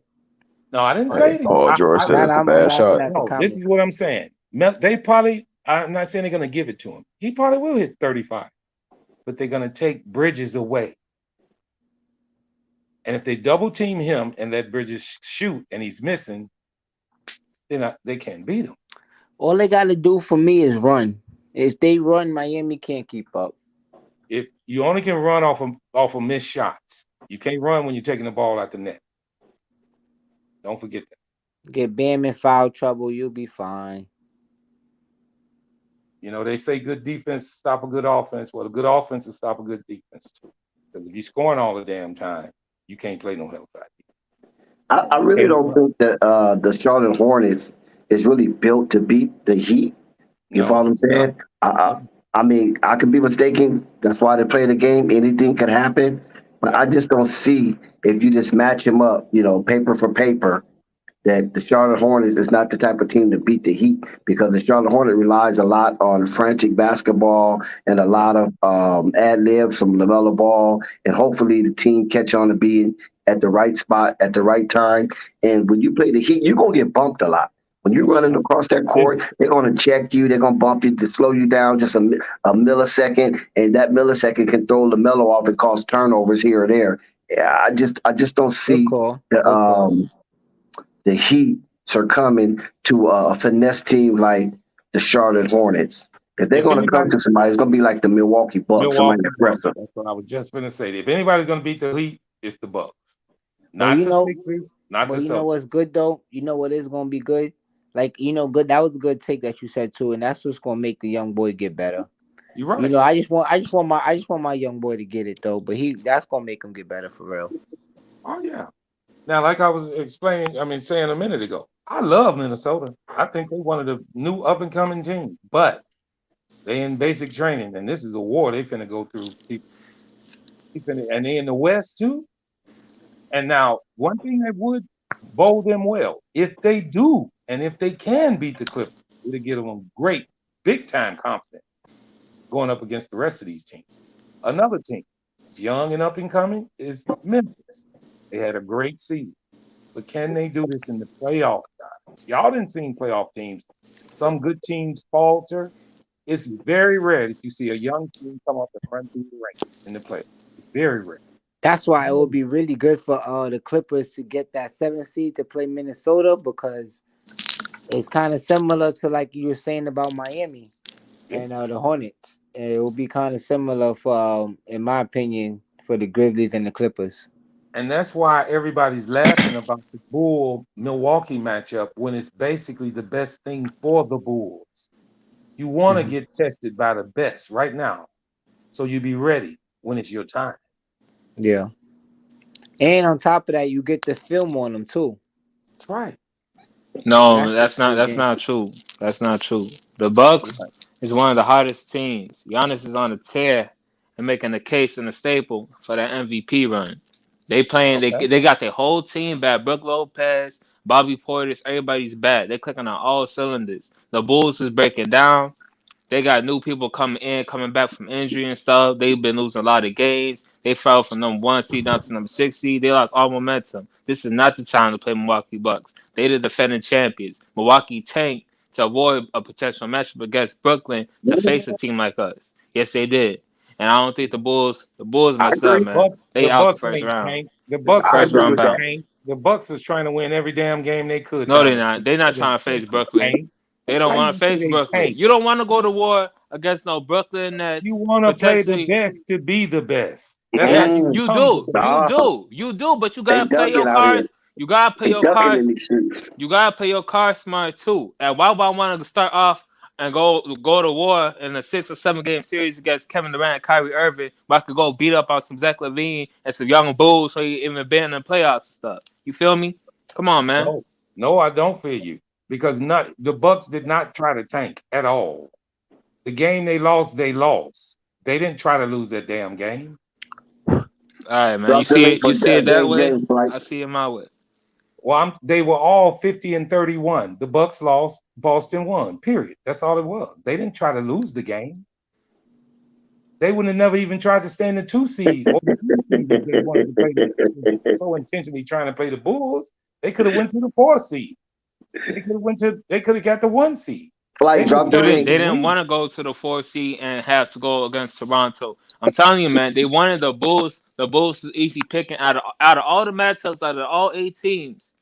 Well, let me go to 6 because the play-in, we don't know what's going to happen. Out of the 6 teams, the Philadelphia 76ers, Boston, Miami, and Toronto, the Bucks won in Chicago. Been beating their ass all season long. They got no answer for them. Did you see the first 2 games against the Chicago and Milwaukee, man? Yes, I saw them. And the Bulls is pushing them. Those are regular season games, man. Come on. Those games is down to the wire. So what is you talking about?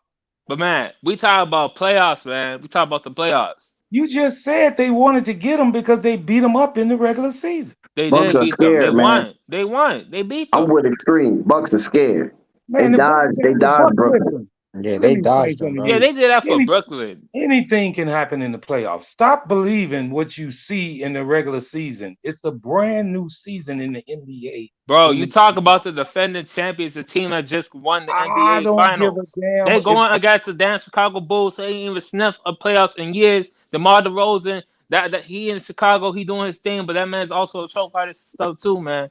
I've seen him all Uh-oh. season long. He fall down. He so Marvin? all right, let me explain something to you. no, we gotta keep Now, it real, man. listen to this. Gotta When keep the it real. Bulls, wait a minute, hold on. If the Bulls win a game, then what you gonna say? What? One game? Bro, I want to win a series. I want to move on to the next round. I'm The trying to win a Bulls are not championship. I ready don't to care. win a championship, man. They are baby. If they win one game, it's an accomplishment. Oh man, the standards is low if we talk about celebrating one game out of 16, 17, and I'm 20, not. you know. You only can. The only way you can win two is if you win one. No man, if You that's have the to win case, one if that's the first. case, man, we should be happy just making the playoffs. No, that you look at your season graded by how well you do during the season. The Bulls were 11 games under last year. They 10 games over this year. That's 21 games better. That That's means they're getting better. They Marvin. are in a You was 3-year correct. rebuilding You was process. correct. But this And Bulls team, Zach LaVine is the young star and Lonzo is too. Vucevic been drafted since 11. DeRozan since '09. These dudes got mileage on their bodies. The window of opportunity for a championship push is now. We don't got later on and stuff, man. We got to win it now so what within you these. saying? What you saying? You don't think Vooch gonna average what he averaging this year, next year? You No, think he's gonna drop down to 8 points a saying, game next year? I'm saying the championship window for the Bulls is small and it's It's closed. 3 years. This is year one. In 2 years, with the way the Suns is rolling and developing, and the way the Grizzlies came out, Boston out here. Oh my man, the Bulls no. All right. Let We me don't say got this. no more young We talent got outside of listen. Lonzo and Zach. We got That's Alonzo right, Ball. But Jessica. the thing is, We they got on they Alonzo Jessica on the Ball. smart. They East. Boy, got They Chris on Jessica, the Paul. you East. know what you So talking they about. all right. We got Alonzo Ball. They got Chris Paul. Who's gonna be better in 3 years? Lonzo. Well, obviously Lonzo. All right. Now you telling me the Bulls? All right, hold up. Now you just seen what Patrick Williams could do the other day, right? First time they really gave him a chance to show his ass, right? That was a meaningless game, though. Be honest. But it's still you. I don't. When people say It that, was a you Bro, can't jam be an Kevin game. Love was NBA dropping player. 25 points. A whole bunch of other dudes was dropping 40. I saw role players dropping 40. Come on, man. This is the Hey, Yeah. first time A Pat lot of has it a was a chance to meaningless shoot game 40 toward the more end. times a game, guys. Pat, have you seen his stats since he's been back? That game he hit the 30 was a meaningless game. I I don't ain't talking about the 30. I'm talking about the games prior to that. because there was some games he didn't really do much in No, because that the he Bulls didn't needed. shoot number 6 times, 5 times. I'm not saying they're gonna give him the ball and let him shoot it 15 times in the playoffs. Sure ain't But not with Zach and Levine. You show DeMar Levine. You sure ain't finna do that. hold up, Hell, Dex. Boots can't even get his shots off. You remember earlier I told you maybe Billy's hiding something, keeping something, in his back pocket. Is it Pat? There you go with the skullduggery again.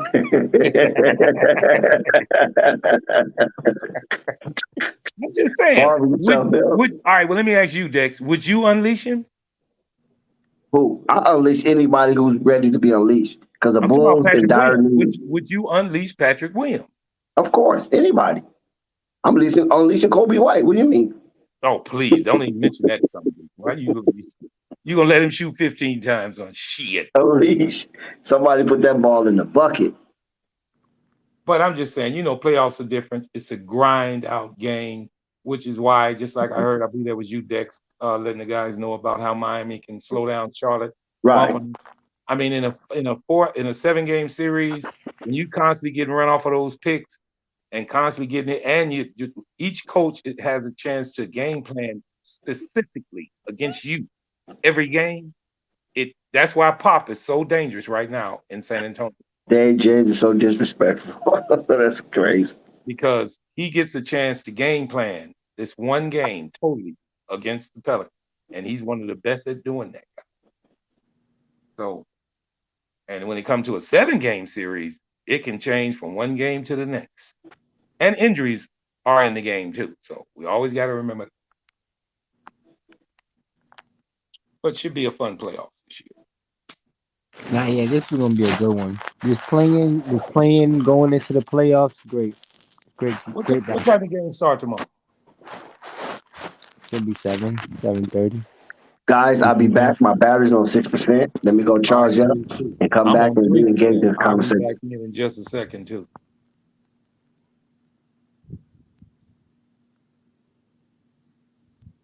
Oh, that was quick. What did you say? They said they was going to charge up, but they was asking what time the game starts tomorrow. Oh, okay. Sure. Yeah. Sure. The game starts tomorrow at 7. We about to hit the 4-hour mark. You want to call it flight? Yeah, we're about to call it. I'm about to get up out of here. Yeah, I'm just like I said, we had a hell of an interview tonight. Yeah, we did. Yeah, We go had check great that out. content. And we out, man. Get All ready right, for man. this game, man. Keep y'all posted. Peace All and right, love, man. my brothers. Peace and love. We out. Flight Sports TV, man. That's my dude. I rolls with him. You heard what the man said. It's Flight Sports TV.